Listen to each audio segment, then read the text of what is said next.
Volterra was meant to be the end. But what if Jasper felt Bella's fear before Edward arrived? What if he chose to act and helped her escape? Let's explore a twilight what if that changes everything. I clung to Edward tightly as we made our way through the narrow halls of the sewer system. Even as I feared for my life, I couldn't help marveling at the perfectio N of his features when the half-light that leaked in from the outside world allowed me to glimpse them. I'd gone so long without seeing his face I could feel my heart drilling into my chest like a SLE hammer, and he pulled me closer to him, probably thinking my increased heart rate was due to the graveness of our situation and not his proximity. Still, I wasn't complaining. I'd take what I could get. I relaxed as soon as we entered the brightly lit hallway, at the exact same moment that Edward stiffened beside me. I tried to remind myself that we weren't out of the woods yet, that this battle was far from won. But it was difficult to be pragmatic with Edward beside me, the sweet, heady scent of him short-circuiting my neurons. "Arrow will be pleased to see you again," hinted Alec. "Let's not keep him waiting," agreed his twin. We followed them down a narrow passageway into a room that resembled a medieval torture chamber. From the look on Edward's face I could see I wasn't far off. I shivered, more from the cold than anxiety. I was way past being able to feel fear. In fact, the only thing I wished for as I entered that cold, dank dungeon was the only thing I cared about anymore at all. The reason for Alice's and my race against time to this evil, ancient city. Please, I prayed desperately, please let Edward make it out alive. Blank. After I got off the phone with Alice, I didn't think. I just hopped on a plane. I knew from the sound of her voice that she was in trouble, despite her attempts to convince me otherwise. I arrived in Volterra alone, knowing that Emma T would just love the chance to get a shot at Felix and the rest of the Volturi guard. That was precisely why I didn't ask him to come with me. I loved my brother, but there was no doubt in my mind that if we provoked a fight with the Volturi, we would die. That was why I was so determined to get there before Edward did something stupid. I was hoping that I could use my ability to influence Arrow, Marcus and Keys. Or maybe even calm Edward down if I found him before he got himself killed. And Alice, my stomach churned at the thought of the Volturi and my wife in the same room. If they hurt her, if they so much as touched one hair on her head, odds be damned, I'd murder them all. Blank. After hours of searching, I was beyond panic. My mind had descended into a sort of numbness that I hadn't felt since I'd been forced to slaughter others on a daily basis. I couldn't stop picturing Alice surrounded, her large and beautiful eyes full of determination as they advanced. She wouldn't give up, that I knew for certain. No matter how outnumbered she was. She counted on her visions too much, and that made her cocky. They liked that foolish courage, and it would only serve to make her death that much more painful. In the end, stop it, I reprimanded myself harshly. Stop being so morbid, you don't that she's dead, you don't know. But that, abruptly, was where my train of thought ended. I wanted to scream, to deny what my senses were telling me irrefutably, but it was no use. I could not hide from the horrifying reality that had turned my life into a waking nightmare. I smelled smoke. Blank. I did not have the strength in me to react as the last vampire advanced on me, slowly, an unmistakable bloodlust in his crazed, scarlet eyes. I did not even have the strength to pray it would be quick. Physical pain was one thing, oblivion was quite another, but both would be preferable to the searing agony that ripped apart my soul, left me screaming as I sprinted toward the pyre, wanting to die too. Wanting to burn along with Edward so that, if I were lucky, some of our ashes might intermingle, and yet, even as I registered wanting to kill myself, I could not believe he was dead. That this all wasn't just a horrible, sickening dream. The flames flickered dimly in the corner of my vision as the last figure advanced on me hungrily, the smell of the fire filling my lungs with putrid smoke. He darted forward suddenly and hurled me against the wall. Some unwanted reflex threw my arm out in front of me so that I would not be crushed. I heard it bend and then snap like a branch in a thunderstorm. But I was past feeling pain.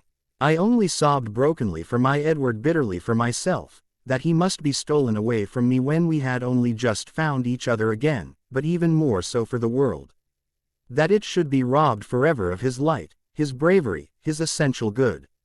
And then out of the darkness came another, inhumanly graceful figure.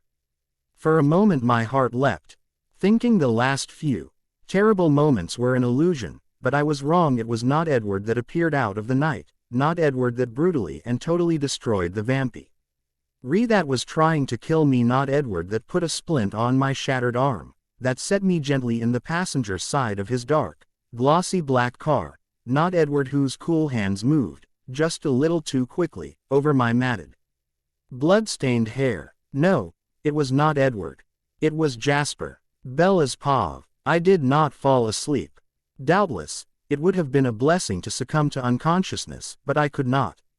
Every time I shut my eyes I saw only him, the fierce light that burned in his eyes as he fought them, one by one at first. His determination was amusing to them, but as soon as it ceased to be funny, namely, the minute he made one of them scream in pain, Jane had him writhing on the ground. I was sure that if I lived through tonight, and I prayed to God I wouldn't, the image of his tortured face, trying to save me, trying not to let one iota of his true pain show, would render me just as him incapable of sleep as he himself had been. The agony it cost me to use the past tense tore a scream from my chest. And I knew suddenly that it was only Jasper's calming presence that kept me from throwing the door open and hurling myself out onto the pavement. As it was, my fingers itched toward the handle, waiting for the moment when he would be distracted by other thoughts. The second I began to think this, he spoke. "Don't, Bella," he breathed, and there was such infinite sorrow in those 3 syllables that I froze. Trembling. "I can tell what you're feeling.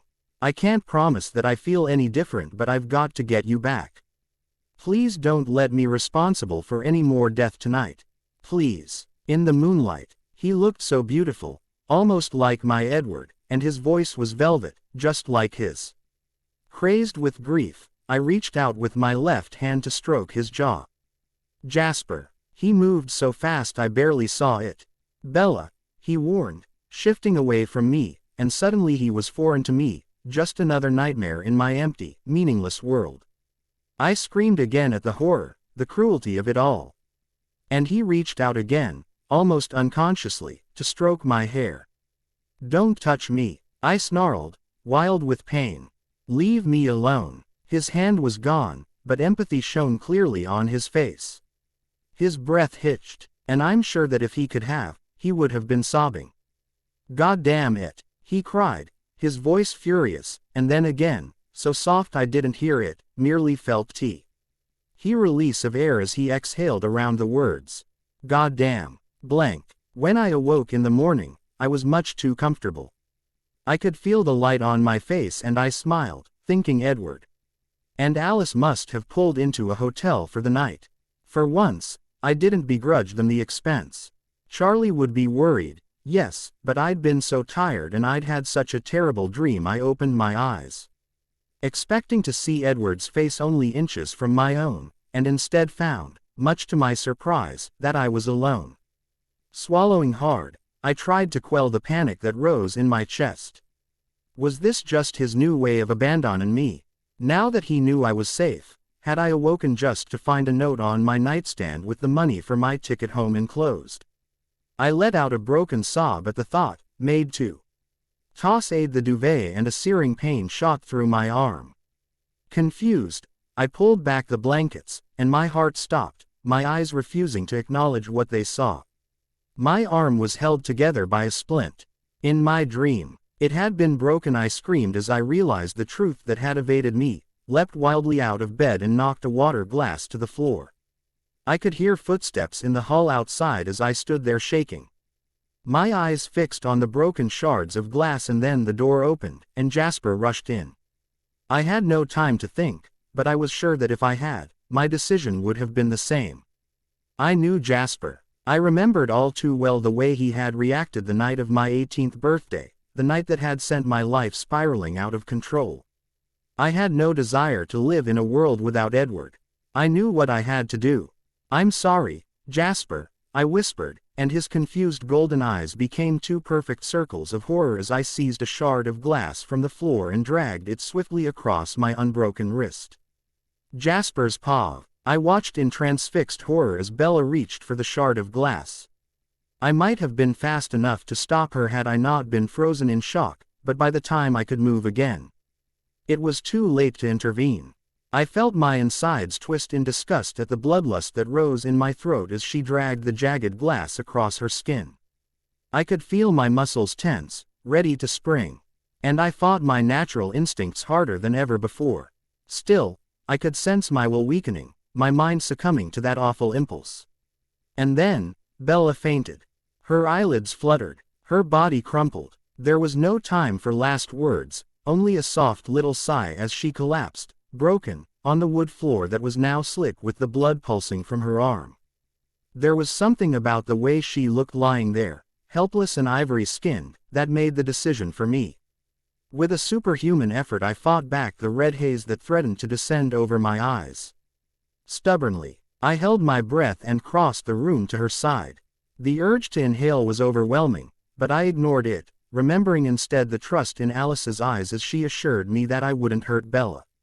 I hadn't been convinced, and that was what had almost cost Bella her life, I realized with sudden, burning clarity as I ripped off a piece of the sheet and carefully bandaged her wrist. She was lucky she hadn't hit an artery. Now, however, I was absolutely positive that I would not harm Bella. This certainty was only reinforced by how light she was as I lifted her, set her down on the king-size bed. She'd always been thin, but now she was unhealthily so skinny that she seemed like little more than a skeleton. My lips pressed together in a hard line as I thought about what our leaving must have done to her. Edward was a fool for that. I would have to tell him off later. A searing pain ripped through my frozen heart as I recalled the truth. In the chaos of Bella's attempted suicide, I'd completely forgotten the cold reality of my situation.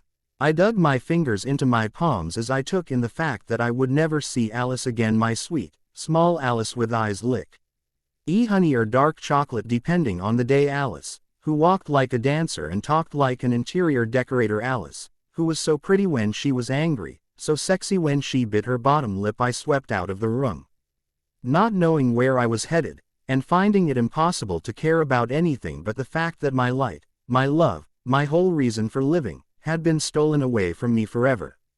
Bella's paw. The first thing that occurred to me was that I was not, in fact, dead, or else the afterlife was far stranger than I'd imagined. I was lying curled up among the sheets on that ridiculous bed, my body sore all over. In my left arm was a deep, constant ache, while my right was preoccupied with a regular throbbing that I imagined matched the rhythm of my heart. But nothing could the pain I felt when I remembered for the second time that Edward was gone. I let out a strangled half-sob, and at once there was a movement from the other side of the room. Jasper sat up. In the moonlight I could see him clearly, all graceful lines and black eyes haunted by shadows and grief. He said nothing, simply looked at me, but I could tell from his expression that he was furious. "Jasper," I began quietly, "don't apologize," he snarled, and the arm of the chair he was sitting on snapped beneath his grasp. I started, and he threw it across the room so violently it tore a hole in the wall. Then he crossed to the window, turning his back to me, and spoke. "Bella, you are so selfish," he hissed the last word, his back still to me. I could not move, but merely lay there, silent. The sheet clutched tightly in my unbroken hand. He turned back to me suddenly, and I saw that his eyes were blazing with anger. He misinterpreted my posture as fear, and backed away, but his jaw only clenched tighter. "I'm not going to hurt you," he promised me, but the statement had a mocking sound to it. "No matter how much you want me to. Tell me, Bella, did you ever stop to think about how that would affect me? If I lost control and killed you?" "No, of course you didn't. You only considered yourself, your own suffering." "Well, let me tell you something," he was almost screaming now, "you are not the only one suffering. Do you understand? Do you?" I saw the hard line of his jaw, the effort it cost him to stay in control, the pain in his eyes as he described his suffering. Slowly, I nodded. Good. Jasper spat at me. Now go back to sleep. I can't stand to look at you anymore. And with that last, hurled insult he stepped out onto the balcony. I cried to myself quietly until my eyes dried up and the tears stopped sliding down my swollen, bruised cheeks, and then, at last, I slept. Bella's paw. The next morning, I found that the numbness that I had come to know intimately over the past year had descended over me once again. Jasper had left fresh clothes for me on the bed, and I changed into them in a daze, wincing every time something solid connected with my broken wrist. As just slipping on my shoes when he appeared at the door, his expression inscrutable. Ready? He asked, his voice even colder and more remote than those dark eyes, framed by shadows. I nodded, mute, and followed him down to the waiting car. I tripped several times on the way down the stairs, my feet even more unwilling to obey my mind than usual.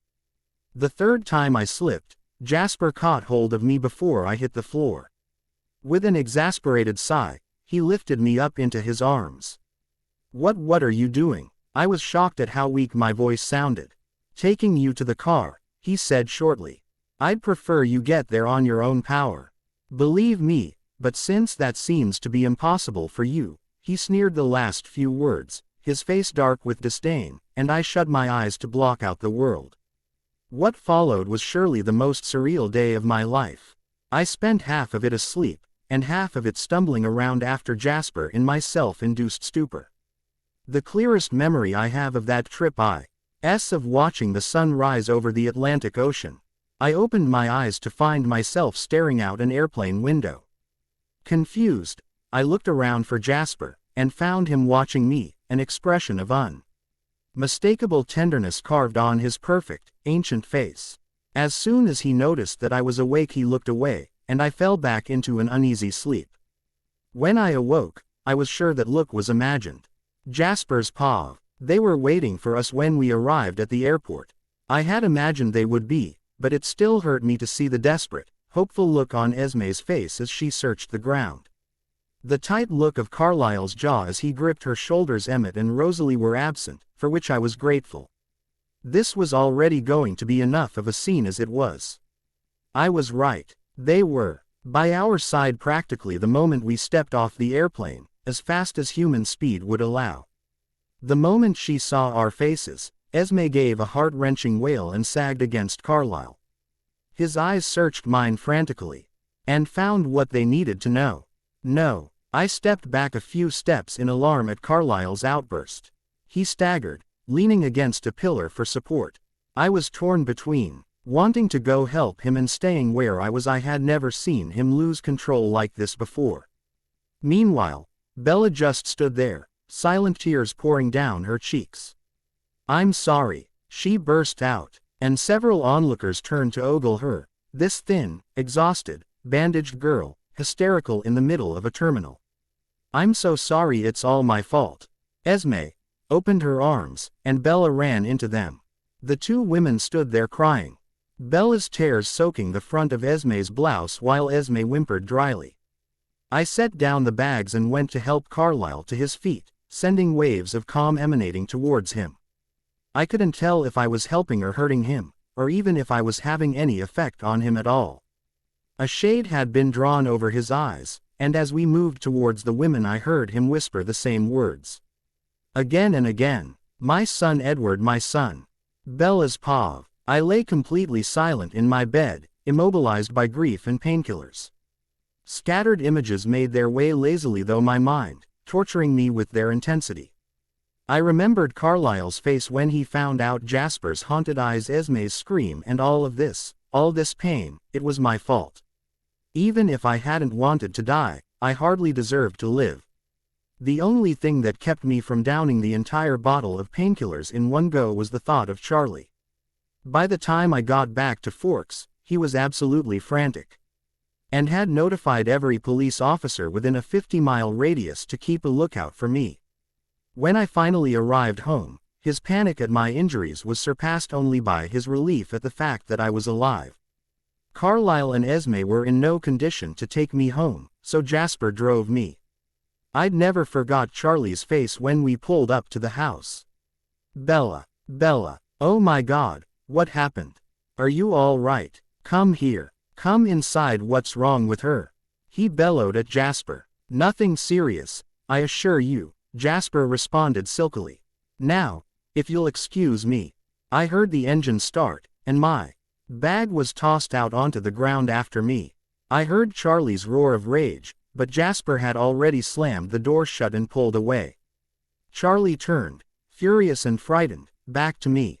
What's going on here, Bella?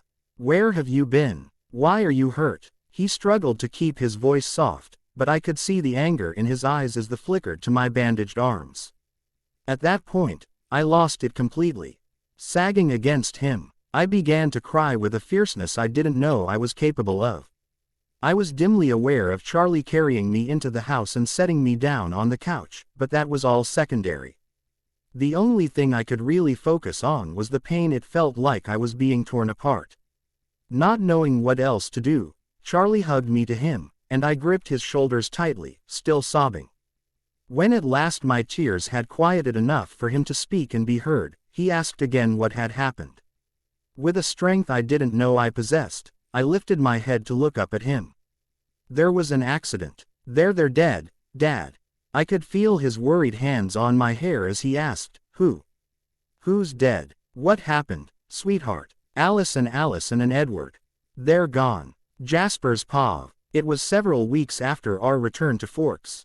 I lay outside in the sweet-smelling grass, watching the bright moon make its slow pilgrimage across the sky. I hadn't been inside the room Alice and I had shared since Volturi. I didn't want to smell her perfume or see her clothes tossed casually across her bed as though she had only just stepped out. No, I would leave that happy job to Renesmee. Truth be told, I wasn't sure why I was still here. I loved my family, but without Alice I had no way to communicate with them. There was no one to understand, to translate my often bizarre behavior. And relations between me and the rest of the family were strained to say the least. I'd nearly lost control and attacked Rosalie the second I saw her, which put Emmett in an extremely difficult position and left Carlisle even more of a wreck than he had been before. Renesmee spent all her time going through photo albums. I think she thought that by planning an elaborate funeral she would make what had happened to Edward and Alice less horrific. To be honest, it pissed me off. Nothing could ever make it better, and I wished everyone would just accept that and give up, as Carlisle had. He had scaled back his hours at the hospital until they were almost non-existent, and spent most of his time in his study staring blankly at his wall of books. Once, I saw him praying. A breeze swept through the clearing suddenly, carrying with it the sweet scent of lavender. Inexplicably, I thought of Bella. It was startling to remember that she was going through the same thing I was, that even now she might be lying awake. Thinking of how the only person she'd ever loved was now lost to her forever, I jumped to my feet. If my heart could have beat, it would have been racing. I decided that I had to go see her, immediately. It was foolish of me to have waited this long. Hadn't the girl been suicidal when I'd last seen her? Like it or not, she was my responsibility now, and I'd neglected that responsibility horribly. With that thought in mind, I set off toward Charlie's house, hoping against hope that I wouldn't find an empty room. My relief when I arrived to find her sleeping peacefully was surprising. I hadn't honestly realized I cared that much. But now, looking at her, tangled up in the sheets with her face resting on her unbroken arm, her hair splayed out across her pillow, I felt a strange lightening in my chest. As though some unknown tension had been released, and I settled into the windowsill to study her. I was struck by the gentle way the moonlight caressed her white skin, throwing her cheekbones into sharp relief. I heard her whimper in her sleep, saw the tears glisten on her cheeks, and I knew that she too was hurting. Bella's paw. I'd hoped to awake on the morning of the funeral to find myself enveloped by the familiar, comforting numbness, but didn't I know enough by now to recognize that I would have no such luck? Instead, I found myself overcome with an emotion somewhat similar to the feeling I felt when I rode my motorcycle, only 1,000 times more lonely. Emboldened by this strange recklessness, I put away the plain black frock I had been planning to wear. ND reached into the recesses of my closet for a sapphire dress Alice had insisted I buy the last time we went shopping together. But, Alice, I had protested upon seeing the price tag. It's so expensive, and when will I ever wear it? How many times did I tell you not to worry about the money, Bella? Alice reminded me, exasperated. And besides, I know you are going to want to wear this dress sometime in the future. I can see you reaching into your closet. My hands shook and tears slipped down my cheeks as I pulled the gown over my head, recognizing Alice's vision for the first time as being more than just a playful jab to get me to buy something I didn't want or need. She had seen me wearing this dress, but not the circumstances. How could she, when the future had been so blurred by the choices I would make? And Edward the First swallowed hard and considered myself in the mirror, fighting back tears as best I could. I was not a pretty sight. I'd gotten so thin that I no longer filled out the dress even remotely. And it had been small to begin with. The hollows under my eyes looked carved into my face, and my hair was lank and flat, reflecting my lack of appetite. I thought of what Lice would say if she saw me looking like such a mess, and I dug my fingernails into my palm, determined to look presentable for her memory's sake. 20 minutes later I stumbled out of the bathroom, looking marginally less a ghost. I'd used half my concealer trying to cover up the shadows under my eyes. While they were no longer visible to the human eye, I was sure they would be easily spotted by the vampiric. I'd brushed on a little mascara and blush before pulling my hair up and curling the ends, and I thought I'd done a pretty good impression of a human being. It wasn't until several hours later that I would realize how very wrong I was. Bella's pav. The funeral itself was shorter than I'd expected, never having attended one before. To be honest, I was too out of it to pay much attention to details. I only remember pieces, snatches of memory. I know there was a minister, but the eulogy is a blank in my mind. I remember Rosalie, resplendent in black taffeta, her slender white hands stark against the surface of the black piano. And Carlyle's face, twisted with pain. I know I spoke to Esme, but I couldn't tell you what was said. In fact, the thing that stood out most clearly was Jasper's conspicuous absence. It didn't dawn on me that he was missing until halfway through the service. It bothered me, although I wasn't sure why. I wasn't eager for another confrontation. But at the same time, I did want to apologize to him. I couldn't thank him for refusing to take my life, because I wasn't grateful for that. But I could at least say sorry. I owed him that much. He didn't show, however. And a nagging feeling persisted in my stomach, another ache to compliment, but never challenge, the hole that had been rent in my chest. Jasper's pav. In the end, I couldn't bring myself to go the funeral. I couldn't stand to sit there complacently while some preacher eulogized my Alice. When Esme asked, I told her I was afraid I would hurt someone, not entirely false. I was still waiting to get my hands on Rosalie, and she didn't argue. After they were gone, I stood, unsure, at the door of our room. I was sure that I would have been shaking were my body still capable of such a reaction. I turned the doorknob with trepidation, and was immediately hit with the scent of vanilla. I staggered against the doorframe with a groan, my eyes drifting shut. Pull yourself together, Jasper, I chastised myself sternly. 15 minutes. That's all you get. 15 minutes. Bracing myself, I inhaled. It wasn't quite as strong this time. I wasn't sure whether I was relieved or upset by this face. Gathering my courage, I opened my eyes and headed straight for the closet. Alice hid all our cash under the floorboards. When I pointed out how unoriginal this was, she simply smiled. Who would want to steal from us, Jasper? She asked me sweetly, the light from the window framing her face. I could think of no one, and was about to say so when she noticed me staring. What? Nothing. It's just the light. You look like. Never mind. Her smile grew wider. You've got your sheepish face on. What is it? There was no good denying it. No, she'd get it out of me eventually anyway. Like an angel, I replied softly. She moved closer, and the sun could no longer caress her face, but I was glad, because it was my turn. She wound her arms around my neck and I pulled her close to me, letting one finger trace her spine. "Oops," she whispered. "Guess I ruined it." "Not at all," I countered, and leaned down to capture her lips with my own. "Bella's paw." I wandered through the assembled guests, trying to study them, but their faces were blurred. It was colder than predicted today, and I could feel myself shivering. I made my way to the edge of the reception and settled into a chair next to Carlyle. He looked awful. His eyes were the darkest I had yet seen them, and the shadows beneath them were nearly as impressive as mine. His shoulders were hunched and his face was cast downward in absolute misery. We sat side by side for a few moments. And then he broke the silence. "How are you doing, Bella?" he asked, and there was a hint of concern in his voice despite the lifelessness in his eyes. I didn't know how to answer, and before I could, he cut me off. "I'm sorry. That was rather careless of me, wasn't it? I wasn't referring to your mental state. What I meant was, how's the arm?" "Oh, fine." His black eyes saw through me better than an X-ray ever could. Suddenly, he leaned forward, grasping my unbroken wrist. "You will survive this, Bella. I know you don't believe it, but I do. Because you know that he wanted you to be happy.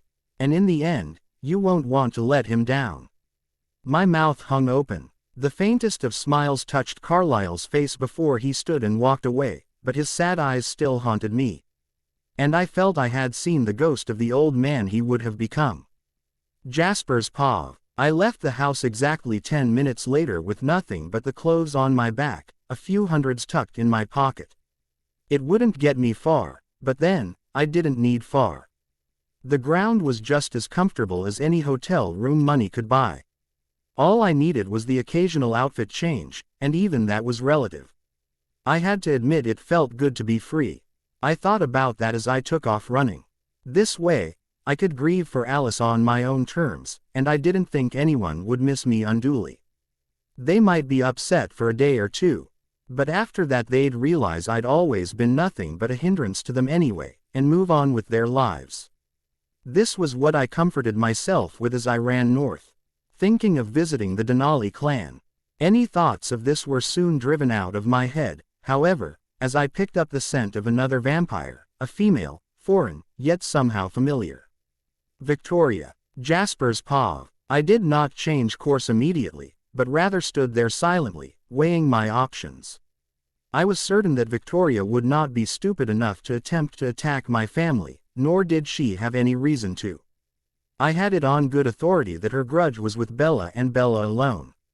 If I left now, Carlyle, Emmett, Esme and Rosalie would be no less safe than if I remained in Forks. I was certain of that. I believed the werewolves to be capable of protecting Bella, and even they weren't. It wasn't my concern. If I stayed behind to guard her, it would accomplish nothing but dooming myself to any existence as her babysitter. So why did my plan to leave Forks feel so utterly wrong? Bella's paw. I knew something was wrong even before I saw Jake's car in the driveway. Anticipation hung in the air like humidity before a thunderstorm. It surprised me that I was even capable of feeling nervous.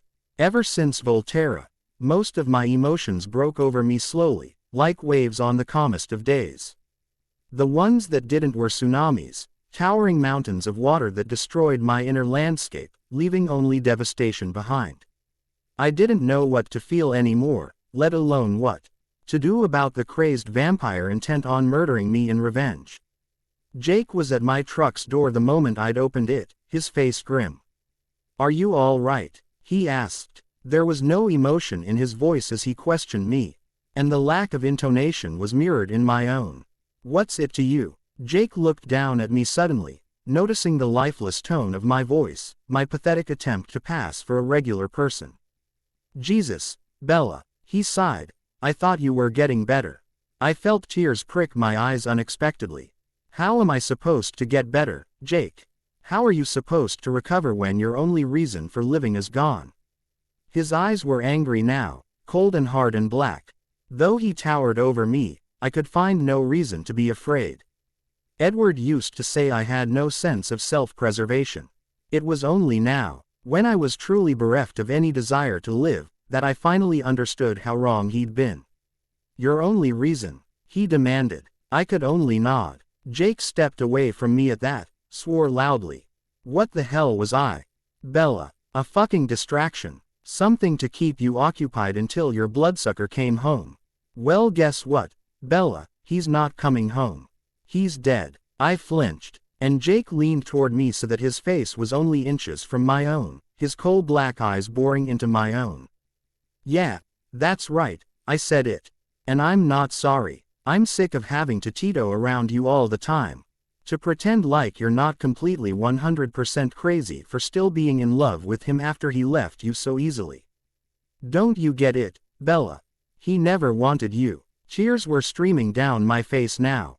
But I found that I could not budge from my current position, staring into the eyes of this cruel stranger who was attempting to break my already shattered heart. For an insane instant, I thought he was going to kiss me. Then he made a disgusted sound and took a step backward. I blinked. Look at you, he said, and it was not a compliment. Of course he didn't want you. How could anyone ever want you? I bowed my head in shame and compliance. I could sense Jake begin to walk away, but I could not bear to see him go. Suddenly, however, the footsteps halted. Jake turned. Oh, by the way, Victoria's back. He told me nastily, spitting out the words as if each one had done him a great personal injury. Good luck staying alive without the pack to protect you. His footsteps resumed once more, and I sank against the car in defeat, the ruins of the mascara I'd brushed on for Alice carving rivers down my cheeks. Jasper's paw. In the end, it was just too good an opportunity to pass up. What can I say? I'm a perfectionist. I despise loose ends, and the Victoria problem certainly qualified. With this in mind, I set off after the feline vampire, unable to resist the allure of a good fight. She was hunting when I found her, draining a deer dry before tossing it aside as casually as a child might a rag doll. She straightened, her eyes a restless orange from the unfamiliar form of sustenance she seemed to have come to rely on, and that was when she caught sight of me. Her expression flickered back and forth between curiosity and hostility, but I didn't give her time to make her own choice between the two. Instead, I sent waves of calm emanating towards her and leapt straight for her throat. She attempted to duck, but in her lethargic state it simply wasn't enough. I'd separated her head from her body before she had time to do more than snarl. Her limbs followed shortly thereafter, and while they put up more of a fight, it was nothing that could challenge my years of experience. Within the hour, Victoria was dead. I strode away from the clearing triumphant, the last embers of the fire crumbling into the fast encroaching night, but I felt no sense of release. Instead, I experienced the same form of unrest I had felt before I killed Victoria, like there was something I'd forgotten, some obligation I'd neglected to fulfill. I didn't pay attention to where my feet were taking me, and was therefore surprised several minutes later to find myself standing directly under Bella's window. Bella's paw. After Jake left, I stumbled up to my room in a daze, not paying much attention to where my feet were taking me. I fell onto my bed face first and ripped my hair free from its clip, screaming in pain and anger as several of the strands parted ways with my scalp. I rolled over and kicked my shoes off, staring at the ceiling in an effort to keep the tears from brimming over. It was no use. They spilled out anyway. I fell asleep sprawled out across my bed fully dressed, a dried-out husk of the girl I used to be. Jasper's paw. I paused before peering into Bella's window. I didn't want to intrude upon her privacy, but I needed, to talk to her. Dead some sort of confirmation that there was someone in this awful situation who I hadn't let down completely. Alice, Edward, Carlisle, Esme, Emmett, even Rosalie, I'd failed them all so terribly. Bella was my last, my only chance. With this in mind, I knocked. Bella's paw. I heard the tapping on the window and recognized it as the gentle brush of the tree branch on the glass. Upon realizing this, I settled back into my pillows. I wasn't ready to be woken up just yet. In fact, I wasn't sure I ever wanted to return to reality. The tapping came again. I groaned and buried my face deeper into the soft cotton. That was when I heard the voice. "Bella," came the whisper, velvety smooth, and I sat bolt upright in my bed, my heart threatening to jump out of my chest. Jasper was perched precariously on my windowsill, his face anxious. I froze, my mind not equipped to handle this situation. Jasper had made it pretty clear the last time he saw me that he has no desire to ever repeat the experience. I could not think of a single reason for his presence here. Jasper's paw. She sat up suddenly as soon as I uttered her name. I felt a small twinge of regret I hadn't meant to startle her. Her long, dark hair was all mussed from her pillow and the yellow light softened her features, so that the dark shadows under her eyes were less noticeable. I could still see them, of course, if I focused, but I found myself distracted by the way her silky dress hugged her slender hips, the curling of her toes when she shrank back in alarm. Shaking myself out of this unlikely trance, I wrenched my gaze away from her, staring instead into a dark recess of the room until she spoke. When she did, her voice trembled. "Jasper, why are you here?" I ignored the question, deciding to answer another, unspoken one that hung in the air between us, creating a palpable friction. "Can I come in?" Bella's paw. "Can I come in?" Jasper asked, the picture of politeness. "Of course," I responded without thinking, and crossed the room to open the window for him. As I did so, a gust of sweet spring air assaulted my senses, as well as the light hushed sound of the rain. I inhaled deeply without thinking, and Jasper shot me an odd look as he climbed down from the sill. "Sorry," I blushed. "It just smells really good outside." He paused where he stood, one of his hands in his back pocket, and I couldn't help but notice the way his t-shirt clung to his sculpted chest, the way his messy blonde hair caught the light. Shaking my head to clear it, I focused instead on his golden eyes, now filled with inextricable sorrow. "Alice used to say the same thing," he said, and the pain it cost him to use her name was evident in his voice. "She once told me the scent of rain was one of the few things she remembered from her human life." I don't know what came over me, but at that moment my limbs ached to wrap around Jasper's sturdy frame. I knew he needed support just as much or more than I did, but he had no one to turn to and was afraid of looking weak. He looked up at me then, sensing the strange emotion I was experiencing, and I flushed. Walking to the bed, I sat down and crossed my arms so I wouldn't be tempted to do anything rash. Unfortunately, my mouth then took its turn embarrassing me. "So, what are you doing here? I sort of got the impression when you dropped me off here that you hated me, not that I don't totally deserve it. I feel so terrible about what happened and I never got to Paul." "Victoria's dead," he interrupted, his eyes boring into mine. I gasped. "What, how, who?" I managed. He just stared at me. "You?" Surprised. To be honest, I was shocked, not that he'd killed her, but that he would go to that much trouble for me. I really didn't think it mattered to him whether I lived or died. But then, I was probably reading too much into it. He just wanted to keep his family safe. He saw the expression on my face, laughed a brittle, mirthless laugh. "God, Bella, do you really think so little of me? Why would I go to all the trouble of bringing you back to this godforsaken town just to let her have you in the end?"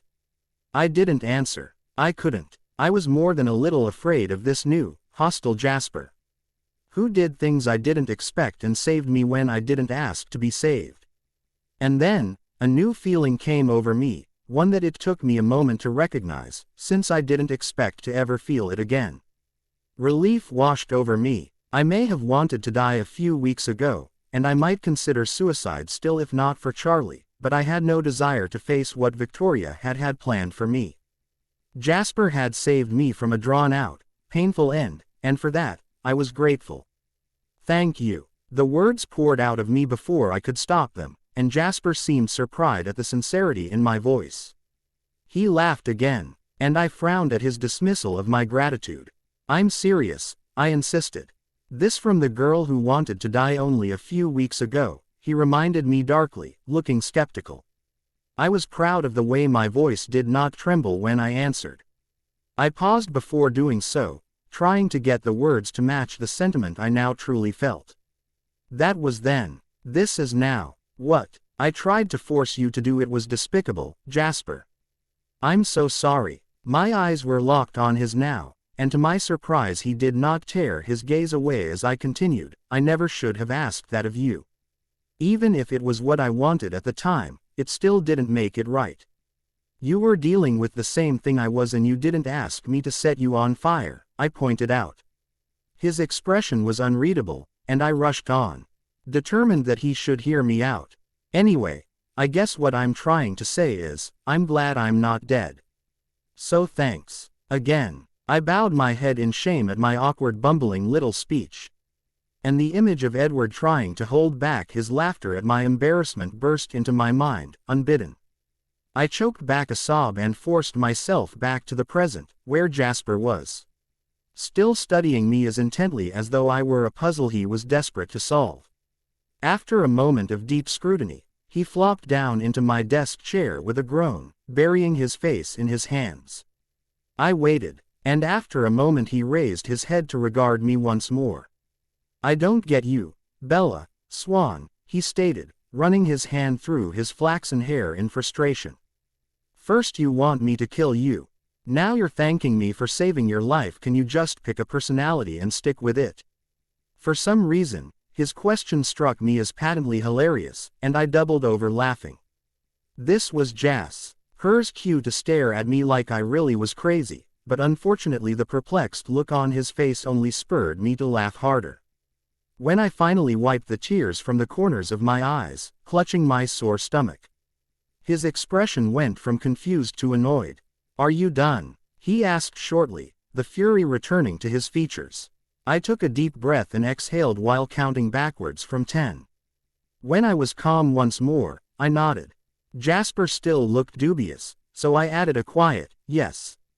He sighed then, and all the anger left his pose.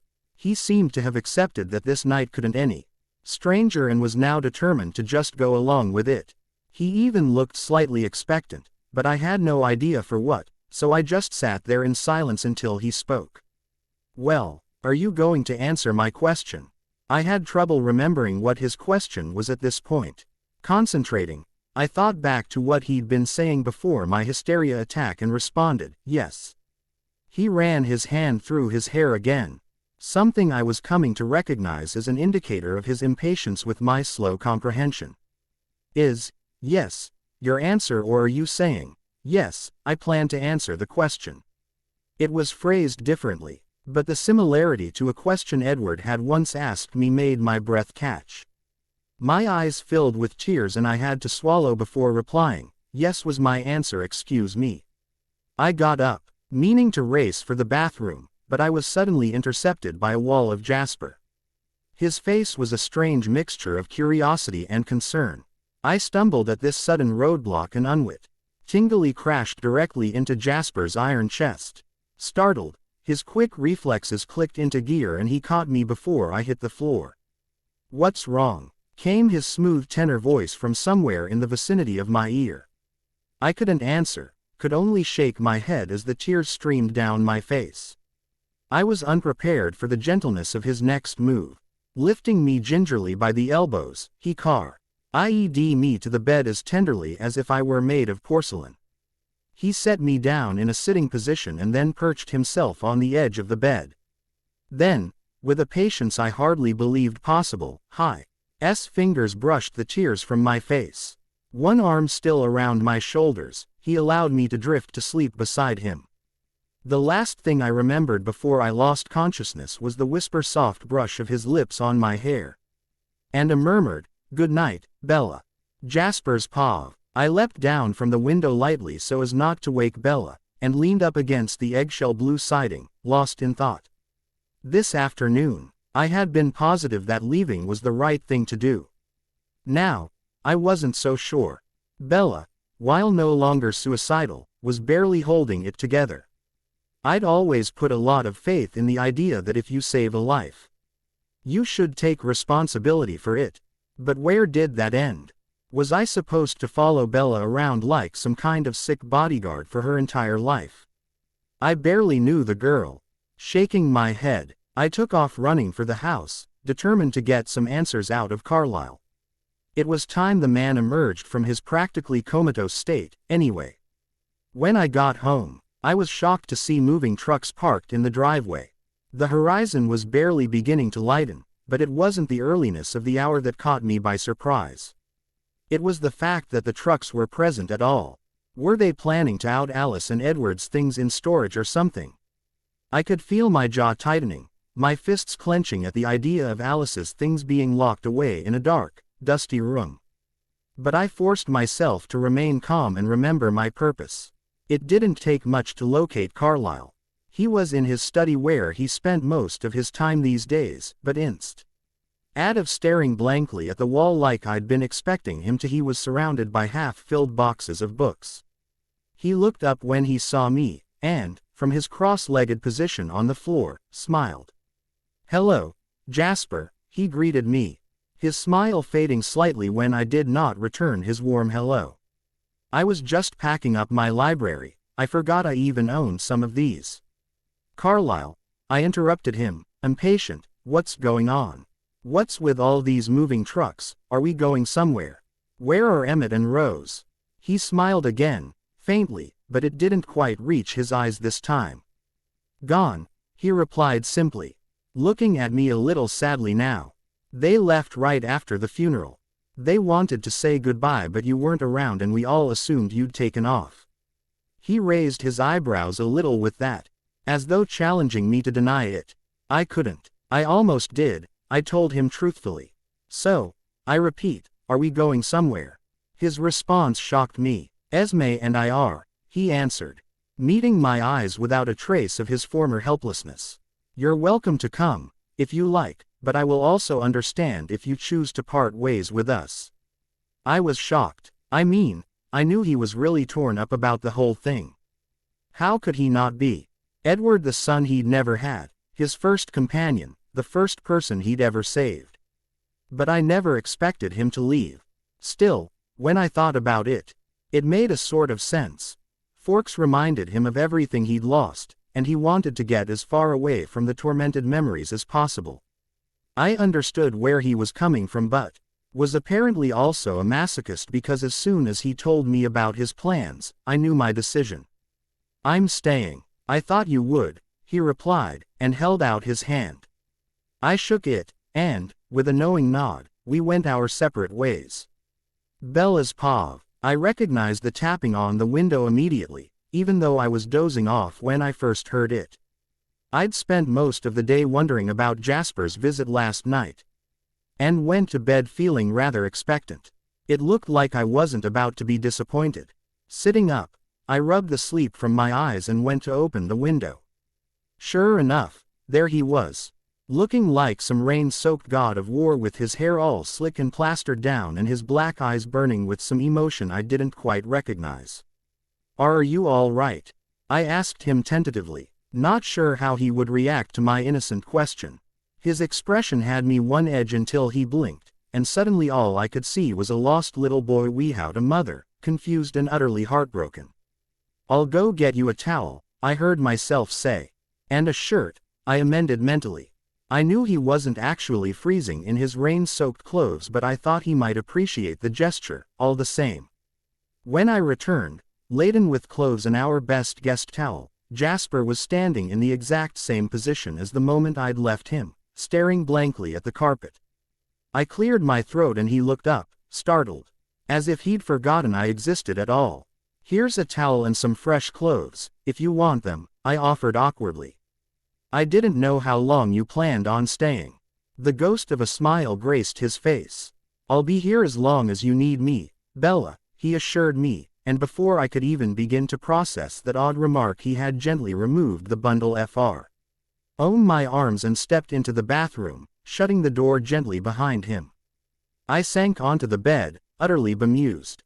One moment he was acting like he never wanted to see me again, the next he was promising to be there for me as long as I needed him. I was still shaking my head when he opened the door. Maybe I was just projecting human attributes onto him, but he did seem much more comfortable now. With his hair toweled off and sticking up all over his head, in one of my dad's old police academy t-shirts and some androgynous sweats that had been lurking at the bottom of the hamper for months.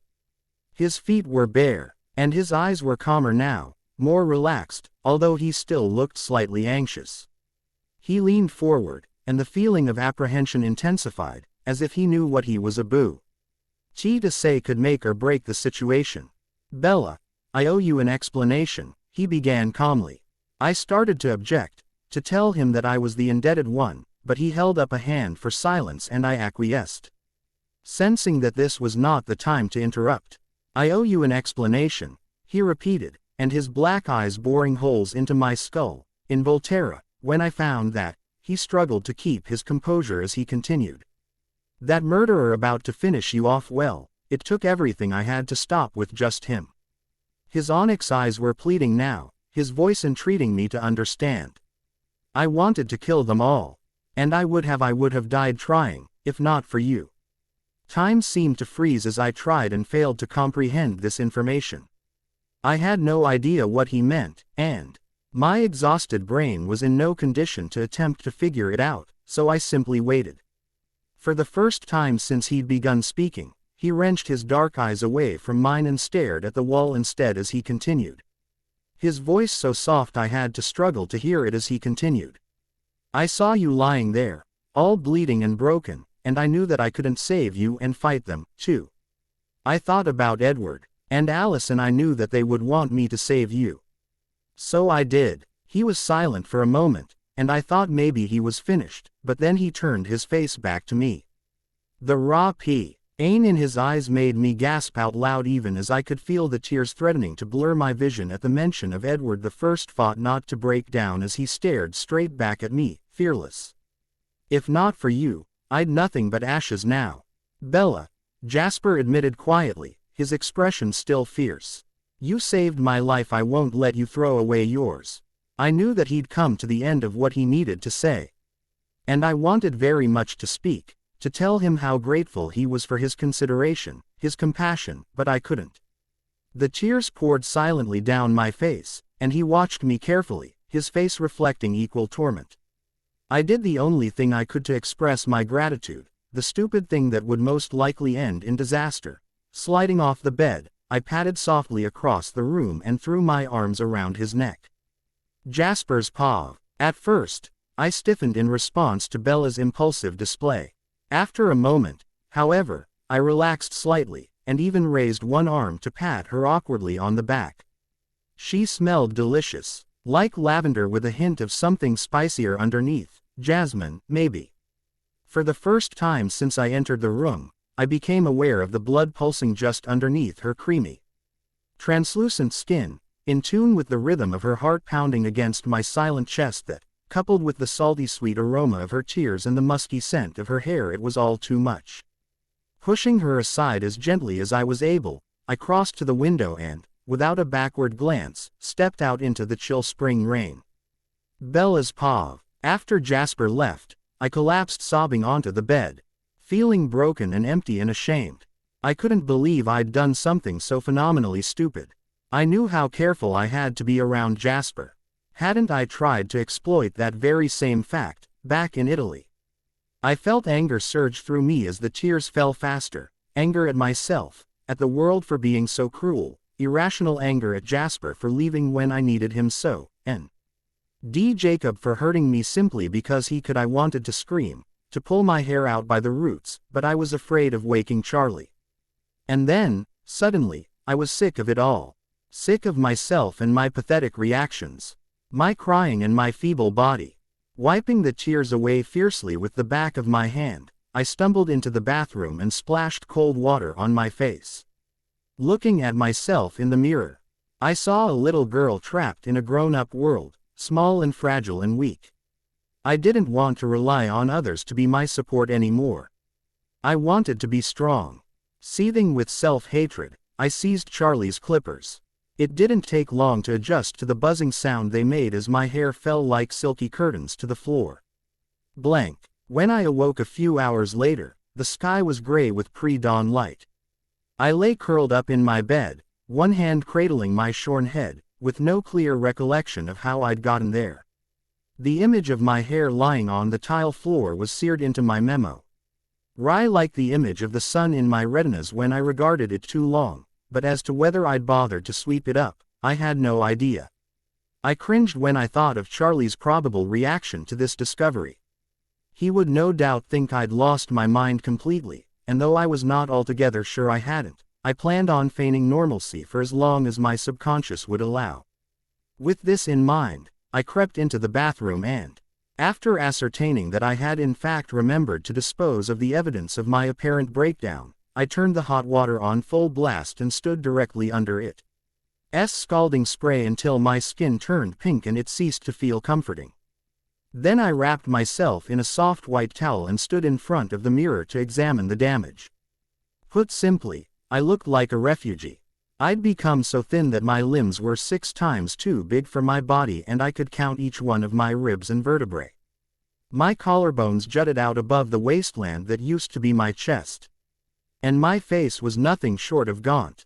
The shadows beneath my eyes looked as though they'd been etched onto my skin, and my once lively brown eyes, which I'd always considered my best feature, were hollow and dull.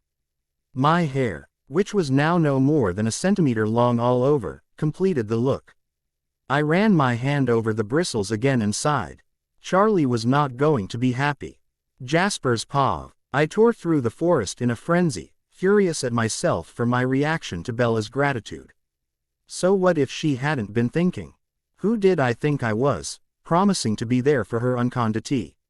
Only and then fleeing at the first sign of emotion. The strange, deep ache I felt in my chest when I pictured her crying alone forced me to abandon the game I was pursuing and lean up against a tree for support. One hand clutching my chest. I hadn't felt physical pain in years, and never had I felt anything like this. It had to be all in my head.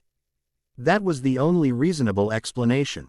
I refuse to believe that my invincible vampire body would give out on me now after everything I'd put it through in the early days. The realization that the pain I felt was purely psychological forced me to face something I previously hadn't wanted to consider. I cared about Bella. The girl who had once been the love of my brother's life had, through some unfathomable twist of fate, become the focus of mine. Bella's paw. I dressed for school with more care than usual, picking out a soft, plush white sweater that disguised my bony frame and dark skinny jeans that were neither boring nor flashy. Shoving pearl studs through my earlobes, I resisted the urge to throw a beanie over my shaved head. It was better to get the questions out of the way up front, I thought as I jogged downstairs, forcing myself to stop in the kitchen to grab a bagel and a glass of orange juice. Downing most of the tart drink in one swallow, I filled my thermos with tea instead. Snagging my car keys and coat from the row of hooks beside the door, I thanked any god who was listening for the lack of a confrontation with the still sleeping Charlie and stepped out of the doorway into the driving rain. I had almost reached the school when it happened. There was a flash of tan fur, taut muscles clenched tight. I swore and slammed on the brakes, wrenching the steering wheel sideways, but it was too late. I could only watch helplessly as the truck careened forward, the deer's large frightened eyes seemingly fixed on my own. There was a screech, a hideous thud, and then a second impact, more solid than the last. The truck's front end crumpled against it and came to a grinding halt. I was thrown forward in my seat, the shoulder belt the only restraint that stood between me and the windshield. I was suddenly aware of a blinding pain in my leg, and looked down to see that a jagged piece of metal had been thrust into my thigh. "Bella," I heard an anguished voice cry. It was the voice of my angel, my soul, my entire reason for living. I smiled as the encroaching darkness obscured my vision, my eyes drifting shut as Edward's sweet lullaby beckoned me home. Jasper's paw. I saw it happen in minute detail. I was in hot pursuit of a young doe, my mind still focused on Bella, when I heard the screech of tires. Distracted, I looked up to see a red truck bearing down on the deer. The driver slammed on the brakes and swerved. I froze, unsure whether I should attempt to intervene, and then I was hit with a familiar scent. Lavender. Bella was driving the car. I leapt into the road, not thinking, just reacting, but I was too late. The dough had already crumpled against the engine, and the truck was about to spin out of control. Still acting on pure instinct, I braced myself and threw my arms out wide, absorbing the impact of the crash. The front end of the car folded into my iron body, screaming as it went, and finally came to a grinding halt. The engine was demolished and I could still hear the cries of the doe from the side of the road. But I had eyes only for Bella. She'd been wearing her seatbelt, thank God, but it didn't seem to have done her much good. The scent of her blood hung in the air, and her eyes were already distant. I yelled her name and she smiled, but I didn't get the impression that she was really aware of my presence. Moving to the side of the truck, I opened the door and stumbled back, horrified at what I saw. A piece of debris had embedded itself deep in Bella's thigh, slicing straight through her jeans and into her flesh. Crimson blood was already spilling everywhere, and when I looked closer I caught a glimpse of white bone. She was still breathing, but she wouldn't be for long if she lost any more blood. I needed to get her to a hospital, now, as one part of my mind was running this detached medical survey. Another part was very preoccupied with the intoxicating scent of Bella's blood. It took everything I had not to drain her right then, but one look at her face stopped me in my tracks. Her hair was gone, reduced to a slight fine down that covered her entire scalp. Her eyes were closed, and I noticed then that she had the longest, darkest eyelashes that I'd ever seen on a human being. Her lips were parted, still slack from the ghost of that strange smile, and she looked so innocent and perfect that I knew I couldn't hurt her for the world. The sound of the doe's dying cry pierced my thoughts, startling me out of my trance. Working quickly, I extricated the piece of metal from Bella's leg and quickly fashioned a tourniquet out of my shirt. Holding my breath, I lifted Bella from the cab as gently as I was able and gasped. She was impossibly light in my arms, even more so than when I'd carried her out of that hotel room in Italy, and if I'd had to guess I would have wagered she'd lost 20 pounds since then. My mouth set in a grim line, I forced myself not to focus on this and took off running, cradling her tight to my chest. It took only moments to reach the hospital with me running full out, but even as I reached the emergency room door I still feared for Bella's life. Her heartbeat had slowed dangerously and her jeans were soaked in blood despite my makeshift bandage. I must have been a strange sight, charging into the emergency ward shirtless with an unconscious girl in my arms, but I didn't care. I roared for help and had it immediately, in the form of nurses swarming around, prying Bella from my arms and loading her onto a gurney, wheeling her away from me. I watched anxiously and collapsed in a chair as soon as she was out of sight, running my hand through my hair and wishing Carlyle still worked here. I had no faith in these humans, with their infernally slow reactions and thought processes. As the hours ticked by I sat and waited, refusing all offers of food or comfort. I did accept a spare shirt from one of the nurses, barely bothering to look at the logo before slipping it over my head. In a different situation I might have laughed, but with Bella's life hanging in the balance the legend, Morrissey World Tour, did little to amuse me. At long last, a nurse emerged from behind the double doors and made a beeline for the corner where I was sitting. I jumped to my feet immediately and met her halfway across the room, being careful to stick to human speed as I did so. "How is she?" I asked before the nurse could utter a word. The nurse, a pretty young woman with light brown hair and large green eyes, smiled knowingly and hastened to answer, "She's doing just fine, still unconscious, but that's normal after a trauma like she suffered. Her leg is broken in a couple places. Dr. McCall is setting it right now." "I'm Lily, by the way, and you are?" "Jasper," I answered, and then, with the part of my brain that was NT busy doing cartwheels from relief, "Have you been able to get in touch with her father?" She smiled again. "Yep. I believe Nurse Allison got a hold of him just a few minutes ago. He was quite frantic when he heard the news.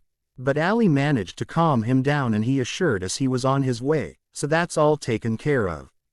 I'm sure he'll be wanting to thank you for bringing his daughter in." "How do you know her again?"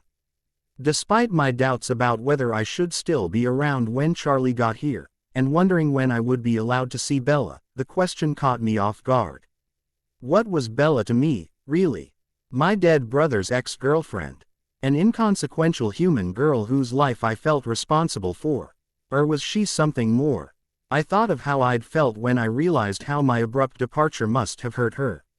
My determination to keep her safe, my near-complete disregard of the scent of her blood, and had come to no definite conclusion when a shout interrupted my musings. "You! What have you done with my daughter?" I looked around to see Charlie striding towards me, out of breath and still wearing his uniform. Lily attempted to dispel the tension by smiling graciously at Charlie.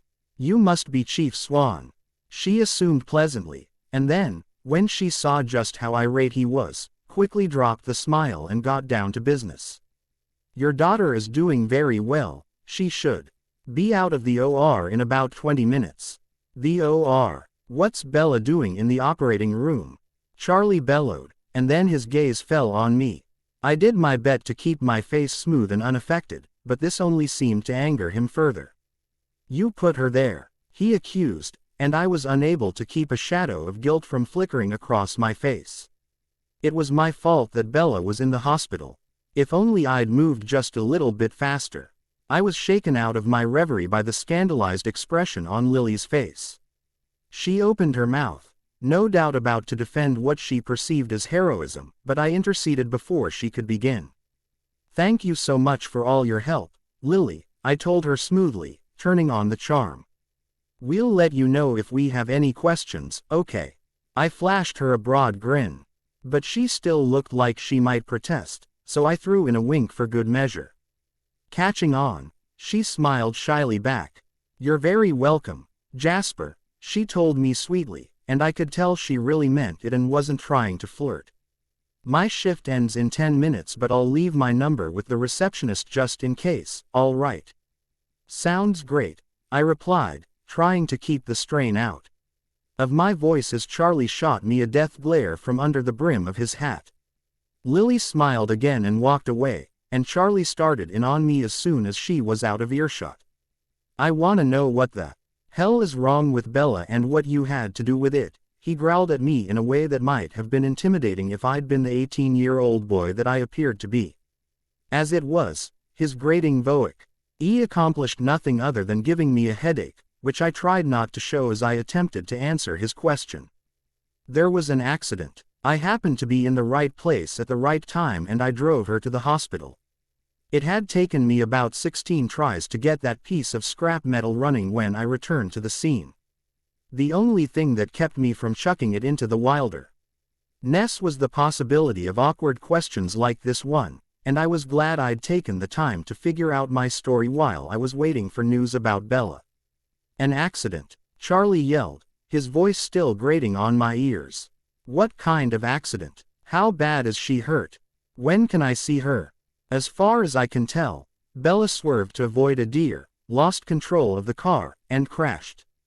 Her leg is broken and she lost a lot of blood. But she's gonna be okay. As for when you can see her, I'm wondering the same thing myself. I answered each of his questions quite patiently for a guy who'd just been accused of deliberately trying to hurt Bella. Charlie looked at me for a long moment before grunting and stalking off to plunk himself down in one of the waiting room chairs, clearly unconvinced. "I see." Get in took the only other available seat, right in between an obese man who smelled of patchouli and a woman who considered it her duty to show me pictures not only of all her grandchildren but her cats as well. Just when I thought I really couldn't take it anymore, a doctor walked over to where I was sitting. "Excuse me, are you the kid who brought in Miss Swan?" he asked, peering down at me through dense bifocals. "That's me," I replied, jumping to my feet in my eagerness to get away from the cat lady. Charlie was by my side in a flash. The doctor squinted at him rather stupidly, and he hurried to introduce himself. "Hello, I'm Charlie Swan," he introduced himself, and when the doctor continued to stare at him blankly he added, "Bella's father." Recognition flashed across the doctor's face. "Oh, good. Nice to meet you, Chief Swan. I'm Eli McCall." He held out his hand and Charlie shook it impatiently. "My pleasure. Hey listen, is Bella awake?" The doctor's face grew slightly more serious. "I'm afraid she's still unconscious, Chief." It's not unusual after a trauma of this sort, though, nothing to be concerned about. Would you like to see her? Yes, Charlie and I both responded at the same time. He eyed me suspiciously but declined to comment. Dr. McCall, completely oblivious to the tension between us, smiled brightly and beckoned for us to follow him. When we reached the room, I hesitated, unsure of my own reaction to Bella's fragile state. Charlie paid me no mind, charging into the room with his usual lack of sensitivity. Oh my God, I heard him cry softly, and flinched at the tenor of his emotions. She must look pretty bad. Taking a deep breath, I sent a wave of calm Charlie's way and stepped into the room. I could not contain the gasp that escaped me when I saw Bella laid out on the hospital bed. She looked so small and fragile lying there that it took my breath away, and I had to remember to keep my chest moving up and down for appearance's sake. Bruises were beginning to blossom in unlikely places like her collarbone and the crook of her elbow, and there was a gash next to her left eyebrow that I hadn't even noticed before. I resisted the urge to touch her, to take her hand or stroke her cheekbone, knowing that Charlie would not react favorably to such a gesture. Looking at Bella, I could only see her cuts and bruises, her shaved head, the circles under her eyes. The way she looked lost inside the hospital gown, and she practically disappeared underneath the sheets. I knew that all of it was my fault, and suddenly, I couldn't take it anymore. I thought of my wife, my brother, and this sweet innocent girl who would never lift a finger to hurt anybody. All the people that I'd hurt, and I couldn't do a thing to fix it. My existence only made everyone else's life a misery. Feeling like if I stayed a second longer I might start tearing myself apart, I turned and fled from the room. Jasper's paw. I raced out of the hospital as fast as I could, heading toward the closest thing I had to a home. In the back of my head I suspected that this trip would do nothing but cause me pain, but something compelled me to go anyway. Maybe it was just me being masochistic again, but I felt like I had some unfinished business there. The house sat forlorn in the forest, looking like it had been abandoned for years rather than days. The porch steps creaked under my weight, but the door swung open without a hitch. It was strange to see the house empty. My boot-clad footsteps echoed across the bare floor as I made my way into the dining room, where an envelope addressed to me waited patiently. Feeling like I was moving through water, I slowly made my way over and slid open the envelope. 3 pieces of paper fell out, 2 handwritten and 1 typed, official-looking document. I picked up that one first and discovered to my shock that it was the deed to the house. Placing it aside, I unfolded the longer handwritten one. If my heart still beat, it would have stopped. I'd recognize Alice's handwriting anywhere, even if the paper didn't smell like it had been doused in vanilla. I unfolded the paper quickly, collapsed in a chair, and smoothed it out on the table before me, cherishing the sweet smell of her that rose from the paper almost as much as her words. Jazz, you know I'm no good at goodbyes, but if you're reading this it means I'm dead. I hope you never have to read it. But there's a chance that one of these days the Volturi might get sick of indulging Carlyle and show up on our doorstep looking to wipe us all out. I don't think this will happen anytime in the near future, but if it does, I just want to be prepared. Call me morbid all you want, but I don't plan to leave this world without giving you something to remember me by. I don't mean to sound cryptic. This isn't a will, exactly, seeing as I'm not leaving a thing to anyone but you. Which brings me to the point of this letter, the reason I'm sitting in a darkened room thinking about death. Not my favorite pastime, believe me. You're out hunting right now with the boys. I can't wait for you to come home. I'm thinking about you right now, about that sound you maw. When I run my fingers through your hair. I'm sorry. If you're reading this, I'm dead, and it's probably hard for you to hear about making love to me when you can't anymore, isn't it? But that's part of what I want to talk to you about. I don't want you to dwell on me, Jasper. I know how you are and how you feel about me, because I feel the same way about you. I can see the corners of your mouth turning up right now. Saying you doubt that, but it's true. You're everything to me, Jazz. I won't beat around the bush any longer. Do you remember when we went for that drive in the country during Honeymoon in Paris, and you fell in love with that chateau on the coast, and you said that if we ever left Carlisle and Esme, this is where you wanted to end up. And I smiled and called you a softie, eh? And you shut me up by kissing me till I forgot all about it. Well, I forgot about it then, but later I couldn't stop thinking about it, and when you were in the shower I called around and asked if it was for sale. It wasn't, but I persuaded the woman who lived there to sell it for 3 times as much as it was actually worth. I might have told you about it that night, but for some reason I didn't. I'll reveal it as an anniversary present one day, I don't know. But it's there, waiting for you. The deed is in your name.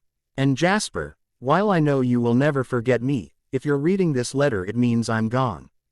I'm not coming back, and I don't want the memories you make in that house to be tainted by my ghost. You're home now. I can hear you banging around downstairs, teasing Edward about rushing back to Bella. I would say you should be nicer to him, but you know as well as I do how much he worries. I love you so much. Alice. Some time ago, the letter had fallen from my hands. I wasn't sure where it landed. All I was conscious of was the feeling of the worn table's surface beneath my forehead, where I sat, wrapped in grief and longing, as the day around me turned to night. Jasper's paw. Some time later, it didn't seem to matter when, I summoned the will to lift my head and reach for Alice's letter. Placing it on the table, I picked up the third piece of paper. It was a note from Carlisle, scribbled and brief. Jasper, Alice left this in my care, with instructions to give it to you in the event of her death. I meant to present you with it earlier, but I thought it might be easier this way. Your room is just as you left it. This house is yours now. I hope you find everything you need. Carlisle. I folded up Carlisle's hurried missive, as well as Alice's letter and the deed to the chateau, and, donning a light jacket, placed them in the inside pocket. Thinking was hard for me at the moment, but one need overpowered all my better instincts. I had to see Bella. Bella's paw. I was blind. No matter what direction I looked, it didn't seem to matter. Darkness was all I could perceive. This darkness felt sinister, like it was more than the mere absence of light, like there had never been any light to begin with. I was alone, utterly alone, at the end of everything, the death of the universe. And then, I heard a voice. Not just any voice, but the sweetest I'd ever heard. Calling my name. I realized I was dreaming then, felt a hard, uncaring surface beneath me, my body ensconced in cheap scratchy sheets. I was in the hospital, I realized suddenly, and I needed to open my eyes to figure out what the hell was going on. I struggled to awake fully, but my eyelids were made out of lead. At last, I succeeded in opening them, and saw a head of blonde hair swimming anxiously above me. Even before his worried caramel eyes came into focus, I knew it was Jasper. Bella, are you awake? He was whispering, his voice smooth as silk. I wasn't going to say anything, but then I thought I saw you twitch. And you were muttering in your sleep, something about, I'm blind, I'm blind. Were you having a nightmare? I nodded. Yes, I was having a nightmare, but I feel much better now that you came to see me. Please don't leave again. I'm not sure I could handle it, I thought but didn't say. The fear must have shown on my face, however, because his suddenly turned anxious again. And he was suddenly rushing to speak, the words spilling out before they were fully formed, even, tumbling over each other in their haste to escape. I'm so sorry for leaving the other night, Bella. It was just hard. Having you so close, of course. That's no excuse. I should have been more careful, more prepared anyway. If I'd known how you were going to react, I never would have. He paused, stuck for words. But I was already shaking my head violently. Don't apologize, Jasper. I was being careless. It's not like I've never been around a vampire before. I know to act, and I ignored my better instincts. It's completely my fault, I finished, stumbling over my words a little in my sincerity. The last thing I wanted was Jasper blaming himself for my stupidity. Jasper's face was anguished. He started to say something, stopped himself, and abruptly turned away from him to lean against the wall. When he turned back, he was much calmer, but his eyes were still filled with sadness. He walked over and sat carefully down on the edge of my bed. When he spoke, his voice was surprisingly steady despite the pain still present in his eyes. "I made you a promise, Bella. I said I'd always be there for you. Whenever you needed me, I will do my best not to ever renege on that promise as long as you want me to." He did not break eye contact throughout his entire speech, and his ca. Ramel orbs held such magnetic intensity that I couldn't bear to look away. "You saved me," I realized. It wasn't a question. I suddenly knew without knowing how I knew that it was Jasper that had pulled me from the wreckage of the truck's cab. He nodded, slowly, and looked away from me for the first time. Taking one of my hands in both of his, he flipped it over and began to lightly trace the lines of my palm. I let out a small gasp at the coolness of his touch, and he drew back immediately. "Sorry," he apologized, looking chastised. "No, don't stop," I found myself saying. "That felt good." He gave me a strange look, but reached for my hand again. "Sorry," he repeated. "It's strange, for me to be so close to a human." "Strange," I echoed, "but not bad, right?" He looked up very suddenly. "No," he murmured, "not bad," and then he did something I never could have expected. Holding my hand securely in one of his, he hoisted his body carefully onto the bed so that he lay beside me. Then he resumed tracing my palm. Sighing, I let my shorn head rest snugly against his steel chest, and within moments I was sound asleep. Blank. If I expected Jasper's smiling face to greet me when I awoke. I was thoroughly and sorely disappointed. The hospital room was empty except for my least favorite Quileute, all 6'6" of him slumped in one of those criminally uncomfortable hospital chairs. Fast asleep and snoring like he hadn't slept in a week.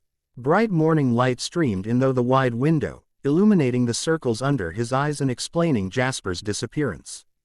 I know I was probably supposed to feel guilty for causing him such discomfort, or happy that he'd come to see me, but I couldn't seem to summon either emotion at the moment.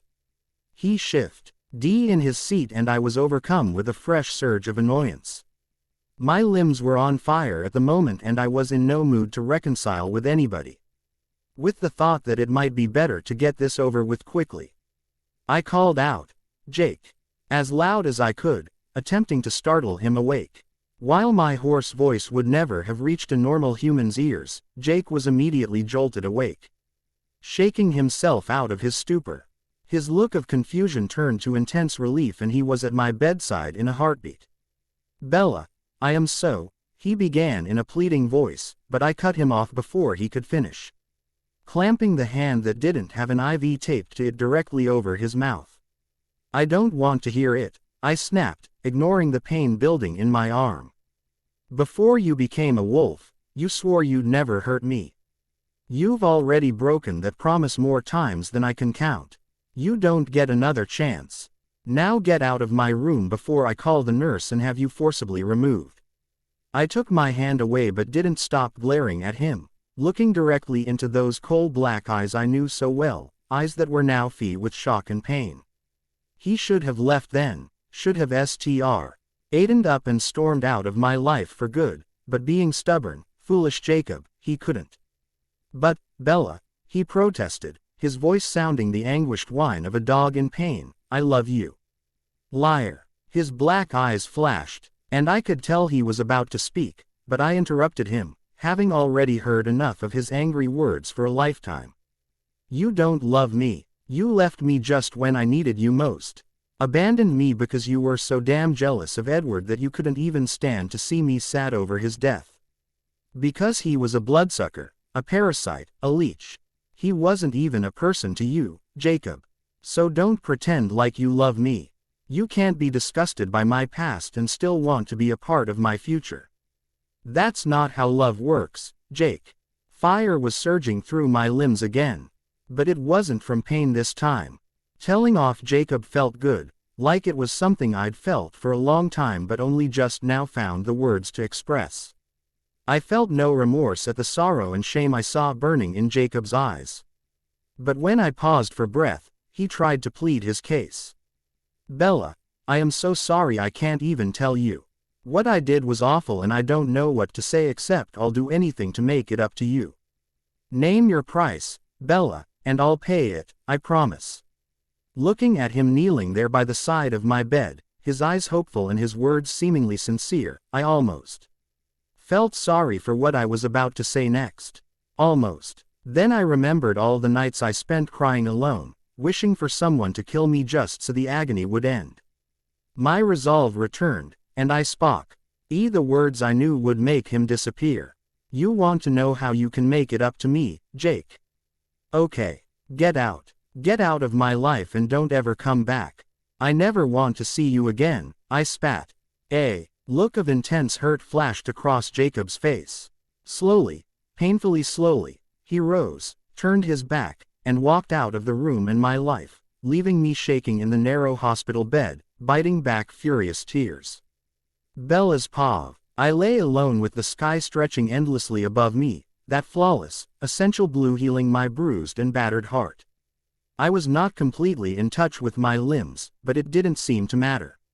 I had never felt so whole, so completely and vitally alive. Hours later, or mere seconds, I realized that I was not in fact lying on the earth, but floating in water. Normally this would have frightened me, not knowing how deep it was or what lay below it, but I could not bring myself to feel fear. Instead, I was filled with a strange humming, a lightness that made my nerves sing. I felt compelled to stand.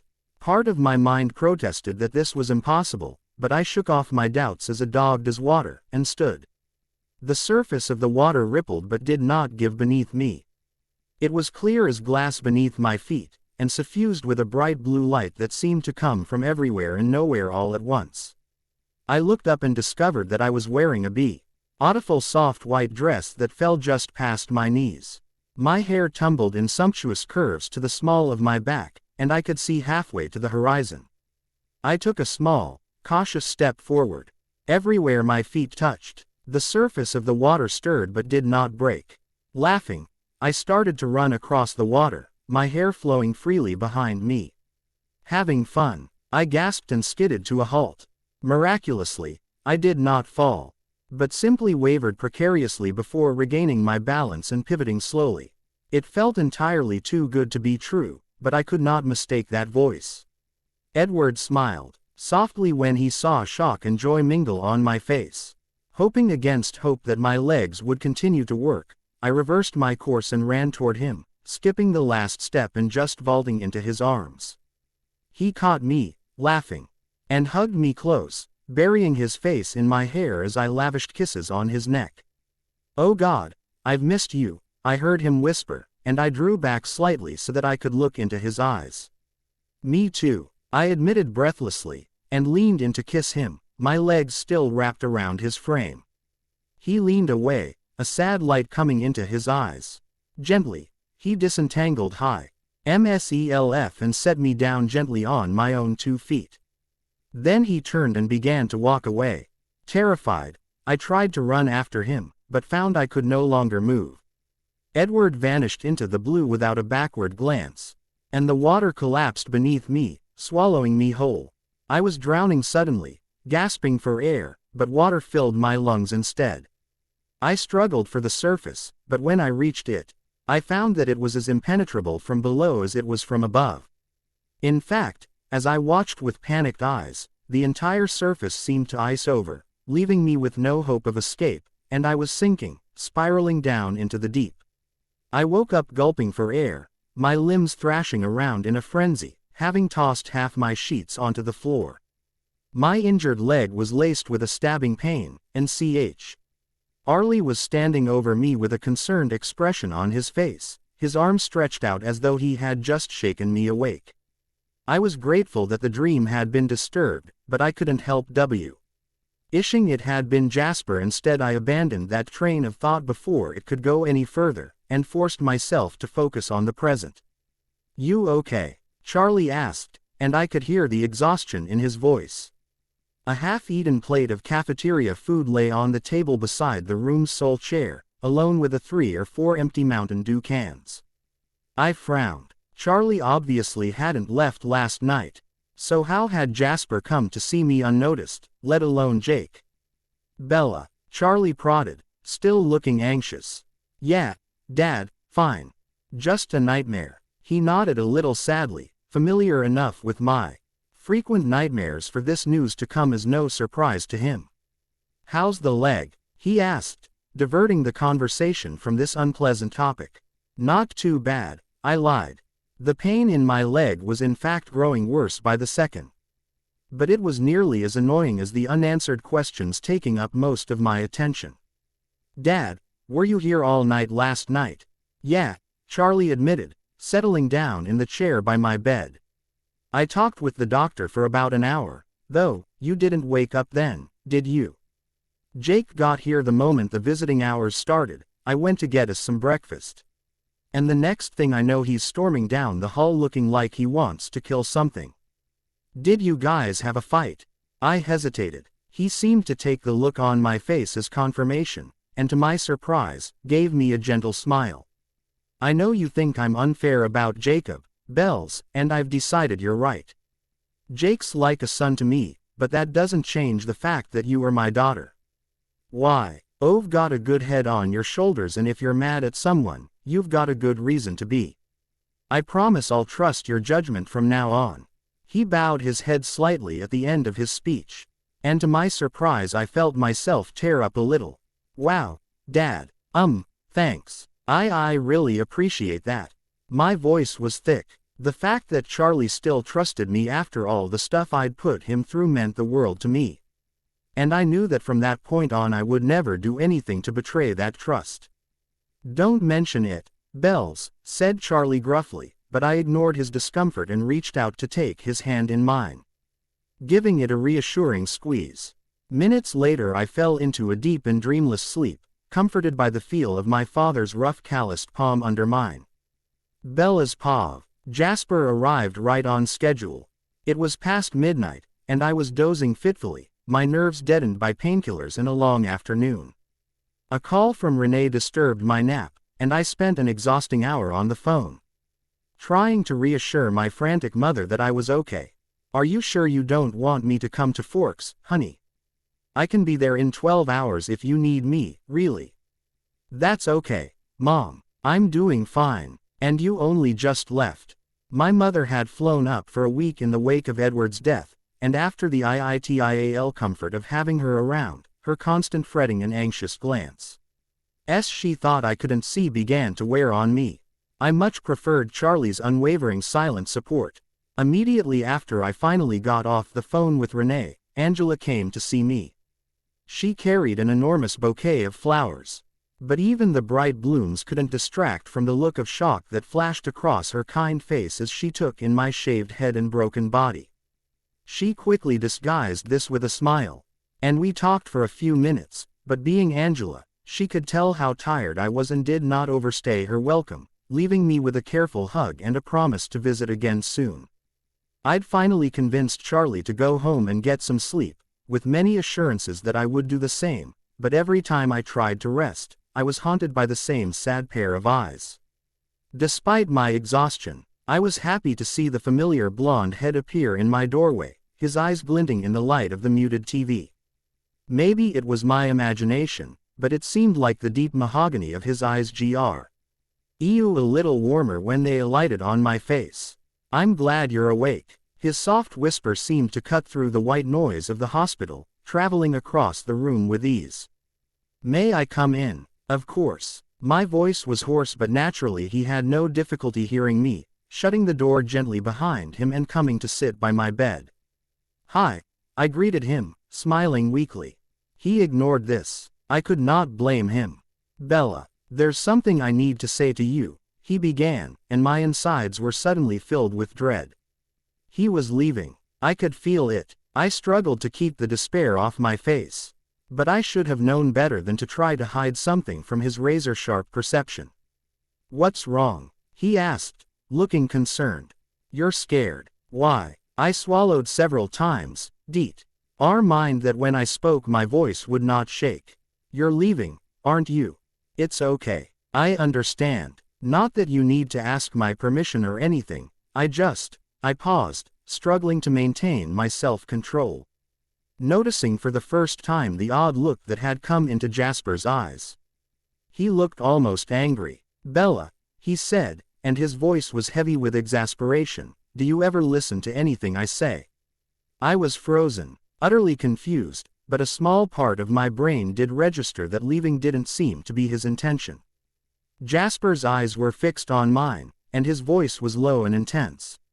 "I promised I wouldn't leave you. I gave you my word.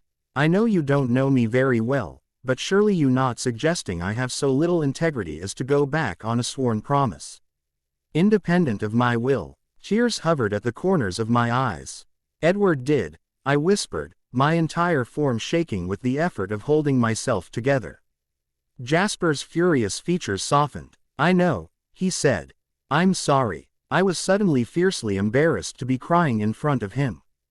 Turning my face away, I blinked furiously in an effort to dispel the tears. I thought he might leave then, write me off as the lost cause that I was. But instead I felt a large hand gently cup my chin, guiding my face towards his. For the second time, he wiped away my tears with the heel of this thumb, took my palm in his. His eyes never left my face. "Don't cry, Bella," Jasper begged. "Please, don't cry." I smiled at him through my blurred vision and blinked to clear it. Within a moment I had recovered enough to ask Jasper what he had been planning to tell me before I sidetracked him. "Oh, that," was his deadpan response, and I quelled the fluttering of fear in my chest, forcing myself to focus on his face. He looked troubled. What is it?" Despite my best efforts, my voice was tinged with hysteria. I wondered what news could possibly be worse than everything I'd gone through in the past month and came up empty. But that alone did little to alleviate my apprehension. Just when I thought that if Jasper didn't tell me what was going on I would dissolve into a puddle of nerves, he spoke. "Please don't take this the wrong way," he began, staring anxiously into my eyes. "I don't plan to leave you unless you want me to. But before you allow yourself to trust me, there are a few things you should know. Bella, I did not have the same upbringing as the rest of my family. My early life was very different. Even during my human life I lusted for blood, not that I actually wanted to consume it, of course. But I saw killing as a glorious pastime. At 16, I was fully willing to die for my country, and my country was not the Union." He paused, his eyes serious, trying to gauge how I was taking this news. Surprised at the nod I gave him to signal that it was okay to continue. Nonetheless, he plowed on, his voice earnest, measured, calm. "I was raised to operate a plantation, and taught that the only way to do that successfully was through the use of slave labor. I was young, I was foolish, but that does not excuse my utter disregard for blacks. I did not see them as human, and I was cruel to them on many occasions. I have done many horrible things during my time on this earth, but there is very little I regret more than the way I treated those slaves." He paused, lost in reverie, and I didn't rush him, but rather waited patiently for him to go on. After a moment or two of faraway eyes, he shook his head sadly and continued. "I joined the Confederate Army as soon as I was able, and one night while I was on patrol I was confronted by 3 beautiful women. Their leader, Maria, changed me. The pain of that, it's impossible to describe unless you've felt it yourself. I can still remember it vividly, after all these years." His eyes were looking distant again, but the pause was shorter this time, punctuated by a quickly clearing of the throat. When he spoke again, his voice was back to normal. "After the pain went away, I found to my great surprise that instead of being dead like I'd expected, I was faster and stronger than ever before. Maria talked to me, explained what I was. At first, I was very grateful to her for saving me from what I'm sure would have been a pathetic and possibly abbreviated existence, but after some time went by I began to see her for what she truly was, a monster. She didn't care who she hurt as long as she had enough new recruits for her army." His voice sounded a little bitter near the end, and I wasn't sure if he had more to tell, but I didn't give him time to finish. Interrupting for the first time so far. "What army?" I asked curiously, and Jasper laughed mirthlessly. "I forgot how much you don't know. What you must understand, Bella, is that a newborn vampire is very strong, and to someone like Maria, disposable. She used her recruits as pawns in her grand plan to gain control of the southern half of the United States by defeating the other vampire clans in a long and bloody war. After a while, I just got sick of it. Sick of the killing, the twisted politics, sick of Maria herself. So I left. I walked away and never looked back. I didn't want to kill anymore. But I couldn't see a way to stop until I met Alice. She showed me how to be a person again, and I'd like to think a good one. And that, Bella, is where my story ends. I looked at him sitting there, resigned yet somehow hopeful, and I raised my hand to stroke the side of his face. Surprisingly, he melted into my touch, letting his eyes drift shut as I tucked a strand of hair behind his ear. He made a contented sound deep in his throat, and leaned more heavily into my palm. "You're wrong," I whispered, and his eyes flew open, trying to comprehend my meaning. His face was a question mark, begging me to keep going. "You're wrong," I repeated, my voice strong and warm and sure. "Your story's not over. It's only just begun." Jasper's paw. "And that, Bella, is where my story ends," I finished, feeling as though I'd been talking for hours rather than minutes. I held my breath as her eyes explored my face, uncertain of her reaction. I knew my past would be repugnant to her, as it would to any sane human, but would her feeling of repulsion manifest itself in disgust for me? Would she be repelled enough to reject my promise to her? The thought pulled me up hard as I was forced to acknowledge the possibility that after learning my story Bella would not want to associate with me anymore.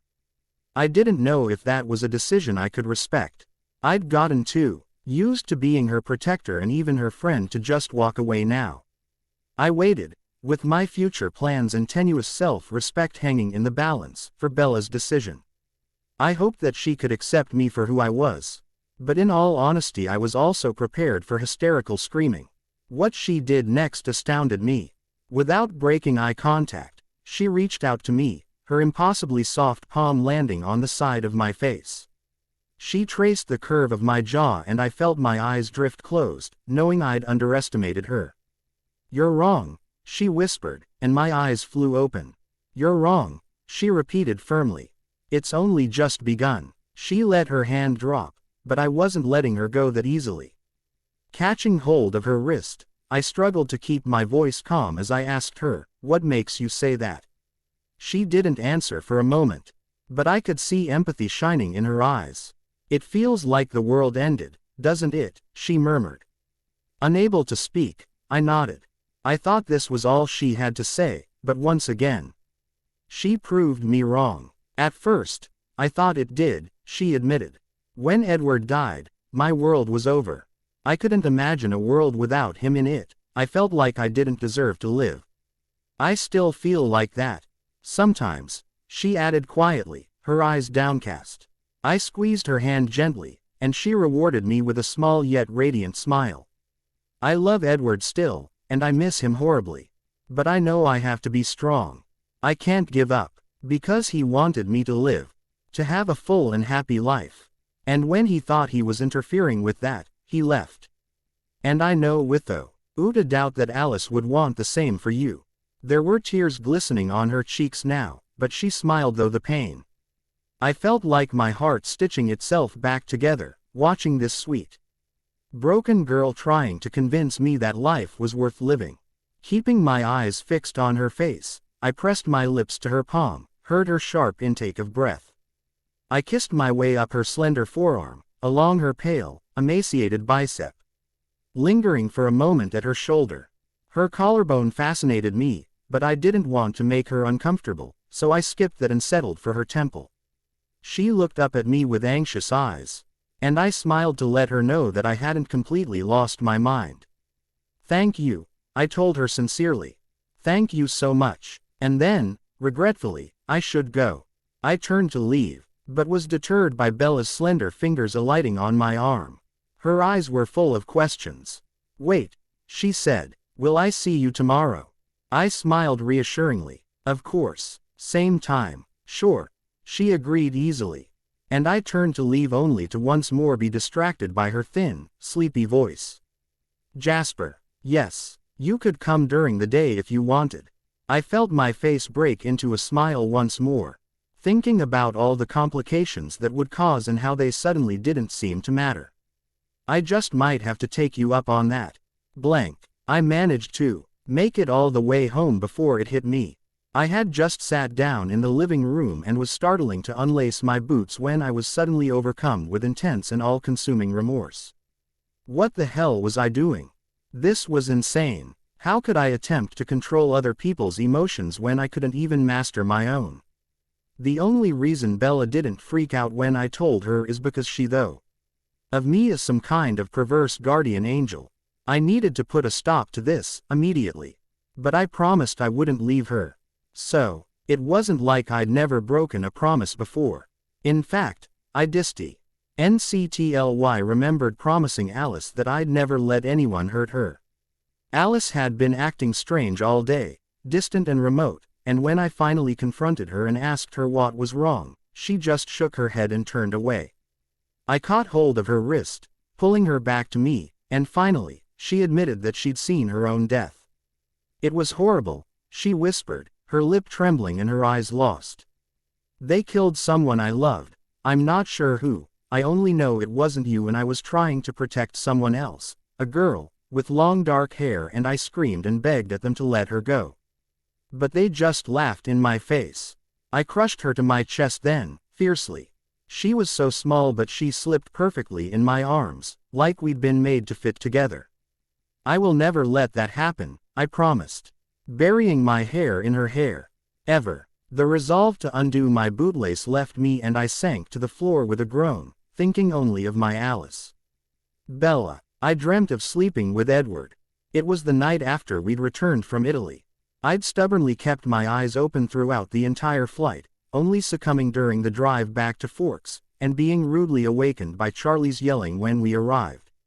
I'd begged Edward not to leave, and after Charlie had been placated, he allowed me to curl up next to him on my narrow bed. I folded into his stone body, nestling my neck into the crook of his shoulder so that my lips were only inches from his face. He'd made a soft sound in his throat like he was finally content, and, his hand wrapped firmly around my waist, began to hum my lullaby. I sighed and snuggled even closer so that his sweet scent was all I could smell, felt my muscles relax and my jaw slacken, and I knew that he would never leave again. A sudden chill awoke me. A nurse had unwittingly opened the window to let in the early morning air, not knowing that as doing so she had destroyed the best dream I was ever likely to have. Still half asleep, I mumbled Edward's name. When he did not respond, I tried again. Edward. There was no answer, and for some reason that sent icy dread rushing through my veins, weighting me down so that it was hard to think or breathe. My eyes flew open, and I realized, not for the first time, that I was alone, that Edward would never sing me to sleep again. I had known that, intellectually, for a month, but it had never hit me quite that hard before. And the sheer irrevocable power of that realization sent me careening over the edge once more. Edward, I whispered, and the pain rattled me from head to toe. I sobbed, I shook, and I screamed low into my pillow so that the nurses wouldn't hear. My fingers grasped the edge of the bed so hard the color left my knuckles. I cried still I didn't have any tears left, until I could only stare morosely at the ceiling, waiting for something, anything, to make the misery end. For nearly an hour I lost myself to grief. And then, just at the point when I had given up hope, when I was beginning to not only sense but actively notice my mind's descent into madness right then, I looked out the window. There, in perfect alignment with the head of my hospital bed, was the most beautiful sunrise I had ever seen. The night sky was dissolving, lightening from black to midnight blue to periwinkle and finally to pink, orange, yellow, eggshell blue. It was absolutely glorious, singularly lovely. And in that moment I fully believed the sun was rising just for me. Rising because I couldn't fight the darkness on my own anymore, rising because it knew I needed its light to guide my way. I have never been more grateful or more fortunate, and in that moment I made the decision never to let myself be consumed by grief again. I could mourn, I could cry, I could remember, I could wallow, but always I would force myself to recognize that tomorrow was a new day, that this sadness, while it would never leave my heart, would never threaten my life or my sanity again. Blank. The first visit was by far the hardest, probably because I wasn't expecting it. There I was, exhausted after just having finished my first physical therapy session, and in walks Jasper, holding a ludicrous bouquet of flowers and wearing a look on his face like a 15-year-old boy who was just about to ask the prettiest girl in his class to homecoming. I might have laughed at the expression if Charlie hadn't been sitting right beside me, but to my great surprise and relief, my father, after an initial disapproving grimace that he almost managed to hide, actually stood up, shook Jasper's hand, and thanked him for saving my life. A startled look flashed across Jasper's chiseled features, but he maintained his composure well. "You're very welcome, sir," he replied politely. Then, gesturing slightly awkwardly with the flowers, "These are for Bella." "Didn't think they were for me," Charlie joked, and Jasper smiled before smoothly setting down the flowers and settling in the chair opposite my father. Charlie followed suit, and what happened after that was nothing short of an interrogation. Charlie questioned Jasper about every aspect of his life, starting with finer details of the accident and moving on to why the Cullens left. Was Jasper doing all right on his own? Did he plan to finish out the year at Forks High? What were his future plans, his background, his parents? He even asked what his intentions towards me were. Had the therapy not drained me completely, I would have covered my eyes after that one, but as it was I could barely stand to move my pinky finger, let alone a whole hand. Jasper, to his credit, handled the question extremely well for someone who didn't have an answer planned out ahead of time. "My intentions," he repeated, and I could tell that although his tone was perfectly cordial at the moment, he was going to have a laugh about this later. I grit my teeth as he continued, "I intend to be your daughter's friend, sir, if she'll let me, that is. We're dealing with similar things right now, and I think it would be helpful for each of us if we had someone to lean on." It wasn't strictly the truth, but it wasn't stretching it too far either. Charlie looked satisfied with that answer, and the two continued to talk in an amiable way that didn't allow me to get a word in edgewise. I was on the verge of clearing my throat when Dr. McCall appeared in the doorway needing to talk to my father. I wasn't sorry to see the back of him, to be honest, and turned my head immediately towards Jasper, eager to discuss last night. But as soon as I opened my mouth to speak, I was interrupted by a knock at the door.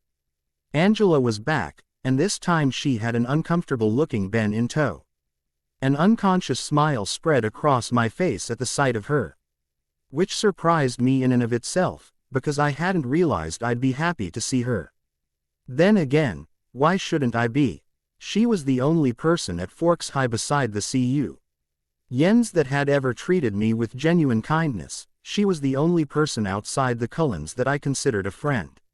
So despite my reservations about having her, Ben, Jasper and I all in the same confined space, I managed a cheery wave.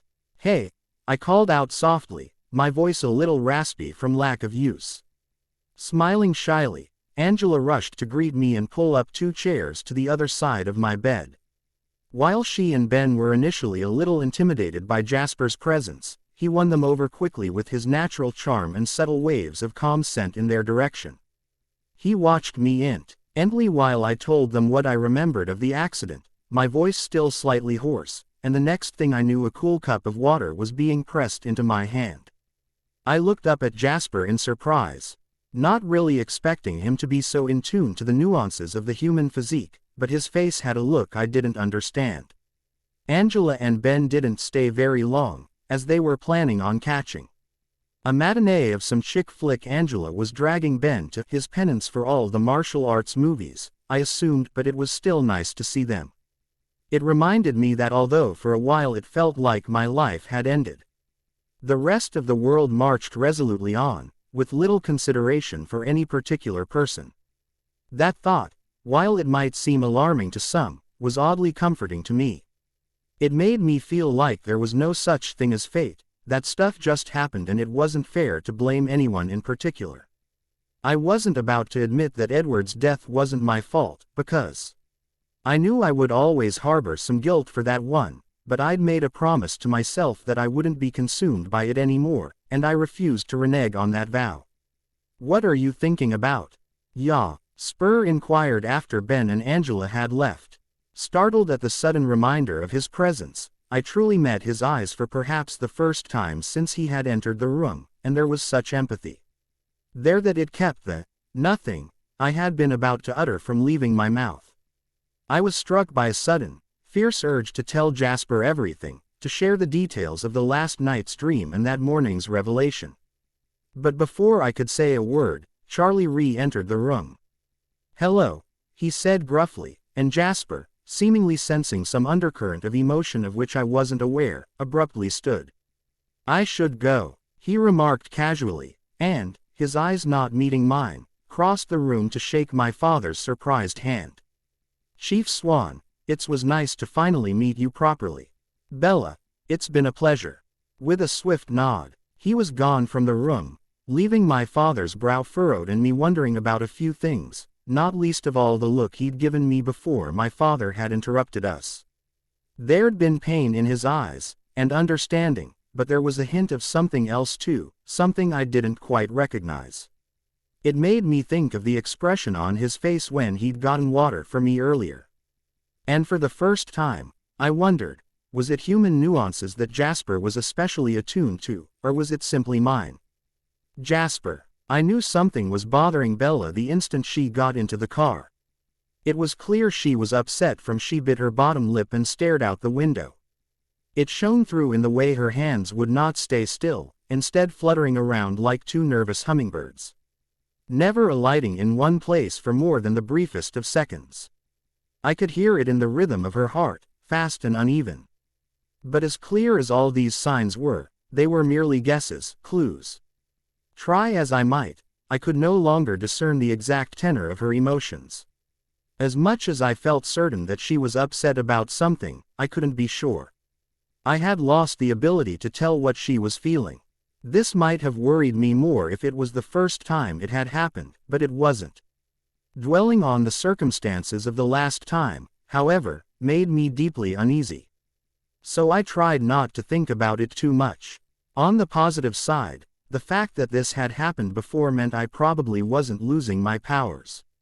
On the negative, I stopped that train of thought before it could go any further and slowed down to pull into Bella's driveway.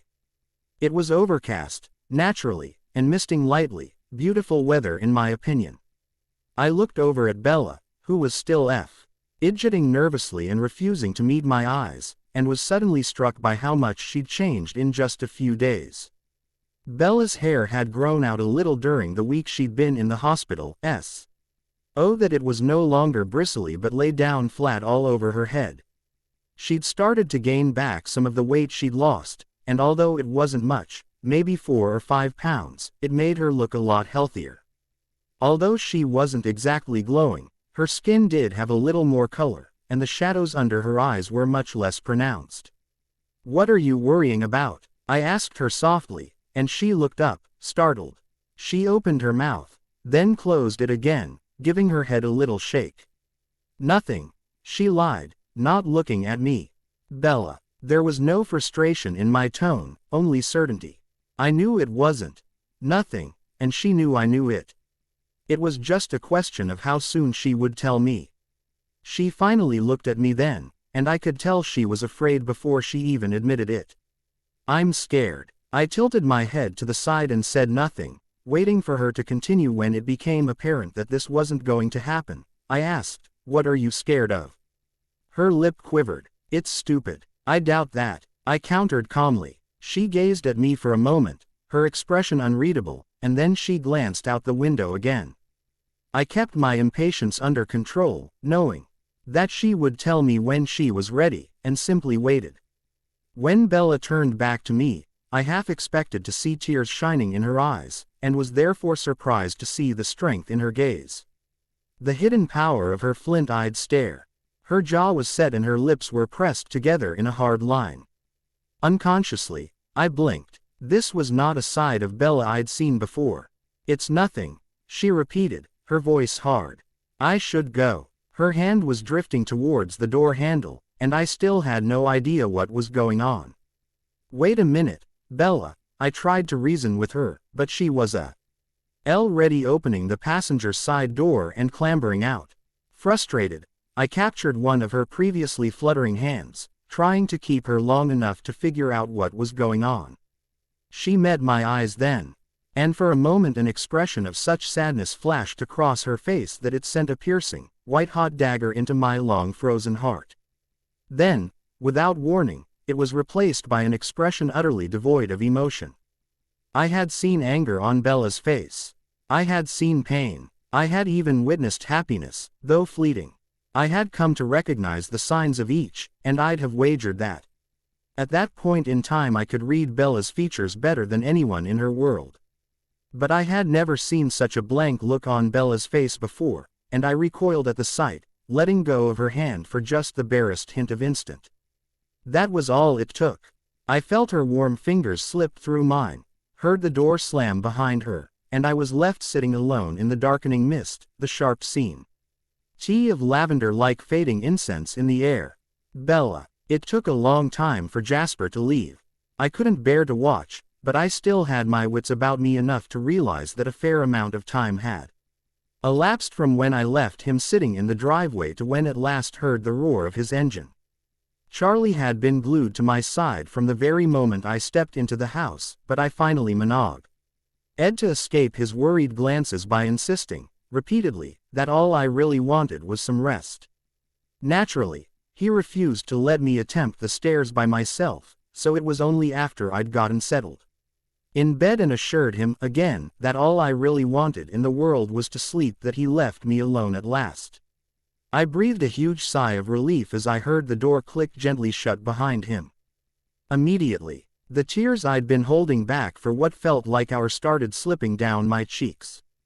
I buried my face in my pillow to smother my weeping, and, not for the first time in recent weeks, I cried myself to sleep. The next morning was a Monday, and my alarm went off at 7:15, as always. Groaning, I reached over to hit snooze, but as I snuggled deeper into my warm sheets, I discovered that sleep was no longer possible. There were too many things I didn't want to think about to sat hidden under the comforter, hoping the rain I could hear falling outside my window would seep into my bedroom and wash me away.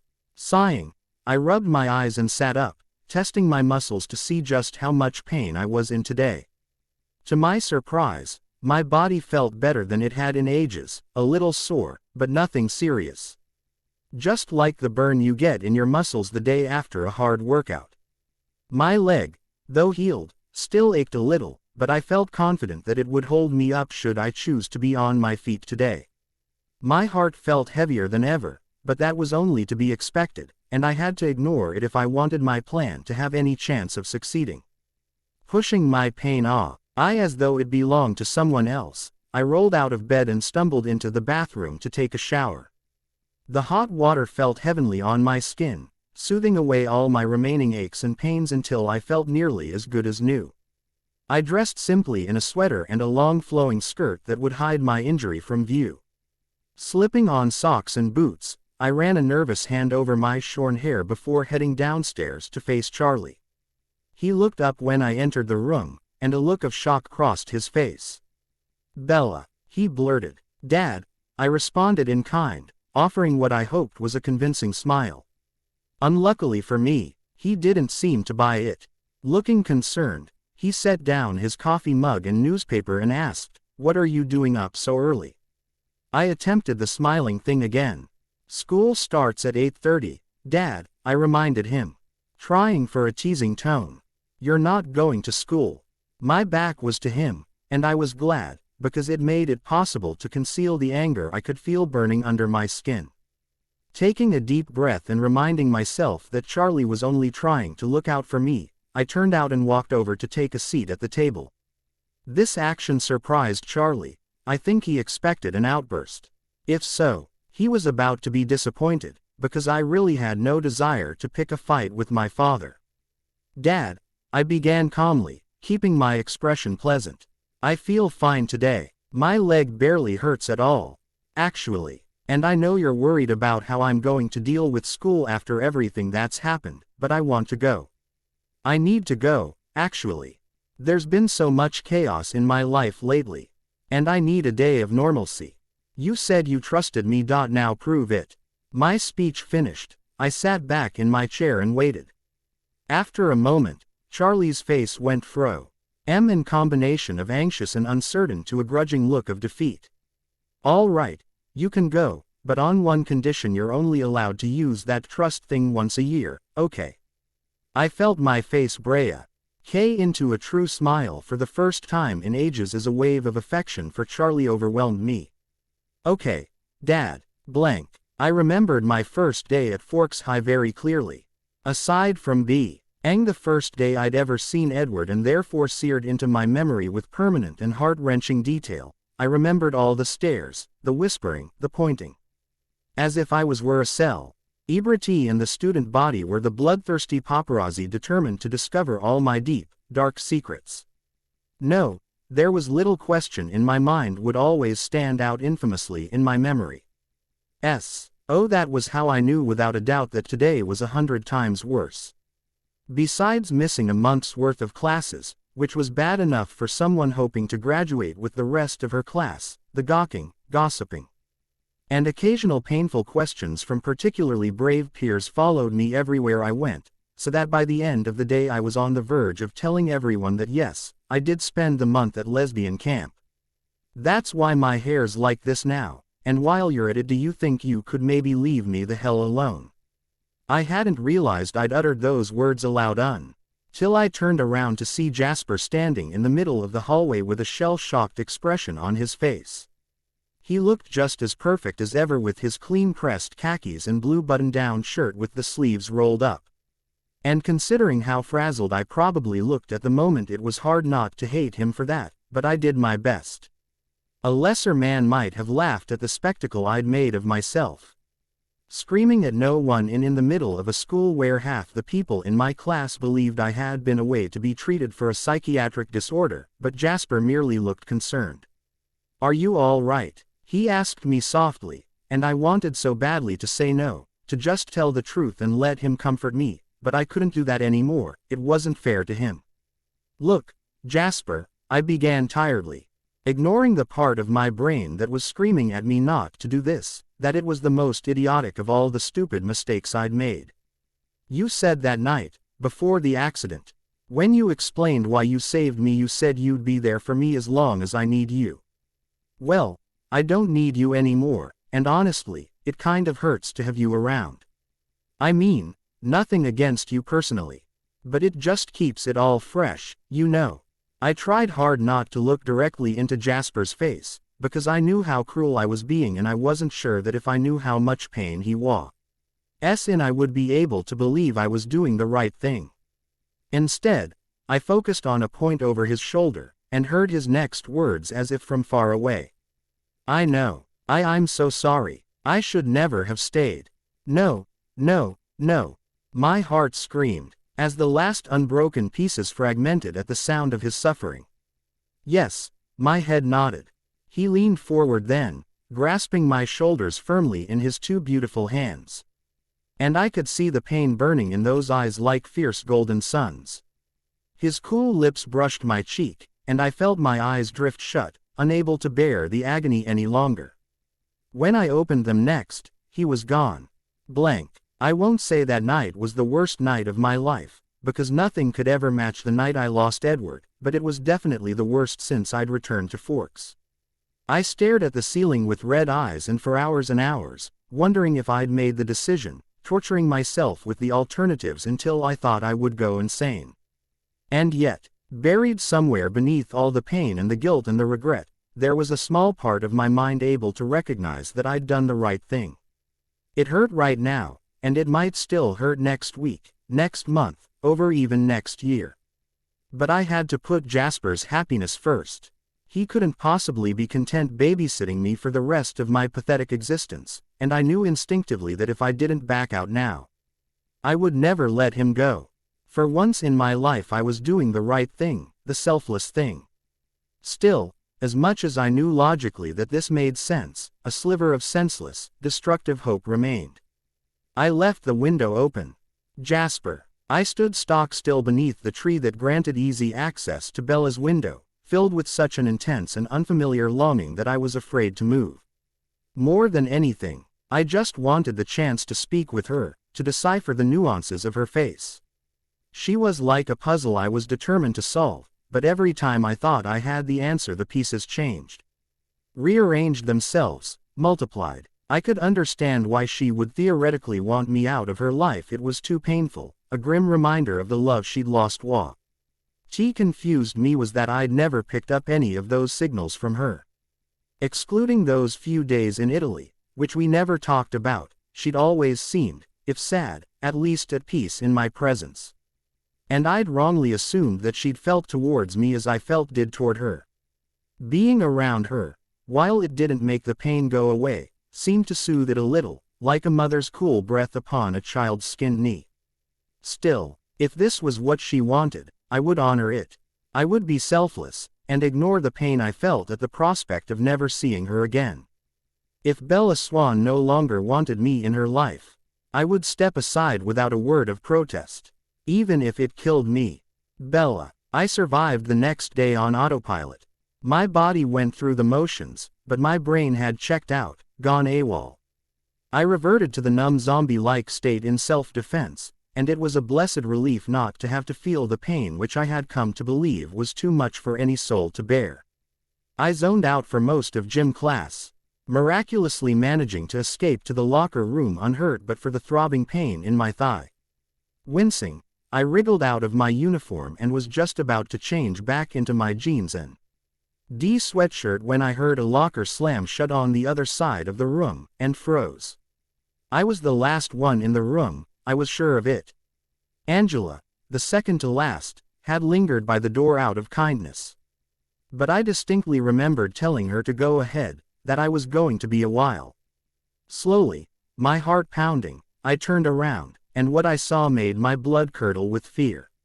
Standing on the their side of the locker room were two boys whose names I did not know, and both were so tall and brawny I would not have recognized them as students if it weren't for the football jackets they both wore like badges of honor. One was dark and the other was fair, but they wore identical leering expressions.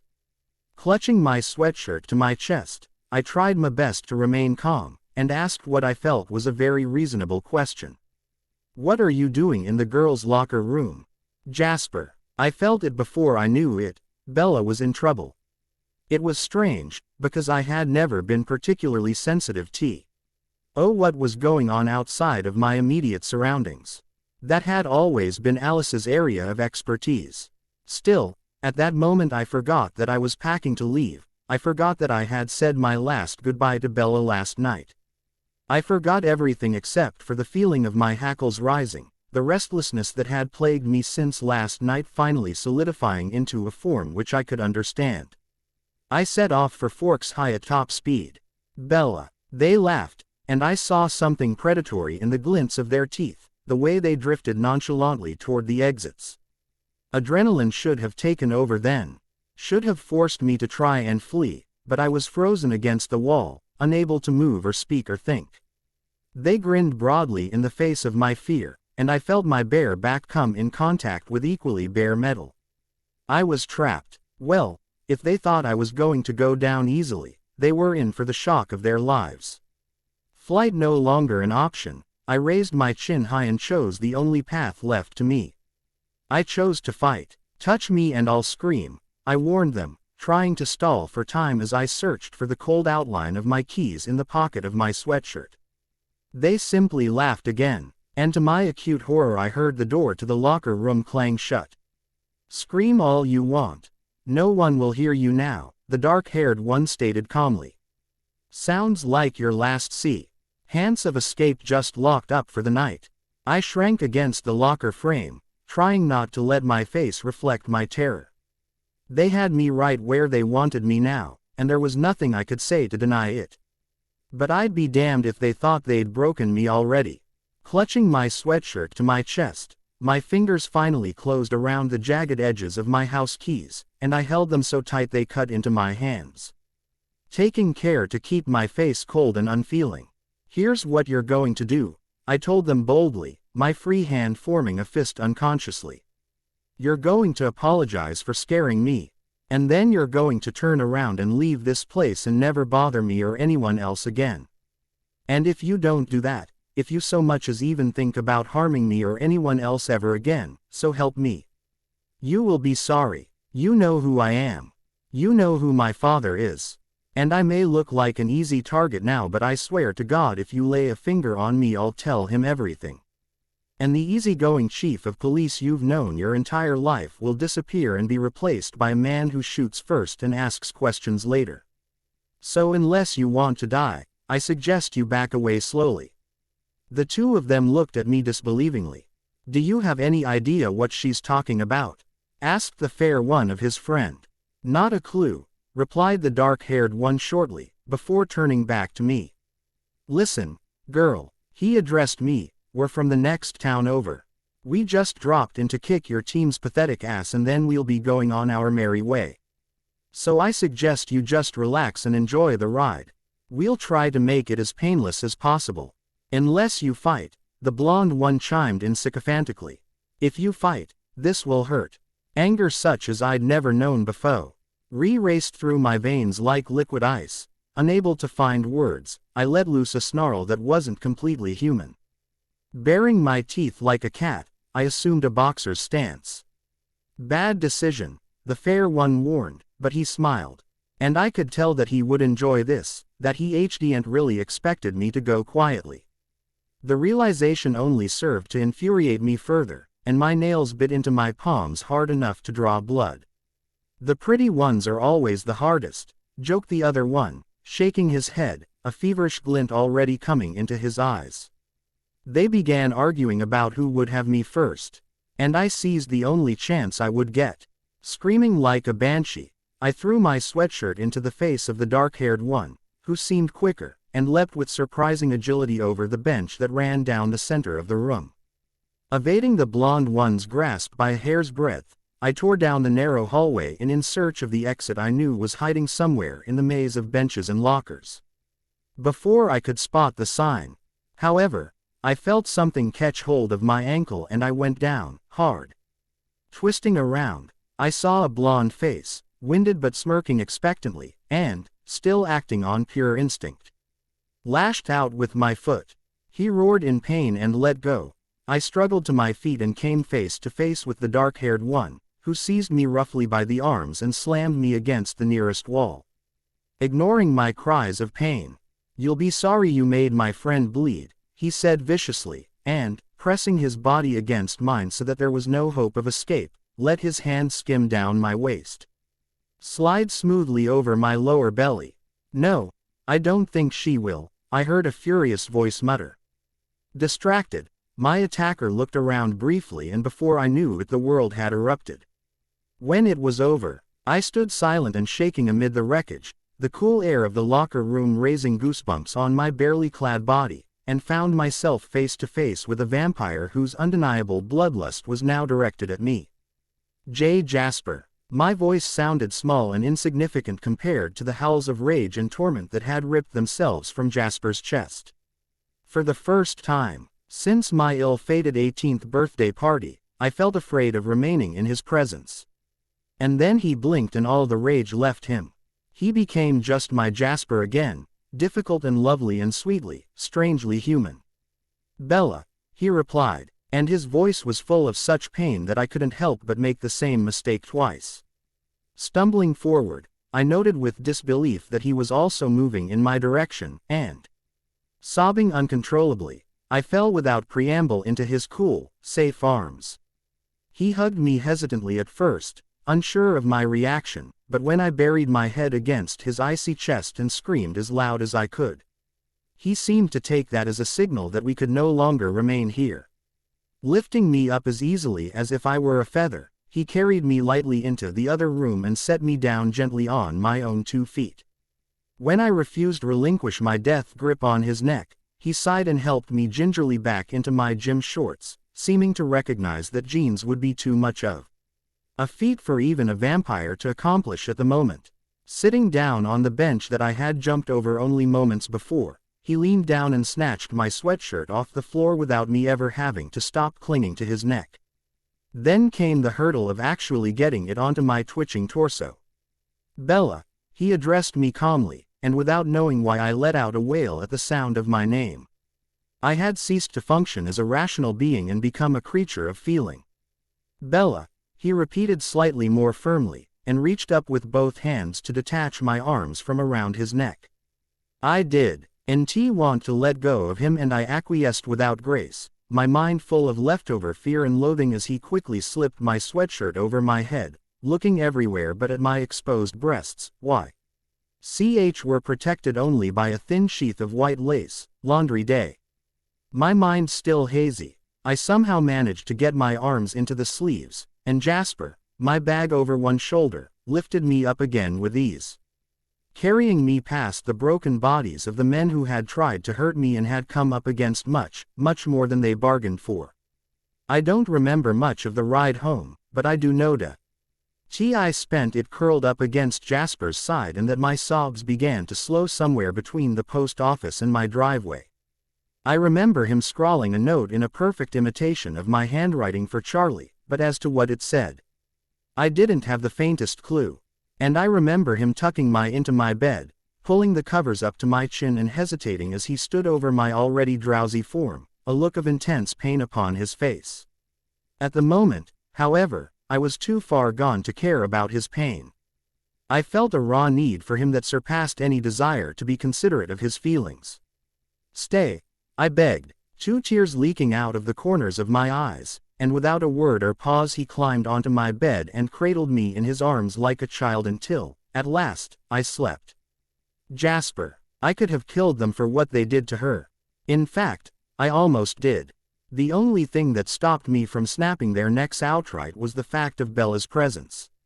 No matter what she'd say to assuage my BTS when she was in her right mind again, I knew that murdering the 2 boys, even if they deserved it, would change the way she looked at me forever. Instead, I chose to merely give them the beating of their lives and left an anonymous tip with the police station that persuaded several girls in the county over to come forward and identify the bastards, who were then arrested the moment they were discharged from the hospital. While justice is very often blind, vengeance is sweet, and I felt confident that those 2 would never hurt other innocent girl again, considering the modifications that I enacted upon their anatomy. But all that was secondary, and paled in accordance with the reality of Bella sleeping soundly in my arms, the sweet wuffling noises she made when she slept captivating all of my attention. Studying her face, I was fascinated by her small, delicate nose, the way the dark shadows of her eyelashes contrasted sharply with her sweeping cheekbones, and how the rich hue of her Cupid's bow lips was complemented perfectly by the rosy blush that was constantly staining her creamy, soft as satin skin. Her drastic short dark hair only amplified her already striking features, and looking at her now, I could no longer deny that she was beautiful. Ashamed, I hung my head, mentally chastising myself for thinking such thoughts only hours after she'd suffered such a horrible ordeal. The fact that her innocence had nearly been stolen from her in a moment of selfish passion only made it that much more vital to protect, and I vowed that as long as I lived, whatever the personal cost, I would never let her be threatened in that or any way ever again. I was distracted from my determined musings by a sound emanating from the precious girl I held in my arms. When I first heard it, I was sure that my ears had been deceived, even though I knew that my enhanced vampire hearing would never mislead me. Then I heard it again, and I froze, unable to move in even the most minimal, automatic way.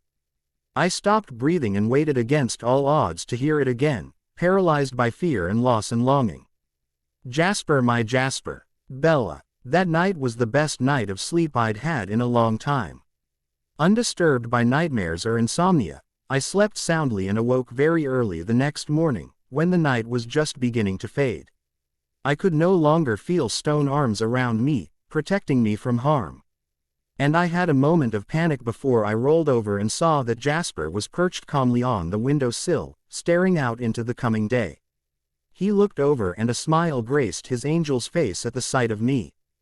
"Good morning," he greeted me softly, and went back to staring serenely out into the darkness. I did not know what to say and just blurted out the first thing that entered my mind. A stupid move for anyone but a terrible one for awkward, bumbling me. "What are you doing all the way over there?" I asked before my brain caught up to my mouth, and then blushed, realizing how that sounded. Jasper's eyebrows shot up, and I hurried to correct my mistake. "I only mean I went to sleep, and when I woke up you weren't there, which scared me." Okay, I wasn't making this any better. In fact, I needed to stop before I started babbling even more incoherently than I was now. "Oh, just ignore me, I'm traumatized," I finished in a rush. Sneaking a peek at Jasper through my eyelashes, I was happy to see that he definitely looked amused rather than offended. In fact, he let out a small laugh at whatever expression was on my face at the moment, and I forgot to even blush. Losing myself instead in the music of his laugh. I didn't think he'd ever laughed in my presence before, and it was the most enchanting sound I'd ever heard. It took Jasper's next words to bring me back to reality. "You're extremely amusing when you're trying not to be, Bella," he informed me cheerfully, his eyes twinkling. I scowled, and he laughed again, which caused a grudging smile to appear on my face. Then his face turned abruptly serious. "Are you all right?" he asked me softly, seeming to struggle with how to phrase his question. I knew he was only inquiring as to my physical well-being. But the question forced me to stop and take stock of what I honestly felt at the moment. And I was surprised, because what I mostly felt was happy. Sure, there was still an undercurrent of sadness. As to my mood, it'd be more shocking if I wasn't sad, considering the fact that I'd just lost the love of my life less than 2 months ago, but overriding that sadness was overwhelming relief and euphoria. I was safe. Jasper had made sure of that. Then I felt a stab of pain in my chest, realizing that he probably wasn't planning on staying. I'd wounded him with my harsh words the day before, but he got over the pain and this ridiculous duty he felt he had towards me. I was sure he'd want to leave. I felt my face fall rather tragically at that and tried to cover it up with a broken smile. Jasper's quick eyes registered my distress before I had a chance to hide it. "Bella." His voice was low, soft, concerned. I cursed inwardly, wanting to keep him around but knowing it would only be worse for the both of us if I dragged this out, and forced my eyes to meet his. All my resolve left me the second I laid eyes on his hopeful face. No matter what I did, I would hurt him. Feeling the tears start to bloom in the corners of my eyes, I turned away so he wouldn't have to watch me cry. It was too late. Abandoning his position on the windowsill, Jasper went from halfway across the room crouched on the bed beside me in the space of a heartbeat. Catching hold of my wrists gently, he held my gaze fast to his and refused to let me go. "Bella," he began in a low, furious voice. "Bella, you cannot begin to comprehend how sorry I am that what happened in the locker room yesterday was allowed to escalate that far. I know you told me to leave, but I should have been there. I should have made sure you were okay. There are no excuses. What happened yesterday was my fault. And if you want me to track down and kill those bastards who tried to hurt you yesterday, I swear I'll do it. Just say the word." Jasper's eyes were blazing with a fiery light the likes of which I'd never seen. My mouth had fallen open sometime during his impassioned speech, and when I tried to speak, all that came out was a small squeak. Thankfully, Jasper did not continue, but maintained his half-kneeling position by my bed, my wrists still grasped in his large and beautiful hands. At last, I managed to articulate what I was feeling at the moment. "Jasper," I addressed him, "do me a favor and never say that again." His eyes still locked on mine, Jasper waited, frozen as if I had not yet spoken. Ignoring him, I continued. "What happened yesterday was not your fault, and while you have no idea how glad I was that you showed up at that exact moment, what happens to me is not your responsibility. They already saved my life more times than I can count. You just need to let go of whatever guilt you feel and leave before I ruin your life more than I already have, anyway. I bowed my head at that moment, fighting bravely against the tears that threatened to obscure my vision. When I looked up, Jasper no longer looked frozen. He looked voraciously angry, his eyes blazing and his face even harder looking than usual. Angry enough so that, even though I trusted him completely, I shrank back a little in unconscious fear. "Why didn't you tell me that?" he hissed, obviously struggling to control his voice. I blinked, not expecting that reaction, and breaking eye contact, he let go of my wrists and swore loudly before striding over to the window. I'm sorry. I guess I just thought it would be better if you thought I didn't want you around. I wanted you to be able to make a clean break. Get on with your life, I finished lamely, because I really didn't know. If I'd understood how to make a clean break, I wouldn't have spent months clinging to the memory of Edward like a lifeline, refusing to live my life. That line of thought might have sent me into a depression if I hadn't been distracted then by Jasper suddenly spinning around to face livid, moving jerkily at half-human, half-vampire speed. "A clean break," he nearly screamed, barely bothering to control his voice anymore. "A clean break. Oh, Bella," he laughed humorlessly, "you are so exceptionally deluded." I simply sat, shocked into silence, waiting, while Jasper fumed. "A clean break. Very funny, Bella," he complimented me, his eyes flashing. "Nothing about this situation is ever going to be that easy, so I suggest you let go of the ludicrous notion that I can suddenly walk away without a backward glance. My heart may no longer beat, but it does exist," he assured me. I tried to speak, to tell him that I'd never thought of him as heartless, but he plowed on, relentless.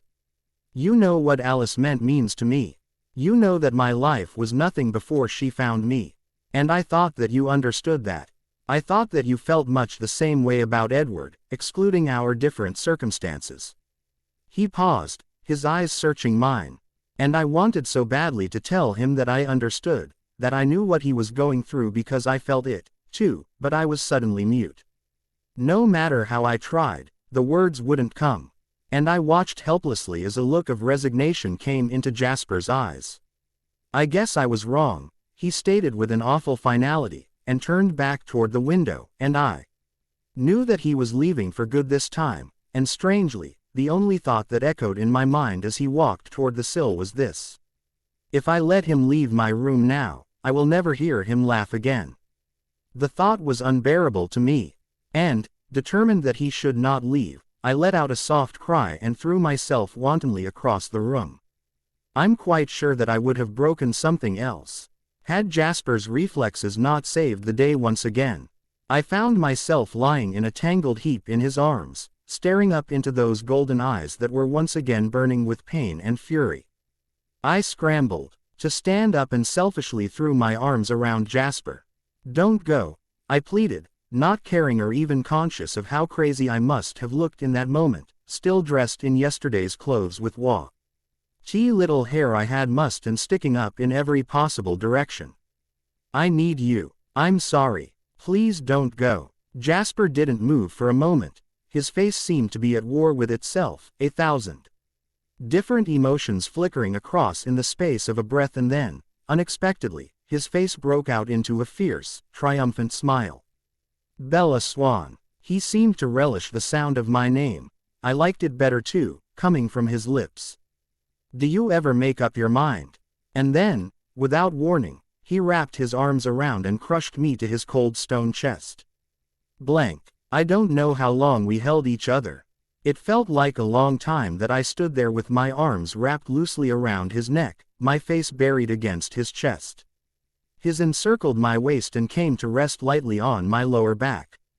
I let my eyes drift shut and simply listened to the sounds of the waking birds, not letting myself think, only feel. My heart rate slowed and my chest rose and fell with ease, all traces of the hole gone for the moment. And I realized it was the most whole I'd felt in a long time. Eventually, though, it had to end, like all things human do, and you can rest assured that it ended in the mundane possible, with the growling of my stomach. Jasper lifted his head, startled, and I laughed at the concerned expression on his face. It's just my stomach announcing it's time for breakfast, I informed him, unable to keep a grin from spreading across my face. I hadn't smiled in so long that it literally felt unfamiliar, and I resolved to work on that, because a smile graced Jasper's face as well as he realized his mistake. Can I cook for you? He asked, excitement lighting up his face the prospect. I bit my lip, think of Charlie, and how it would look if he found Jasper in my kit. Chen at 7:20 in the morning. Don't worry, I'll be quiet, Jasper assured me, interpreting my worried look correctly. A reluctant grin returned to my face at that, because he just looked so damned happy. Like a little boy on Christmas morning, and there was simply no way to deny him. All right, I gave in easily, chuckling. Do you even know how to cook? He grinned like the devil. No, he admitted, releasing me finally, but I'm sure I can figure it out. He called out behind him as he headed for the door. I shook my head a little, still smiling, and made my way into the bathroom to take a shower. 30 minutes later I made my way downstairs, dressed simply in jeans and a white button-down, and gasped at the rich smells assaulting my senses. My jaw dropped as I walked into the kitchen, and my first thought was that Jasper had officially lost his mind. Sitting on the table was a stack of pancakes about 10 inches tall, positively dripping with butter and syrup. Beside it was a platter of scrambled eggs that appeared to have been seasoned with pepper and cheese, so that they resembled some sort of gargantuan omelet. Sitting next to that was an equally ridiculous plate of bacon and sausages. And glancing over at the skillet I saw that Jasper was now frying up some hash browns. Seeing me staring, he said straight-facedly, "Think this will be enough?" I couldn't help it. I burst into hysterical laughter despite the fact that Charlie was still sleeping upstairs, or so I thought. Leaning against the wall for support, I saw Charlie lumbering downstairs in a bathrobe and instantaneously froze. I don't know what went through my head at that moment. Maybe I thought I could actually blend into the drywall if I concentrated hard enough. At any rate, Jasper saw me slumped uselessly against the wall and took action. "Chief Swan," he proclaimed upon Charlie's entrance, smiling so broadly it almost hurt my eyes. "Please, have a seat. I know Bella doesn't drink coffee, but I've heard you take yours black with 2 sugars, is that right?" My father simply stood there dumbfounded, his jaw slack, for what felt like forever. Jasper kept talking, seemingly oblivious to the extreme awkwardness of the situation, and although I knew that he could truthfully sense Charlie's emotions far more accurately than I could, I still felt a growing discomfort as the minutes dragged on and Charlie simply stood there, framed in the doorway, the look of a man who cannot comprehend what he is seeing etched upon his face. "Bella invited me over for breakfast, I hope that's all right with you." Jasper lied smoothly, emptying the hash browns onto yet another oversized plate. "I thought I'd do this while she was getting ready and surprise her, as a sort of thank you for being my friend during all of this." His voice was so earnest and happy that I nearly believed him myself, but the look on Charlie's face was still one of resolute disbelief. "I've hardly ever cooked, but you're welcome to try anything and everything you like. I sort of doubt Bella can finish all of this herself." And then, apparently completely at ease, Jasper began to hum while he worked, carrying the last plate to the table and beginning to tidy up his working space. Charlie gave his head a little shake then, and looked at me with eyebrows raised, as if to say, "Is this insanity all right with you?" Human chameleon that I presently was, I still managed to give him an encouraging nod, and he seemed to take that as confirmation enough. Walking over to the table, he plumped himself down and calmly took the cup of coffee Jasper was holding out to him, sipping it serenely from time to time. Shocked speechless, I saw down at the table and stared mutely at a spot on the wall above Charlie's head. Catching my eye, Jasper gave me a small, almost imperceptible wink, and starting dishing out breakfast, starting with one of his enormous fluffy pancakes. I soon discovered that everything was very good. Though not perfect, A few of the sausages were burnt and the eggs tasted a tad rubbery at times. The pancakes, however, were divine, as were the hash browns and bacon, and I flashed Jasper a quick but well-deserved thumbs up as Charlie, with a what the hell expression, dug in. I found myself liking the fact that not everything was perfect, the fact that Jasper could make mistakes showcased more of his strange and compelling humanity, or so I felt. It's possible I was just reading far too much into a couple of mildly overdone sausages, but I liked it just the same. When our awkward, but delicious breakfast was over and Charlie had changed and left for work, I got up and hugged Jasper firmly around the midsection.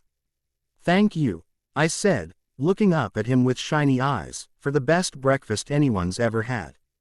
He replied with a smile and gently detached himself, gesturing to the mess of dishes that now filled the sink. I offered to help and he obliged without a word. Working together, the two of us had the kitchen sparkling about 5 minutes. Glancing at the clock, I saw that it was now time to go to school, and looked at Jasper without a question in my eyes. "Are we going?" he asked, and I thrilled at the sound of the "we." Still, I was a little nervous at the prospect of school, considering what had happened yesterday. Jasper read my expression correctly once more and, taking a step toward me, laid his palm on the side of my face. "Don't worry," he assured me, "I'll be there." Jasper. In the end, it didn't really matter that I felt like my head was imploding. All it took was a single grateful glance upward through dark quivering lashes, and I was powerless.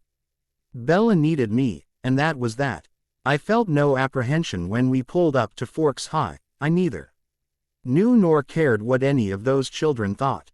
Then I looked over at Bella and saw the expression on her face, like she was psyching herself up to be tortured, and I impulsively grabbed her hand, squeezing it reassuringly. She offered me a tentative but dazzling smile and returned the pressure before dropping my hand and climbing out of the car like the fearless girl I secretly suspected her to be. We walked together through the front doors, and I congratulated myself on stalling Bella by allowing her to help me clean. Most people had already left for class, and the few that were left were intimidated enough by my presence not to risk glancing at us for more than a moment. Bella squared her shoulders and made to bravely stride off for her first period class. Smiling slightly and making no effort to be quiet, I followed her. Hearing my footfalls on the tile behind her, she turned around and a bemused expression settled on her face. What are you doing?" she asked, utterly confused. And although I wanted to tease her some more, we were already late and I hated to see her look so lost. "Bella, did you really think I was going to leave you alone after what happened yesterday?" Her mouth was actually hanging open. "How adorable. Come on," I told her, taking her hand again, "we're late for class." She managed to close her mouth and allowed me to lead her along. When we got to her first period English class, however, I dropped her hand, not wanting to embarrass her. She shot me a grateful smile and adjusted her bag before pushing the door open. Unfortunately, the teacher was in the middle of a lecture at that point and every head swiveled around at the sound of Bella's entrance. I prepared myself for Bella to suddenly flee from the room, but she surprised me once again. Cheeks burning, she picked her way through the mess of chairs, and, finding her seat, began to unpack her books. I tried to follow, but the teacher called out from his desk, "Now wait just a minute, young man."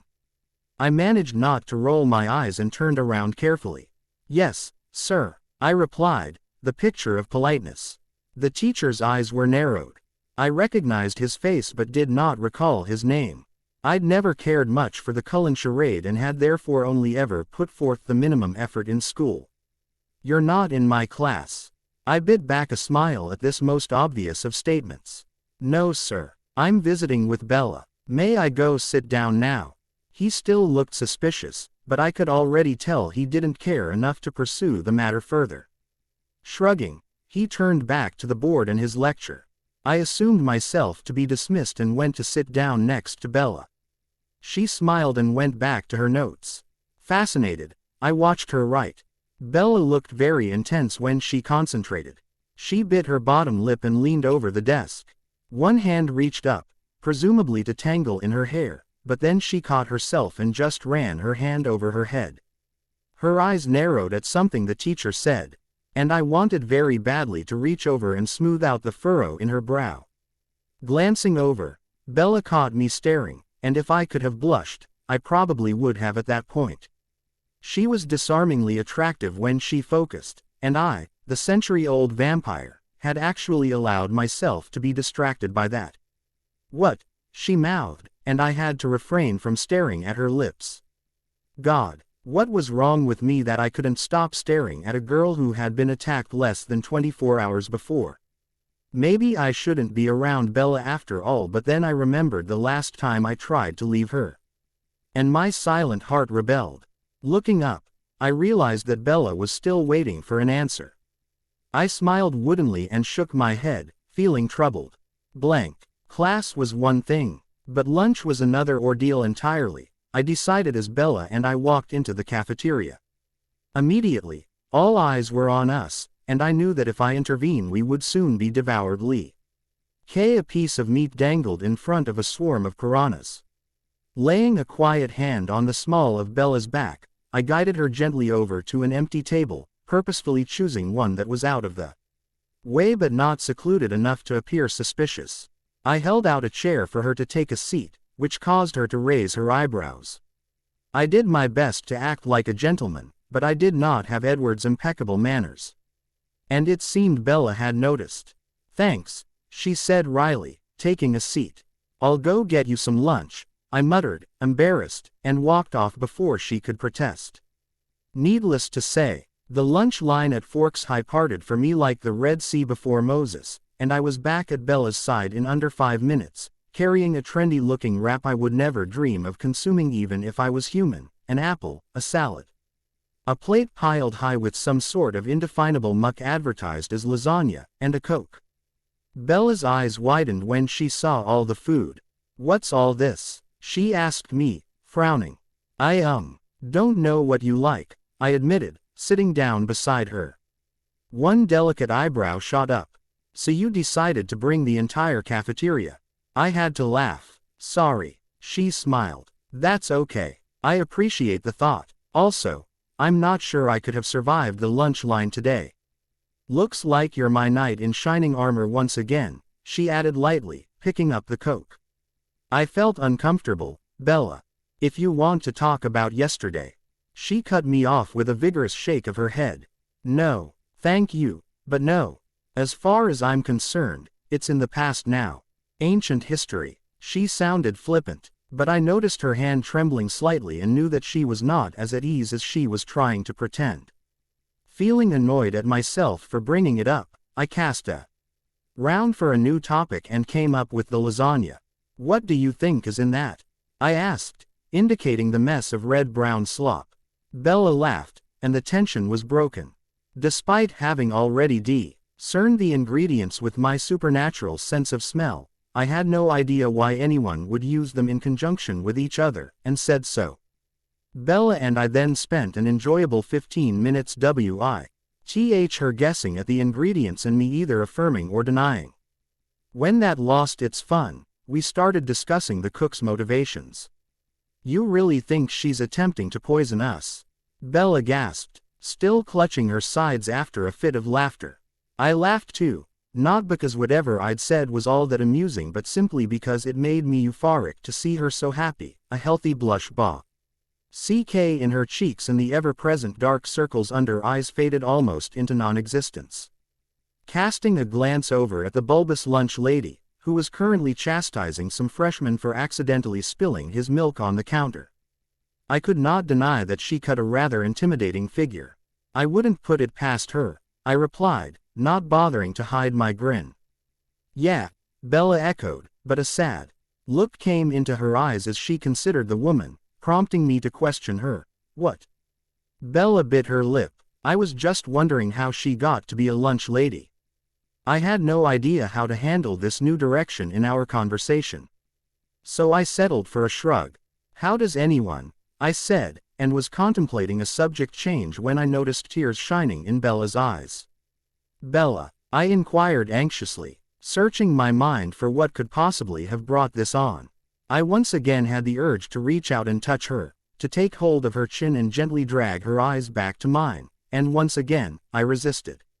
"What's wrong?" I asked instead. Bella tore her gaze away from the wall and looked back at me. She no longer looked like she was about to cry, but her expression was still unbearably sad.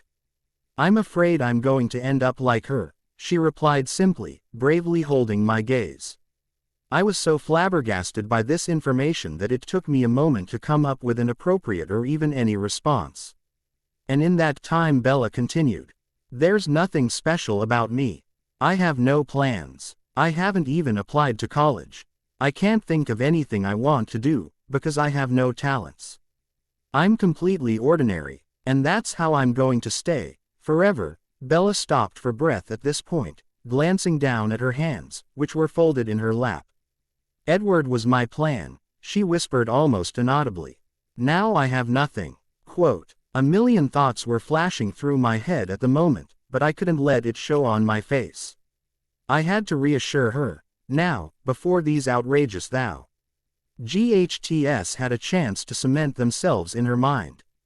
"Bella, look at me," I begged her urgently, and when she didn't respond, I cupped her chin softly and pulled it up so that she couldn't look away. "None of what you just said is true. Edward may be gone, but that doesn't change who you are, and Bella," she was listening now, "I could tell, you are anything but ordinary." The bell rang to signal the end of the lunch period, and I looked at Bella questioningly. "Want to skip out on the rest of the day?" She smiled, but shook her head. "I would, but I have way too much work to do if I want to graduate in a month." An uncomfortable look came into her eyes. "You can go, though, if you're bored." I waved the ridiculous offer aside. "Boredom is the last thing anyone can feel in your presence, Miss Swan. You can't be bored when you're always wondering if your companion is about to trip over her own feet," I reassured her, casually catching her around the waist. She stumbled over an uneven piece of tile. She looked up at me and smiled so wide it looked like it may have hurt. "I guess not, Mr.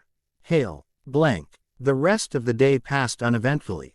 Class slipped by much more quickly, with Bella at my side than it ever had when I was alone. After school, we headed back to Bella's house, where I helped her a bit with her calculus makeup work.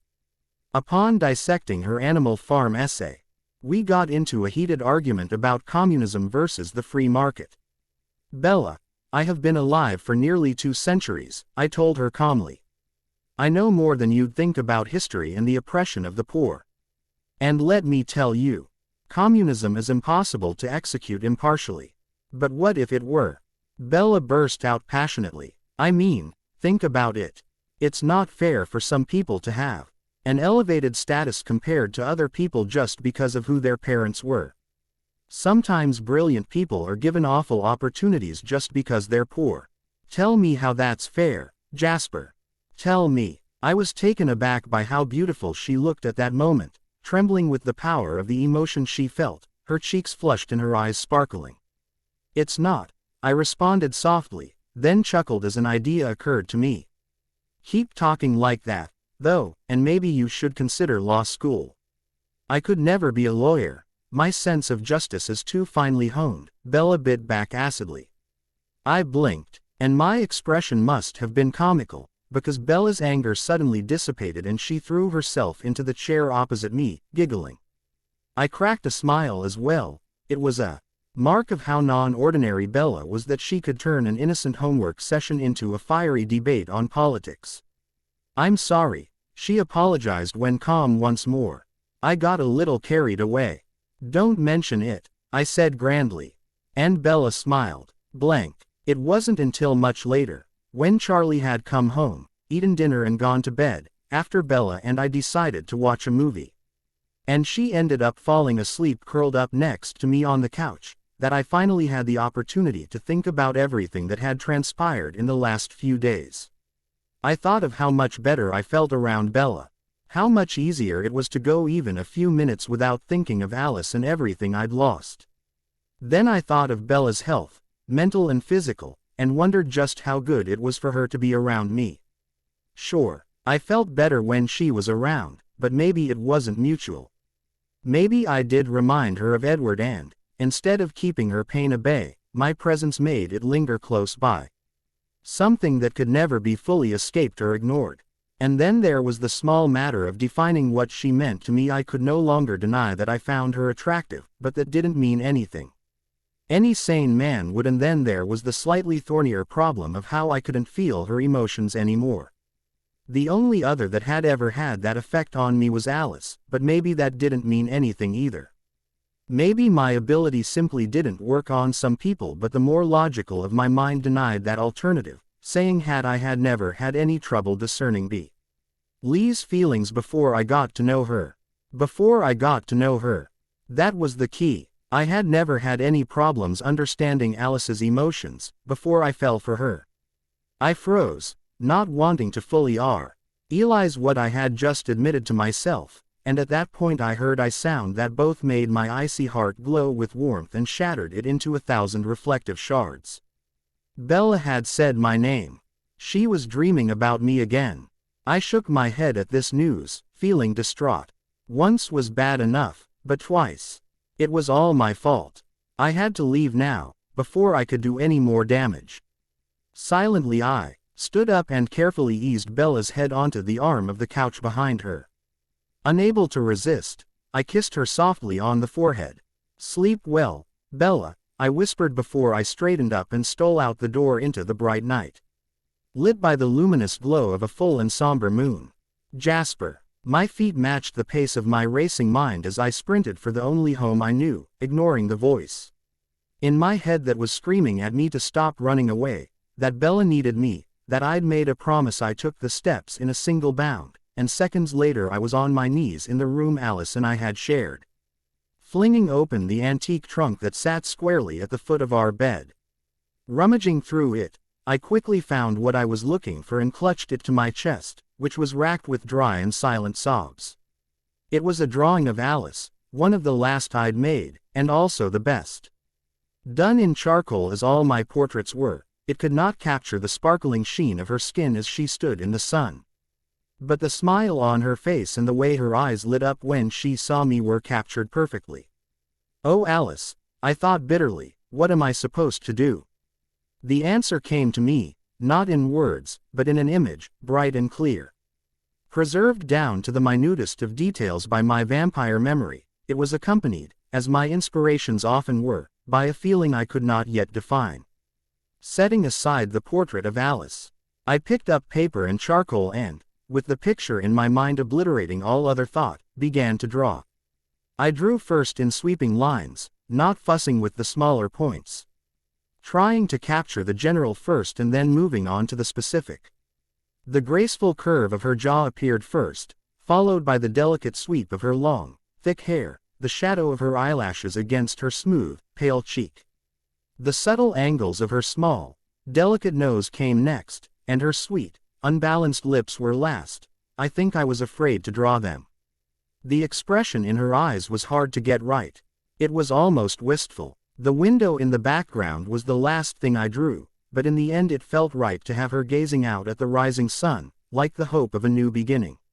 The feeling the drawing evoked was present as I worked, and when I was finished, it was overwhelming.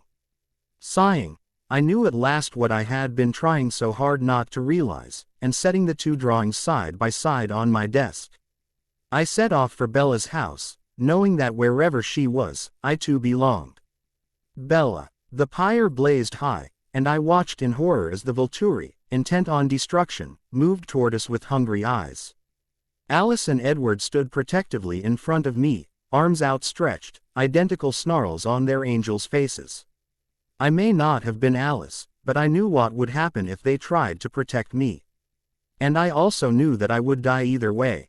Realizing this, I frantically tried to dissuade them from becoming the architects of their own demise. Pulling at Edward's stone arm, I frantically begged him to spare his own life. "Edward, you have to go. If you stay, they'll kill you.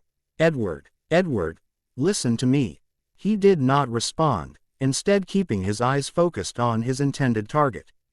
Nearly screaming in frustration, I turned to Alice.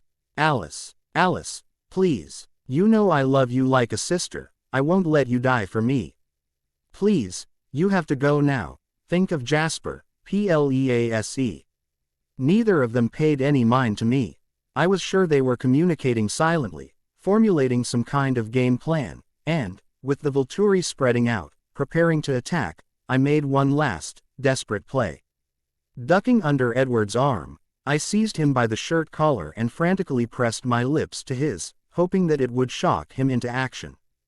At first, his lips were marble under mine, cold and unmoving.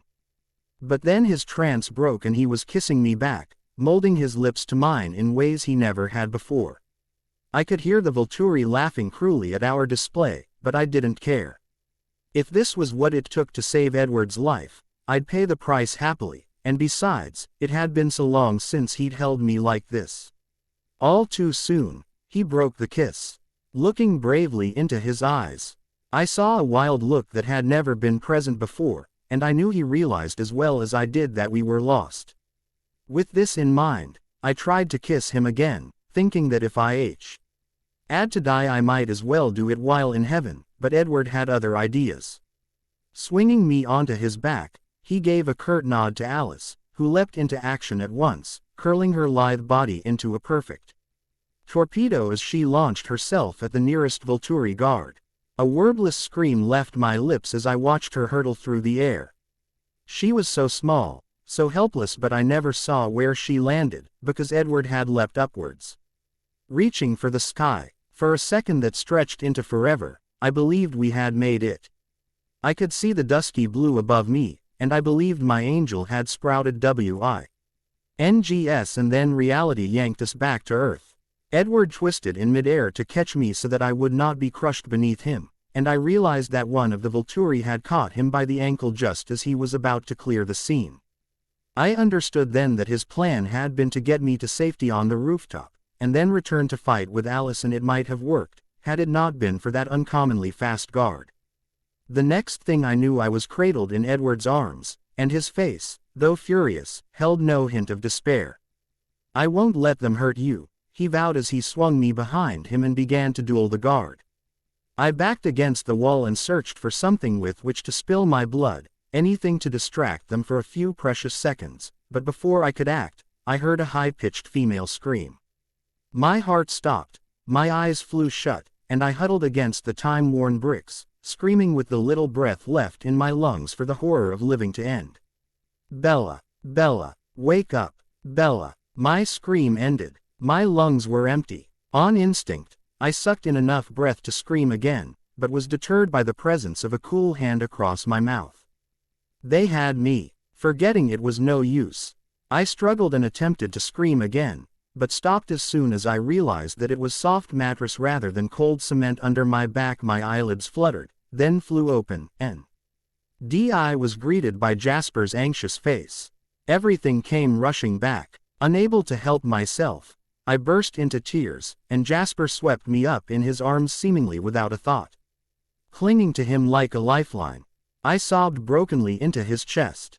Even as he comforted me I could feel the ragged rise and fall of his chest, and I knew that I was his lifeline, too. It didn't take much convincing on Jasper's part to make me skip school that day. To be honest, I had so much make-up work that it might be a better use of my time just to stay home and finish it all in one go. But we didn't spend the day studying. After a scribbled note to Charlie, I hopped in the passenger side of Emmett's old Jeep, ignoring the memories that threatened to overwhelm me as I remembered fleeing from James in this very same vehicle. We'd both agreed that any mention of our losses was taboo for the entire day. We were going to do our best to have a carefree, fun day that was devoid of the haunts of the past. Cruising down the country road with the hood down and the sun shining fiercely above, Jasper said he was tired of hiding, and I didn't object, doubting anyone would notice his dazzling skin from the roadside. Anyway, I noticed something that had never been apparent before, having never seen Jasper in the sunlight. He saw me looking and I lowered my eyes, feeling embarrassed, but when I dared to look up again, I saw that his eyes were soft. "Do my scars bother you?" he asked, and I saw a hint of hurt that he was trying to hide. Feeling terrible for looking away in the first place, I hurried to cover my mistake. Oh no, not at all. They just surprised me, is all, I told him honestly, glancing back at his bare arms. Now that I was used to it, I found that I quite liked the way his scars reflected the light off his skin. It was like he was made up of thousands of tiny prisms, all sending off bright rays of sun. Your skin looks like a stained glass window, I told him without thinking. He was silent for a moment, and I feared I'd offended him. Then, to my shock, he threw his head back and let loose a raucous laugh. I smiled too, savoring the sound, and Jasper turned to me, with a smile still gracing his glorious face. No one's ever compared my skin to a work of art before, he teased me, still grinning. Then his eyes went all soft again. I quite like it, he admitted seriously, taking my hand. I laced my fingers with his, my heart suddenly racing for some reason I did not fully understand. Watch the road, I teased back, trying to lighten the moment. The next meant I was sure I'd imagined the strangeness between us as he smiled and turned back to the winding road. When we reached the head of the trail, Jasper surprised me by taking a packed picnic basket out of the trunk. As I spluttered, he just gave me a knowing smile and walked off, whistling. Grumbling at him in my head, I followed. Hiking with Jasper was surprisingly enjoyable. He didn't seem to mind keeping to my pace, and he was perfectly capable of allowing me to scramble up steep hills and rock faces without worry twisting his face as Edward would have done. You see, his name caused a shudder to go through me as always, but it wasn't as devastating as it had been before. I was getting better. After about an hour, we climbed up over the top of a particularly steep hill to discover a stunning sight. Directly in front of us was a dazzling natural waterfall more than 20 feet high. It emptied into a limpid, wide pool that was diverted off to the side by the obstruction of a fallen tree. This explained both the depth of the pool and why we hadn't seen any sign of it on the way up. It was a warm day, and, laughing at this pleasant surprise, I started to unbutton my plaid shirt. Bella, I heard Jasper say from behind me. What are you doing? I laughed again at the nervous tone in his voice and spun around, tossing my shirt at him. I wore a plain white tank top underneath, so it wasn't like I was exposed enough to be considered indecent.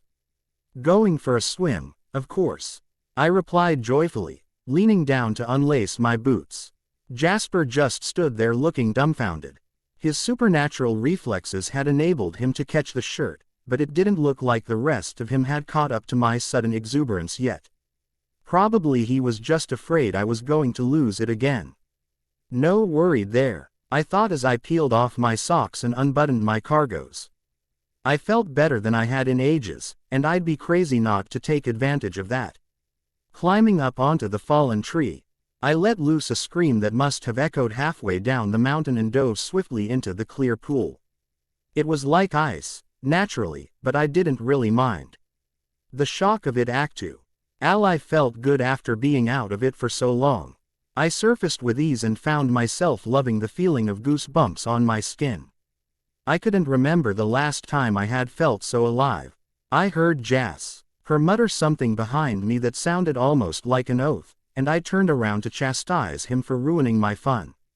What I saw, however, was not what I expected, and to be honest, it took my breath away. Jasper was standing shirtless on the tree, his pants torn off at the knees, with a look of intense concentration on his face. His hard-muscled chest was not quite as scarred as his arms, but it was enough to turn him into a beautiful mosaic against the noonday sun, sparkling like a fallen angel with golden hair ablaze. I gasped as his muscles coiled and he sprang high into the blue, ping several times before executing a perfect swan dive into the pool. His momentum should have slammed him right into the rocks at the bottom, but he managed to angle it so that his body barely skimmed beneath the water before he surfaced. Looking very pleased with himself. Still taken aback the effect his dive had on me, I did the only thing that made sense in that moment. I reared my arm back, and, mustering all the strength I possessed, splashed him as hard as I could, in the face. He wasn't expecting that, and even spluttered and coughed a bit as he treaded water, although I'm fairly sure he plawed up the effect it had on him for show. Show off, I grumbled under my breath, and from the devilish smile that spread across his face, I knew he had heard. We'll see about that, Miss Swan, he challenged, and sent a wave of water rolling my way. Blank. We had a ridiculous amount of fun splashing each other and dunking our heads under the waterfall, and when that got old, we climbed out of the pool and stretched out on the warm rocks to dry off, both of us, and eat me. Lying there, we spoke of anything and everything except the things that caused us pain. I told him of how much I missed hiking near Phoenix, and he told me that he had always wanted to take the long ride on horseback to the bottom of the Grand Canyon. It was clear when he talked of horses that he had a lot of experience with them. And I asked him if he missed it. Sometimes, he admitted, his eyes far away. I don't miss the South, though, he added harshly, wrenching his gaze back to mine. Ho, RSES will always remind me of my time in the Army, and the South itself of slavery, and that a subject I try to avoid, if I can help it. I was struck by the depth of emotion my question had evoked in him. I'm sorry, I said quietly, laying a hand on his arm. He looked back at me, and his expression was very gentle. Don't be. As much as I'd like to forget, it's a part of me, just like these scars. I shivered then, not from the cold but from the unbearable sadness in his voice, and he suddenly noticed my attire as if for the first time. We should get you dressed, he said, and I nodded, sensing the subject closed. When I was once again warm and comfortable, clad in Jasper's shirt rather than my own still damp tank top at his insistence, he'd turned away before I fully had the shirt in my grasp, and I'm sure if he could have, he would have been blushing, with my cargo pants and boots back on and the plaid shirt tied snugly around my waist. We set off down the mountainside toward the trailhead. When I asked Jasper if I could attempt to find the way back to the jeep, he acquiesced easily enough, promising me 1 full hour before he would be forced to interfere and set me straight. Boldened by the prospect of finding my own way home, I set off at twice my usual pace and was halfway down the mountain in less than an hour. Unfortunately, I was also completely and hopelessly lost. Just as I was about to turn around and concede defeat, however, I tripped over a tree root and quite literally stumbled into a place I thought I'd never see again. Jasper. I had thought Bella was all out of surprises for the day. It had made me happy when she hadn't been bothered by my scars, and scared the hell out of me when she started taking her clothes off, but this shock was nothing like the others. It was getting the end of the time I'd agreed to let Bella lead, and although I knew we'd been drifting gradually west, it didn't bother me unduly. If it got too late or Bella grew tired, I could get her back to the jeep in about 5 minutes. But nothing, and especially not the pleasant strangeness of the day so far, could have prepared me for this. Bella had lost her footing a little, and I rushed forward to catch her. But she steadied herself on her own. I became concerned when she didn't speak or continue walking. Moving closer, I saw that she was trembling violently. Bella, I reached out to her, uncertain, and laid a hand on her shoulder. She flinched at my touch, and I drew back at once. Bella, I repeated, keeping a reasonable distance from her, although my instincts seemed to sweep her off her feet and run her straight back to the car. She did not answer. Disturbed, I reached out to catch her elbow. At the feel of my touch, her eyelids fluttered, and she fainted into my arms. Bella, it seemed Descartes was right. Some sadistic being in the sky had created me with the sole intent of torturing me until I lost my mind. What else would explain why my feet had brought me back to the meadow, our meadow? I thought unconsciously, where Edward and I had first declared our love. It was too much. I felt myself sway and knew I was gone before my knees even buckled. The memories began to play out immediately, as though a reel in my head had been waiting to start. He raised his free hand and placed it gently on the side of my neck. I sat very still, the chill of his touch a natural warning, a warning telling me to be terrified. But there was no feeling of fear in me. There were, however, other feelings. You see, he said, perfectly fine. My blood was racing and I wished I could slow it. Sensing that this must make everything so much more difficult, the thudding of my pulse in my veins. Surely he could hear it. The blush on your cheeks is lovely, he murmured. He gently freed his other hand. My hands fell limply into my lap. Softly he brushed my cheek, then held my face between his marble hands. Be very still, he whispered, as if I wasn't already frozen. Slowly, never moving his eyes from mine, he leaned toward me. Then abruptly, but very gently, he rested his cold cheek against the hollow at the base of my throat. I was quite unable to move, even if I'd wanted to. I listened to the sound of his even breathing, watching the sun and wind play in his bronze hair, more human than any other part of him. With deliberate slowness, his hands slid down the sides of my neck. I shivered, and I heard him catch his breath. But his hands didn't pause as they softly moved to my shoulders and then stopped. His face drifted to the side, his nose skimming across my collarbone. He came to rest with the side of his face pressed tenderly against my chest. Listening to my heart. Jasper. She was so light. That's what I remember thinking. How little she seemed to weigh. How fragile her limbs. I had held her before, of course, but never like this.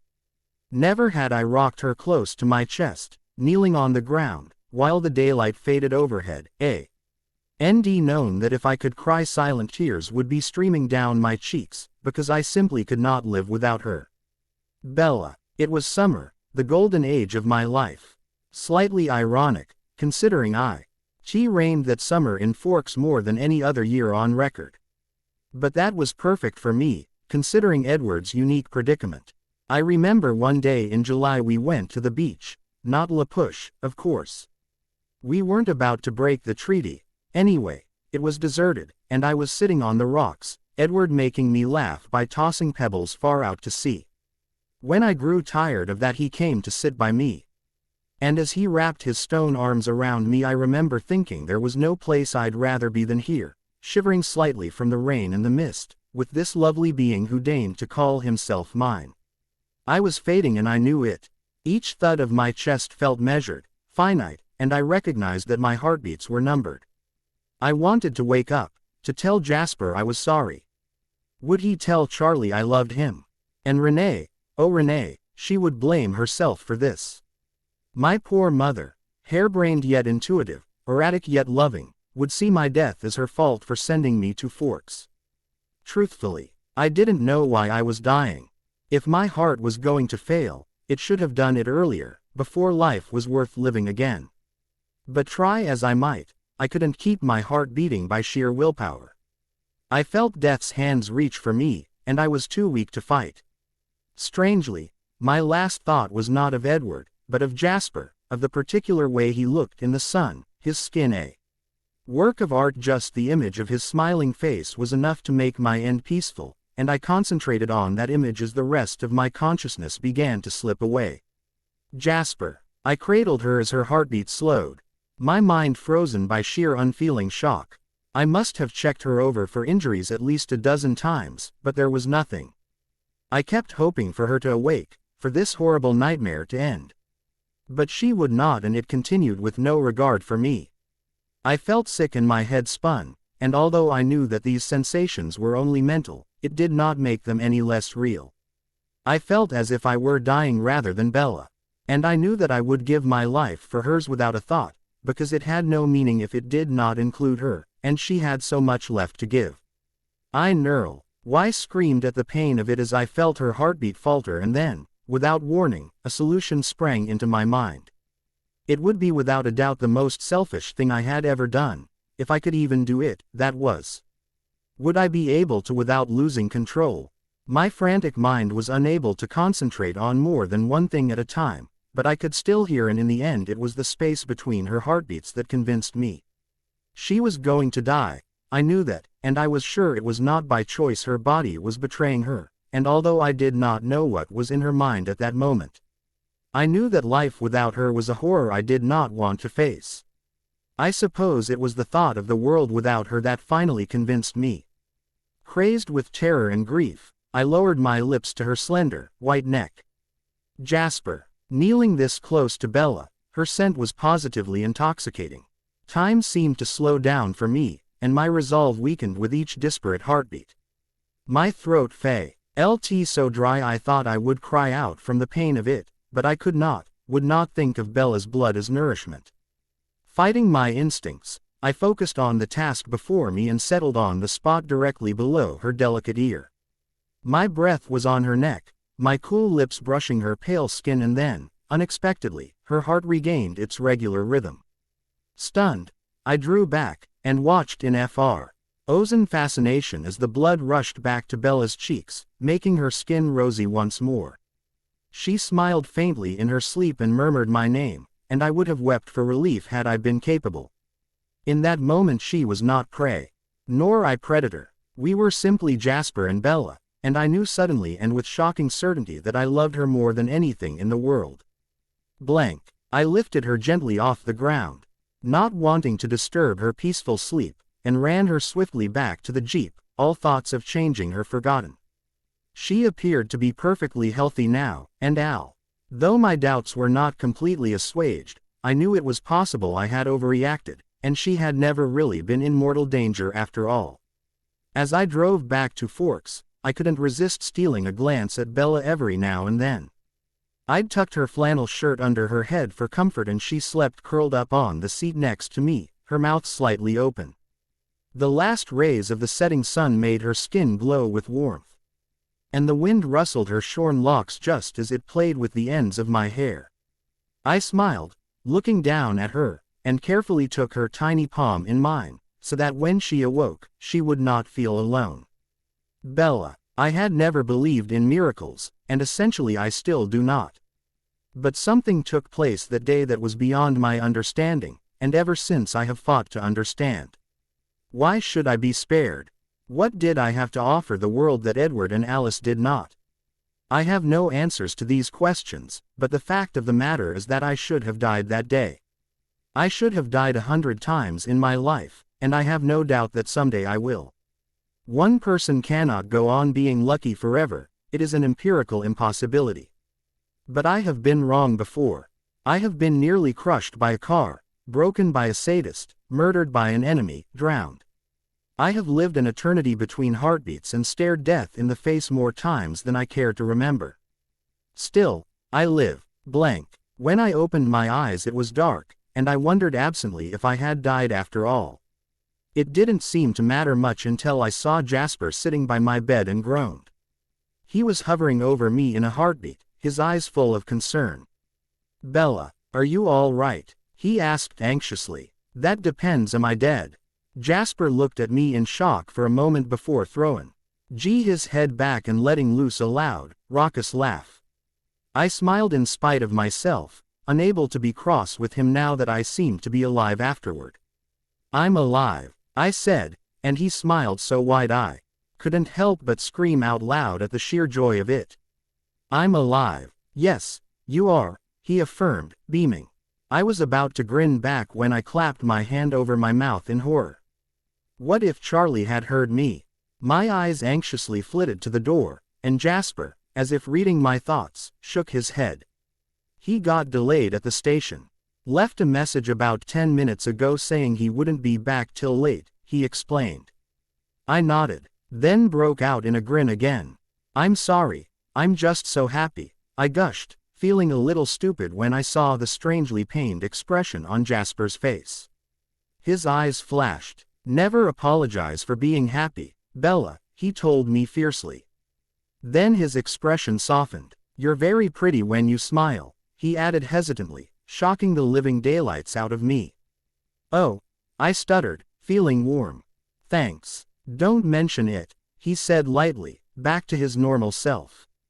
Then his expression turned serious again. "Bella, I have to tell you something." I felt a sense of foreboding at the graveness in his voice.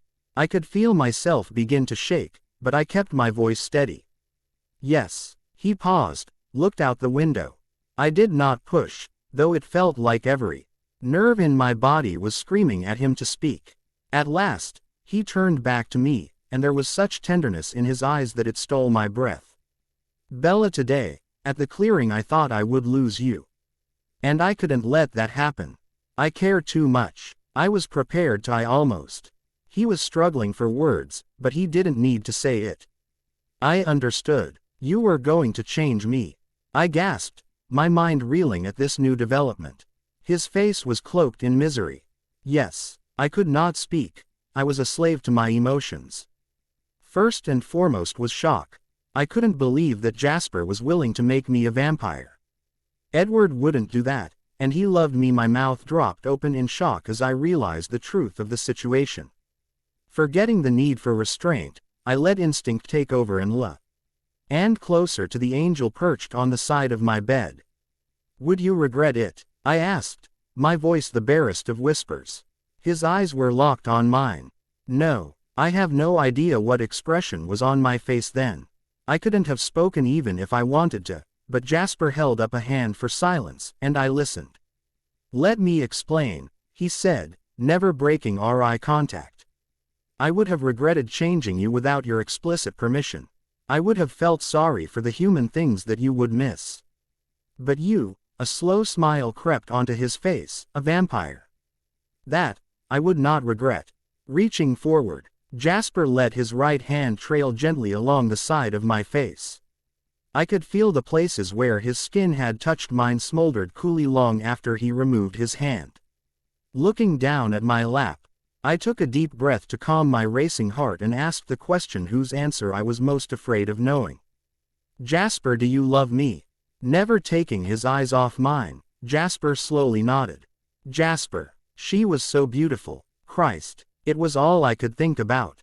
I revisited the image I had of her in her tank top and underwear more than I should have in those hours while she slept.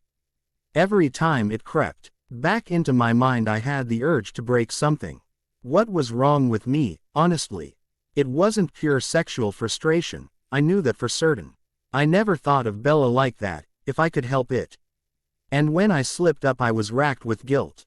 It was more than friendship, I knew that. I'd already realized I loved her and my vampire mind would not let me forget it. But I shouldn't feel this way, I had no right. We were both grieving still, and I knew that today was one of the hardest since Volturi, at least for Bella. Although, I couldn't exactly say I'd had worse. I still had no answer to these questions by the time Bella stirred, and in a moment of recklessness, I admitted to her what had been so afraid of confessing to myself. I loved Bella Swan. Her reaction was not what I would have expected, had I had time to make a prediction. For a long time she simply stared at me, not saying anything, and then, so softly it would never have been audible to normal ears, she whispered, "Come here." Hesitant, I moved closer and put my arms around her, and she sighed into my hair. "Stay with me tonight," she begged, and there was no way on earth I could resist her. I knew she didn't want me to say anything else, and this suited me. Leaning back against her pillows, I gestured to the space next to me, and she filled it with a sigh of contentment. She was unconscious within minutes, and I lay alert with her cradled in my arms, wishing, just this once, that sleep would come and wash my cares away. Bella. When I awoke, it was early morning. My back was to Jasper, but his arms were still around me, cradling me to him. The sun glinted off his skin beautifully, taking me by surprise although I'd seen him like this only yesterday. I knew he was awake, and the fact that he had stayed with me brought tears to my eyes.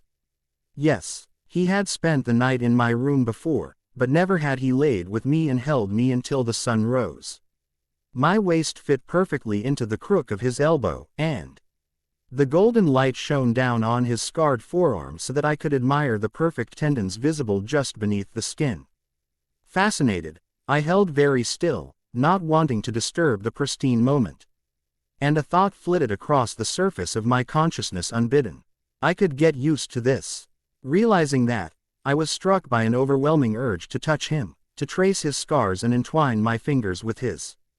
As soon as I moved, however, he drew back his arms so fast I barely saw it. I bit back a whimper at that, feeling naked without the feeling of it draped over me, and turned to face him. It surprised me to realize that he was now standing with his back pressed up against the wall, his eyes wild and hair mussed. "What's wrong?" I asked, confused and anxious, every cell in my body aiming at me to go and embrace him, but knowing that was one of the worst ideas I'd had yet. He did not answer, his gaze fixed resolutely on a point above my head.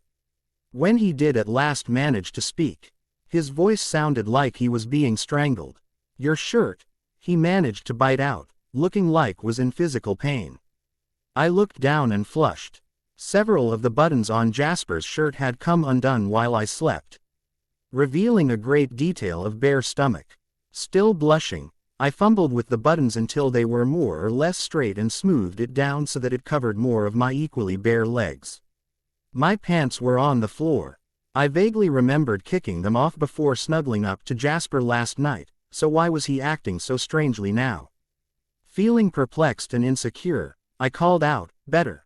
He glanced back to me then, and there was a strange hunger in his eyes, a hunger I did not understand. Maybe my proximity had reignited the bloodlust, maybe he was fighting not to kill me, even no. But as soon as I had that thought, I rejected it. Jasper would not hurt me. That I knew for certain. Folding my hands in my lap, I sat primly on the bed and waited for him to speak. He struggled with himself for a moment, and then said, "Depends on your definition." "What does that mean?" Jasper ran his hand through his hair in frustration, and I realized I'd missed the gesture if not the emotion that accompanied it. Frustrated Jasper was achingly handsome, especially when clad only in the wife-beater he'd been wearing under his button-down yesterday. Annoyed with myself, I tried to clear my head, but it wasn't Jasper spoke that my shameless admiration of his flawless features was truly interrupted. "It means," Jasper began, "that you cannot imagine the trouble I was having epping my hands off you with the buttons undone, but you look so damn sexy wearing my shirt that I think maybe it's best I remain over here for the moment." Whatever response I had been expecting, that was certainly not it. And I think my mouth hung open in shock for a good minute or two before it was able to form words. "You want me?" I attempted. The words did not sound entirely foreign coming out of my mouth. But considering the person they were directed at, this was certainly new territory. Still, when Jasper's gaze met mine, the lust in his eyes was undeniable. Still, misery was there in equal measure, etched into every line of his face. "I'm sorry," he muttered, burying his face in his hands. Abandoning my better instincts, I jumped off the bed and flew over to him, prying his hands away from his face. He looked down at me, startled, and his surprised expression was so adorable that I couldn't stop a smile from spreading across my face. "Jasper," I told him gently, "it's okay." Me too." He was very still for a moment at that. His eyes searched mine for some explanation or depth of understanding, and I struggled to give it to him. "Jasper, last night when you said you loved me, it just felt right." I rushed to say, feeling like the words with which to express my emotions were cupped water in my hands, slipping away from every moment I wasted by not talking. I felt happy, because I feel the same way. When I'm around you, I feel safe, and the pain, well, it's not like it stops hurting, you know that. But it doesn't bother me the same way it does when I'm alone. If you went away, I'm not sure I could know on. You've saved me in more ways than one, and Jasper, I don't want to live without you." His black eyes were locked on mine and burned bright than the sun itself. "You'll never have to," he promised fiercely, and wrapped his arms around me once again.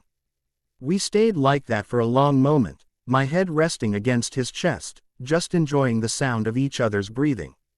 And all too soon he gently pulled away. "I want to show you something," he offered, his eyes still smoldering. "Will you come with me?" Did he really have to ask? I didn't bother to hide my smile as I placed my hand in his. "Of course, Jasper." I saw Bella stiffen in the seat opposite mine when we pulled up to the mansion in the woods.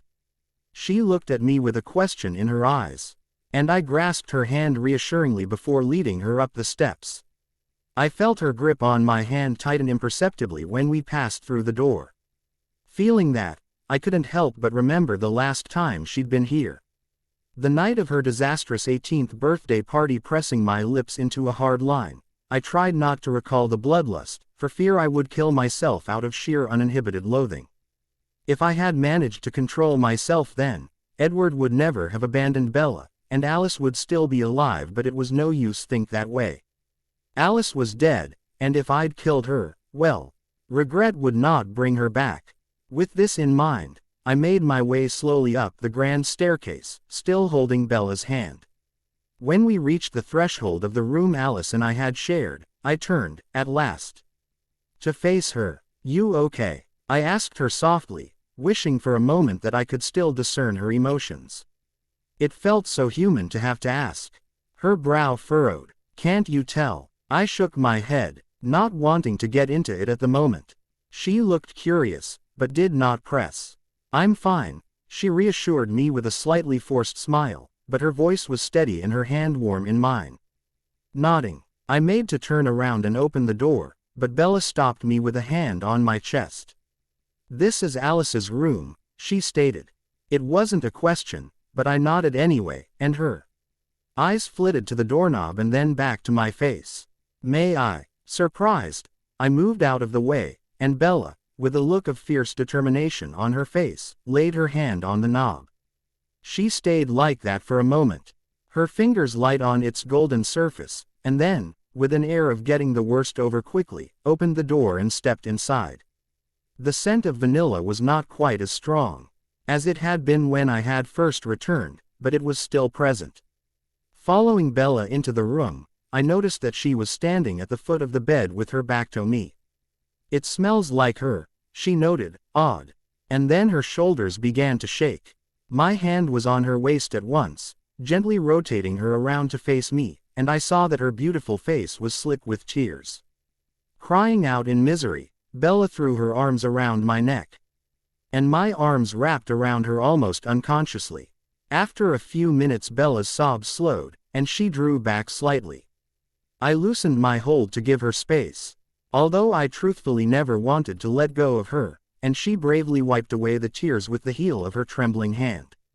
"Why them, Jasper?" she beseeched me, her voice ragged. Her dark eyes were dripping with secrets and pain. "Why them, and not us?" I could only shake my head and hold her tighter as she broke down again, resting her head against my chest as she cried. She regained her self-control more quickly this time, and after a few minutes of silence, she raised her head again. "What was it you wanted to show me?" she asked, barely succeeding at keeping the tears out of her voice. And my heart broke a little for her then. She was so much stronger than she knew, so worthy of all the good things in life, and yet her plate had been heaped with endless misfortune, not bothering to hide the sudden surge of love I felt for her. I held her face in my hands and lightly pressed my lips to her forehead. I squeezed her waist gently and set her on the bed so I could rummage through the trunk at the foot of our bed. I still had trouble thinking of it as solely mine and produced the drawing of her on the flight back to Forks. Feeling suddenly nervous about what she would think of it, I handed it to her cautiously and then took a few quick steps back, not wanting to crowd her while she considered it. Bella glanced down at it, confused, and one of her hands flew to her mouth. She looked up at me, and her eyes were shining once again, but this time she didn't seem sad, only overwhelmed. "You drew the sunrise," she observed in the same odd voice with which she had noted the presence of Alice's scent, and then, unexpectedly, she smiled. Pressing the drawing to her chest, she ignored the few fresh tears that had escaped and told me in a quiet voice, as though she was putting the entire force of her beating heart behind her words, "Thank you." I nodded, relieved, and we stayed like that for a moment, with me standing and her sitting on the bed looking up at me, and I felt we were both too full for words. With this as mind, I gave no introduction or warning as I handed her my favorite drawing of Edward and Alice. They were racing, with Alice looking back over her shoulder to see Edward gaining. Laughter and light were present in both of their eyes. It quelled the raging ache inside my hollow chest to remember them like that, carefree and happy, and there was no way I could anticipate Bella's reaction. Taking the drawing in her hands, Bella merely glanced at it before beginning to shake uncontrollably. Throwing her head back, she screamed, and it was the single most chilling sound I'd ever heard. I was at her side immediately, wrenching the paper from her hands, talking to her in a low, soothing voice, but my words had no effect. Pushing me aside, Bella raced over to the closed door and struck it over and over again with closed fists. Rushing over, I pulled her away, but not before her hands were bleeding freely. She did not burst into tears at my touch as I expected, but stiffened. And looking into her eyes and saw cold fury reflected there, deep and immeasurable. Without meaning to, I drew back slightly, refusing to inhale and be entranced by the smell of her blood. And with dead eyes she spoke the words that made my world come undone. Jasper, I want revenge. Bella. Time seemed to fly by as soon as the initial plans were made. I made an effort to cook for Charlie every night that month, and often caught myself looking at him sadly when his attention was focused elsewhere. I called Renee as often as I could, and the night before graduation, as I got off the phone with her, I had to stifle a sob. She'd called me in a frenzy, informing me that Phil had sustained an injury and she had to stay and take care of things. I assured her it wasn't a problem. But there was a lump in my throat as I told her I loved her. It didn't seem fair that avenging Edward and Alice meant that I would never see my mother again, but it was probably best this way. There was less chance of her getting hurt, and if she came to Forks at this point, I wasn't sure I'd be able to let her leave. I was quiet for a while after I got off the phone with my mother, and Jasper noticed. Pulling me into his arms, he whispered into my hair, "You don't have to do this." I pushed him away. "And what am I supposed to do? Stand by while you attempt it on your own?" I replied angrily. "Not likely, Jasper." He considered me for a moment, then sighed. "I'm sorry, Bella," he said simply. "I just hate the thought of you." I stopped him with a finger on his lips. "Shish," I admonished him gently. "We promised not to discuss it anymore, remember?" The agony in his eyes was echoed in his voice as he answered softly, "Yes, I remember." Something strange passed between us then, followed immediately by a feeling like the cramped ache you get in your arm after a slight shock.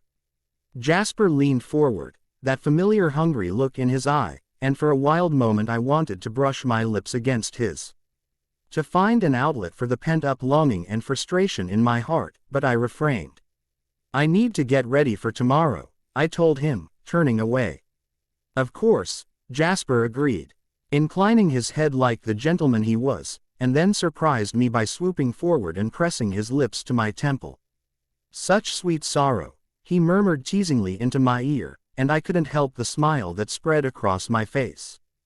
Jasper knew of my soft spot for that play, and, thinking it ridiculous himself, how can anyone fall in love in 5 minutes?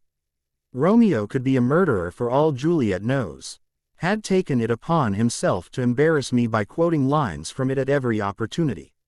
I turned around to smack him with the blouse I held in my hand, but he was already out the window, the curtains trembling slightly in his wake.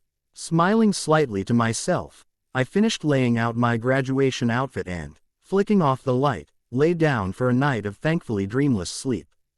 The next day seemed to slip by much faster than I'd bargained for. One moment I was fussing with my now pixie-length hair in the bathroom, the next I was walking across the vast stage, trying not to trip or burst into some frightening combination of tears and laughter as Jasper made faces at me and Charlie beamed proudly from the front row. After the ceremony was over, the three of us went out to eat. Dipping a fry absent-mindedly in ketchup, I thought of how nightmarishly unlikely this scene would have appeared a year ago. Jasper, Charlie and I, sharing a friendly dinner at the lodge. Of course, Jasper wasn't eating anything, claiming the queasiness from nerves hadn't worn off just yet, but Charlie had become accustomed enough to the Cullens' strange eating habits that this did not bother him unduly. After dinner we went back to my house and watched a movie together, and the normalcy of it all struck me as particularly precious. I tried not to think of the night. This is the last time I'll endure this mediocre food because Charlie loves it. The last time I'll kiss his scratchy cheek goodnight. The last time I'll hear Renee's voice, tinny from the long-distance connection, wishing me a tired but heartfelt congratulations, but it was impossible, and I found that my cheeks were already wet as I tried to suppress the tide of emotion. Standing in the kitchen, I placed the envelope containing the letter for Charlie on the kitchen table and raced out of the house as fast as I could, knowing that if I looked back I'd change my mind. Jasper met me at the edge of the woods, having left a half an hour earlier under the pretense of turning in early. His face was unreadable as I approached, duffel bag in HND, silent tears streaming down my face. "Are you sure you want to do this?" he asked me for what felt like the millionth time, feeling like I was convincing myself as well as him. I replied, "I have to."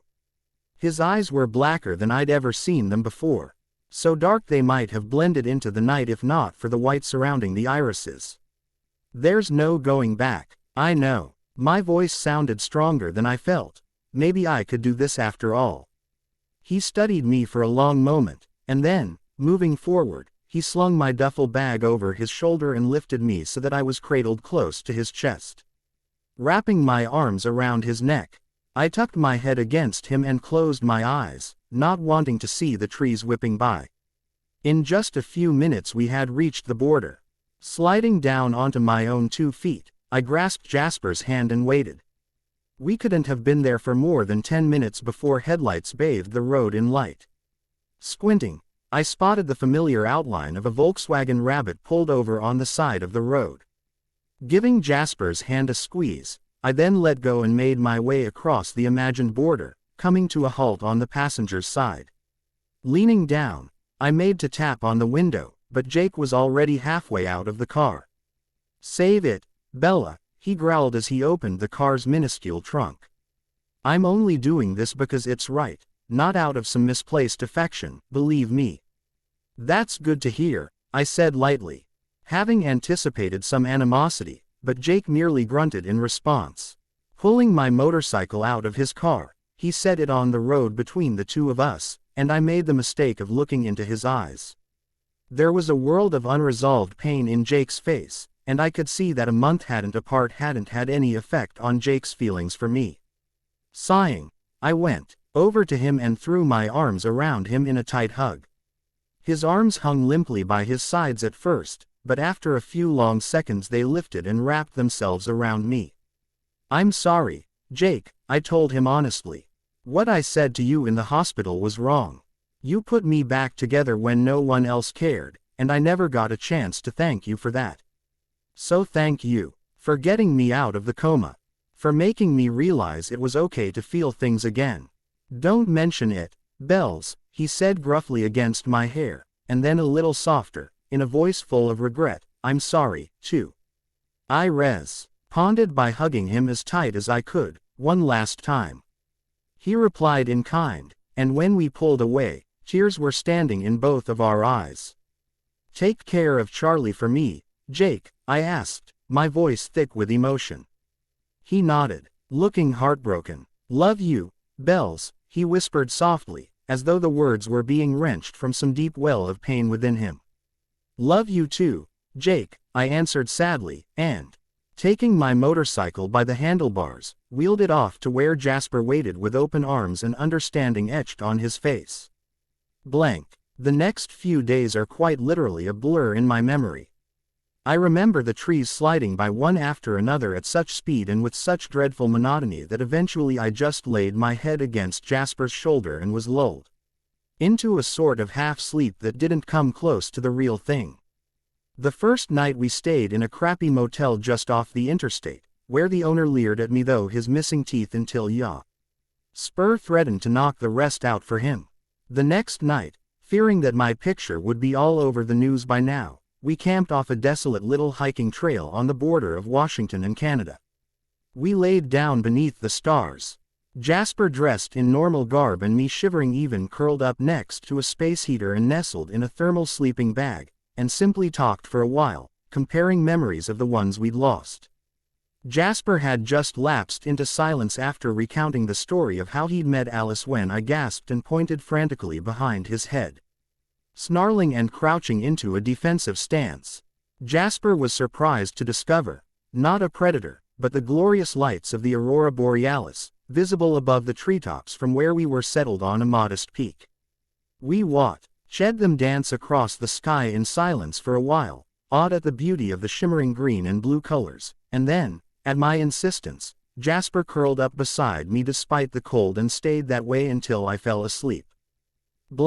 I was awoken in the morning by the sounds of conversation. Jasper was talking to someone, a woman it sounded like, who had a perfect, melodic alto of a voice. Knowing instantly that this was no stray hiker, I sat up and rubbed the sleep from my eyes. Standing at the edge of our campsite next to Jasper was a stunning strawberry blonde clad in leggings, boots, and a leather vest over a loose white button-down.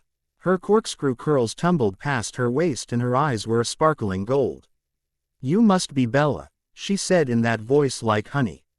Then her expression changed, and her voice grew tight, as though she were suppressing her inner fury.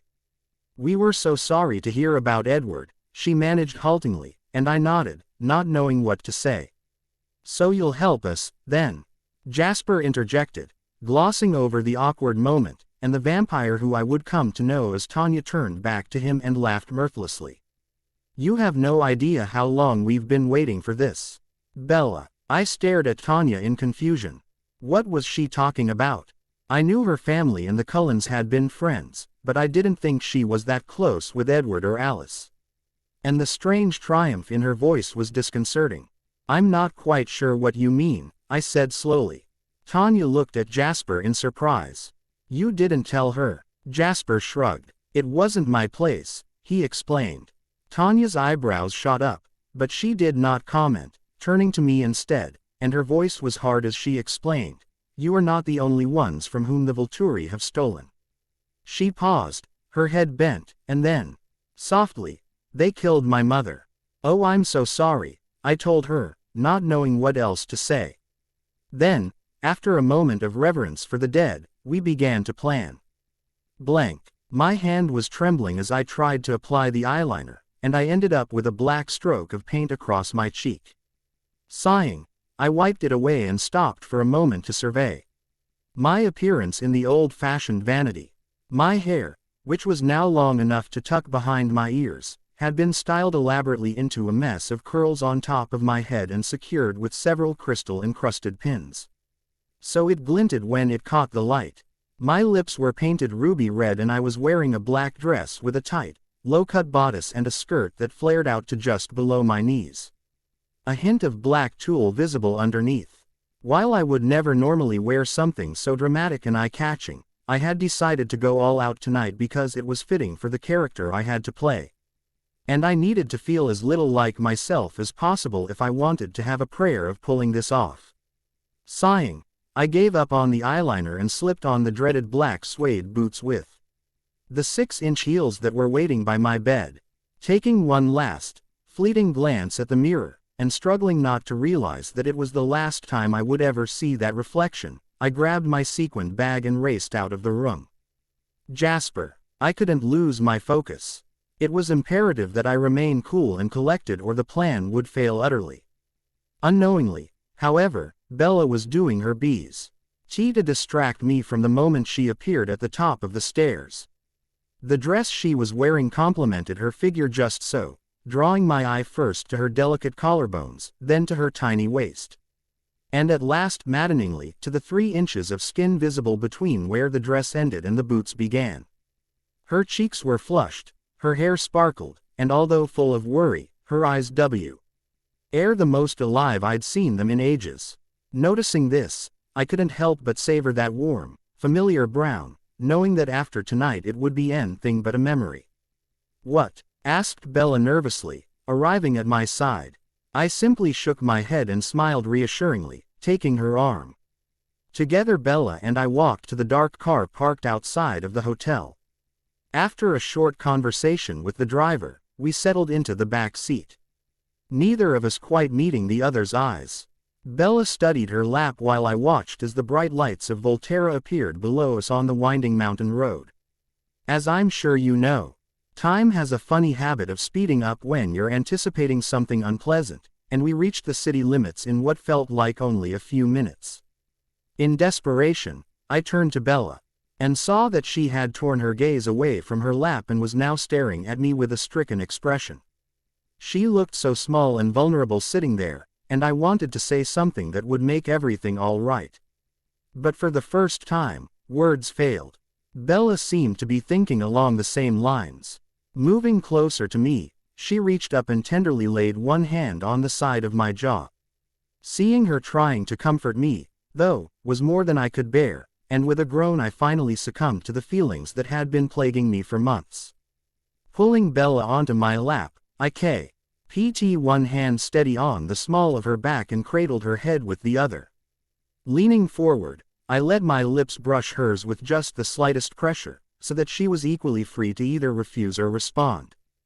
Pulling back slightly, I looked into those lovely brown eyes and saw trust and fear in equal amounts. "I love you," I whispered, kissing the corner of her mouth, and something took over then, instinctual and strong.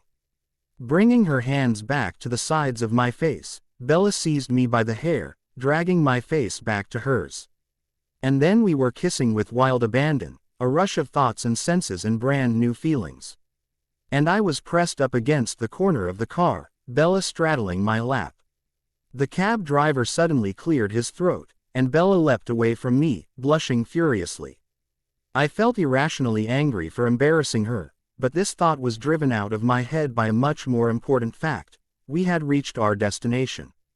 "Bella," I looked at Jasper with a whirl of regret as we pulled up to the sidewalk. At the moment I wanted nothing more than to stay in the car and kiss him for another 2 hours or 3, but justice wouldn't wait. Leaning over one last time, I peppered that jaw I adored with furious kisses. "I love you," I managed to choke out, gasping, and then, before he could see the tears glistening in my eyes, I slid across the seat and stepped out of the car. Fear would have been the rational response as I walked up to the receptionist's desk. After all, the last time I had been here I had seen 2 of the people I loved in the world slaughtered in cold blood. But I was not afraid. Instead, my veins were pulsing with a sort of perverse excitement. I wanted this. "Do you have an appointment?" the secretary asked. I remembered with disgust that it was her life's ambition to become one of the Volturi guard, although I could not recall her name. "I'm here to see Arrow," I stated calmly, and really looking at me for the first time. Recognition dawned upon her face. "Oh, yes, Bella, isn't it?" she asked with false warmth, considering me with a critic's eye. I knew it must kill her than I could attain her heart's desire at the drop of a phone call. But she did an impressive job of not letting her certain fury show. Standing up, she beckoned me to follow her down the long, white hallway. "Right this way." Smiling slightly to myself, I followed the woman into a room I remembered all too well. The stone walls provided a medieval atmosphere that was echoed by the people standing in the middle of the vast chamber. I say people, but of course I mean monsters, because that's what they were, those vile, thieving leeches. I was distracted from my inner rant by the clearing of an ancient throat. I kept my face impassive as Arrow turned to greet me. The somber expression that adorned his powdery face immediately turned to one of joy as his eyes lit upon my face. "Bella," he cried out, and his long robes swishing as he walked over to greet me. Coming to a halt, his eyes swept over me in an excited, appraising sort of way. "You look simply ravishing, my dear." "Thank you," I replied automatically, trying to fight the rolling waves of nausea that had accosted me at his presence. Arrow smiled broadly, oblivious to my inner discomfort. "And you are ready for tonight's festivities, I presume. If you are nervous, it could be postponed for a few days, and I could arrange for a tour of the city." The menace in his tone did not go unheard by me. This was a test to see if I was truly serious, and if I gave the wrong answer. I knew he would have no qualms about killing me on the spot. Letting some of the murderous impulse I felt towards him show in my eyes, I said, "Arrow, you're not trying to deny me what you promised, are you? I've come all this way and I want to be one of you now." For a moment, Arrow's eyes betrayed his shock, but then he gave a delighted gale of laughter. "So eager for immortality, child. I love it. Your Cullens seemed to almost want to be human." The disgust in his voice was poorly masked, yet I knew this was another test. If I defended the Cullens, I would be killed. Knowing this, I hurried to provide an answer that would please him. Disgusting, isn't it? I began, letting my hatred for the Volturi color my tone. To be given so great a gift, and then reject it as if it were a curse instead, I shuddered. Arrow's smile widened. Disgusting, indeed. Then he seemed to come to a decision. Eyes rolling back in his head, he let loose a low, haunting whistle, and in an instant the room was flooded with Volturi. They seemed to appear out of the blackness at the edges of the room, and although I knew logically that there were doorways there, it had an undeniably eerie effect. Arrow was soon flanked by the vampires I knew as Marcus and Keys, the former looking apathetic and the latter furious. Next were Alec and the devil herself, Jane, followed by Felix and Demeter. Hughes and 20 or so others whose names I didn't know. It is traditional, Arrow began as if there had been no interruption in our conversation, before one's transformation, to break the subject physically, he lashed out suddenly. Faster than I would have believed possibly for someone who looked so frail, and I was writhing on the floor in pain, clutching at my right kneecap, which I felt sure had been shattered. So that there can be no question of one's decision. It is also traditional, Keys picked up the thread of conversation, for each member of the guard to have a hand in bringing about said transformation. And then there was a hideous snap as he grabbed my wrist and bent it back 4 inches too far. I screamed as my hand flopped uselessly to my side, and Keys stepped back, a wild, disturbing glee etched upon his face. In contrast, Marcus wore an expression of pure boredom as he stepped forward and kicked me in the stomach. Unable to breathe, I nevertheless held up my shaking, unbroken hand, and, reaching into my sequined bag, pulled out a small yet ornate jewelry box. A gift, I rasped, my breath half returned, since words alone cannot express my thanks. Arrow looked at the music box with interest for a moment, then pocketed it. I could not suppress the smile of exultation that graced my face at that. It was exactly what I had hoped for. Knowing my job was done, I let my head fall to the floor. Surrendering to the pain, Jane came forward then, probably to wrench my uninjured arm out of its socket, but she was interrupted by the sound of the door being flung open. I was already fading by then, but I do remember the pain in the receptionist's voice as she screamed, "Why her? Why not me?" Then there was the feeling of the metal colliding with my spine, and the pain in my lower half disappeared.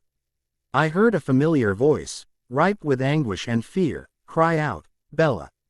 Then, battered and beaten, I descended into darkness.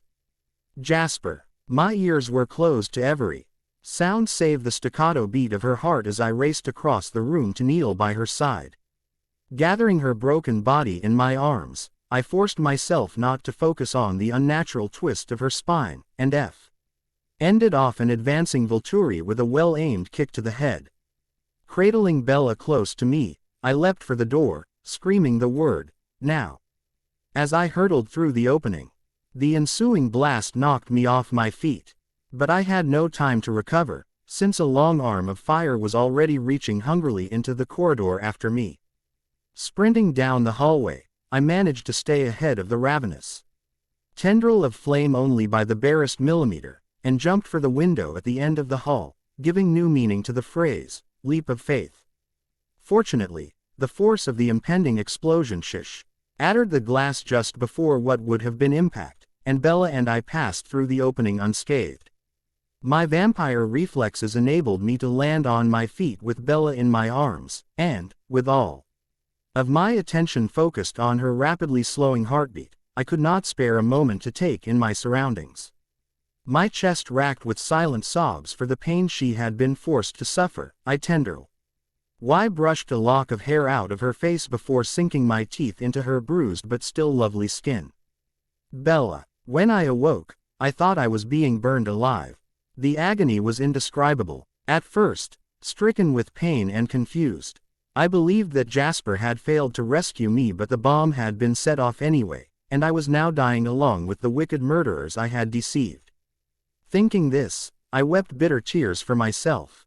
Some, but mostly for Jasper, knowing his probable reaction to my death.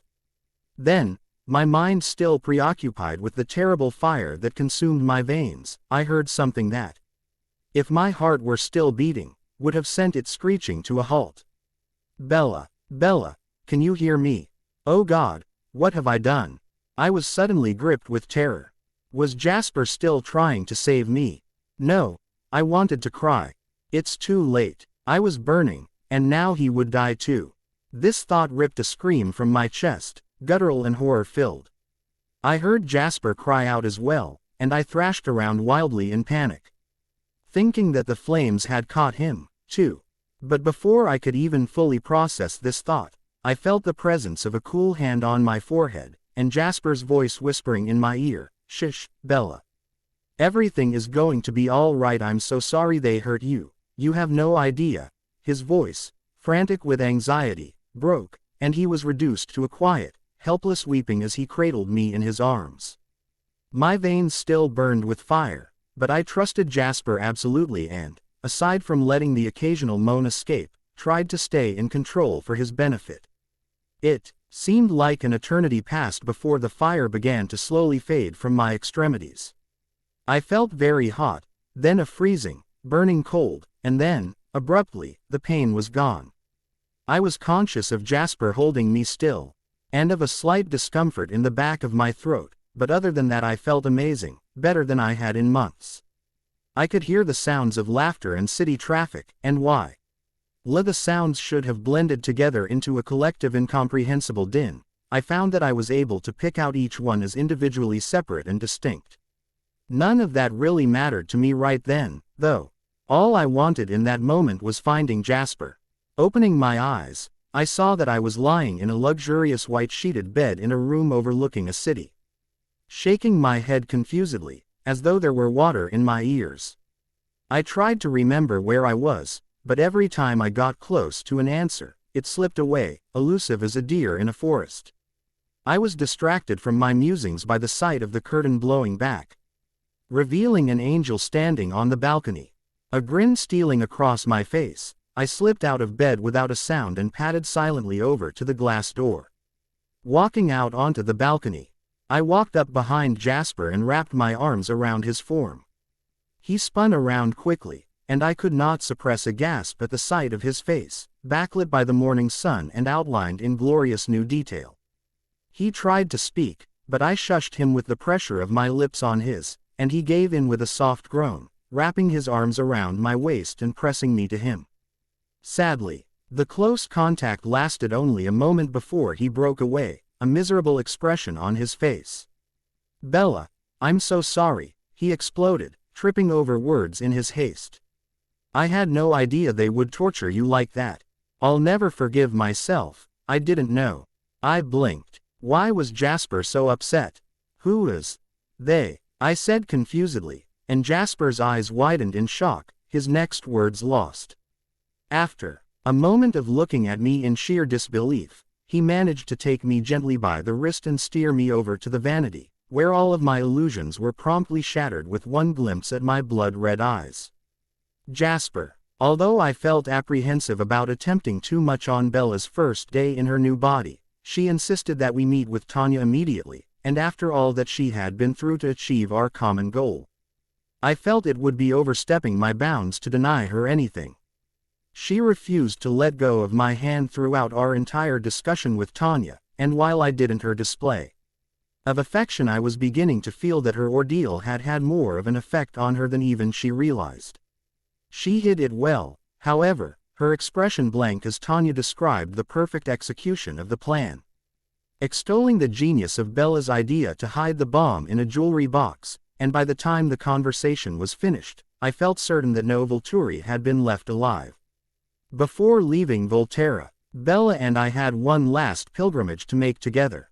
Hand in hand we slipped quietly out of a dark, unmarked car and slipped into the back entrance of the ancient fortress. Standing entwined on a pile of ashes, we wept dry tears for all that we'd lost and done. After a time, their sobs slow, and with hands intertwined, Jasper and Bella make their way through the streets of Volterra, great. Full for the cloudy day even though hiding is their choice. They can choose to do whatever they wish now, having cleared the world of the scourge that was the Volturi. They can contact the rest of the Cullens. They can go back to Forks and explain to Charlie. And they will get around to both, eventually. But now, all that they really want is to be with each other. Blank. On a secluded beach in the south of France, a beautiful young woman steps out of the water, short hair falling into eyes that rival the sun. She wears a backless black bathing suit that dips below her navel in a radiant smile that makes her even more alluring to the equally beautiful man watching her with a smirk on his face. He knows how much she loves to tease him, and he enjoys the game. Today, however, he feels he cannot resist having her in his arms immediately, and standing up, begins to make his way towards her at a leisurely, confident pace. Predictably, a chase ensues. The woman faints to the right. Tian barely eludes the grasp of the man. Laughing and shrieking with delight, they take off down the beach, racing a considerable distance before the man puts on a burst of speed and manages to encircle her waist with his arm. Laughing, the pair stumbles to the sparkling white sand, which is mirrored by their skin, and begin kissing feverishly.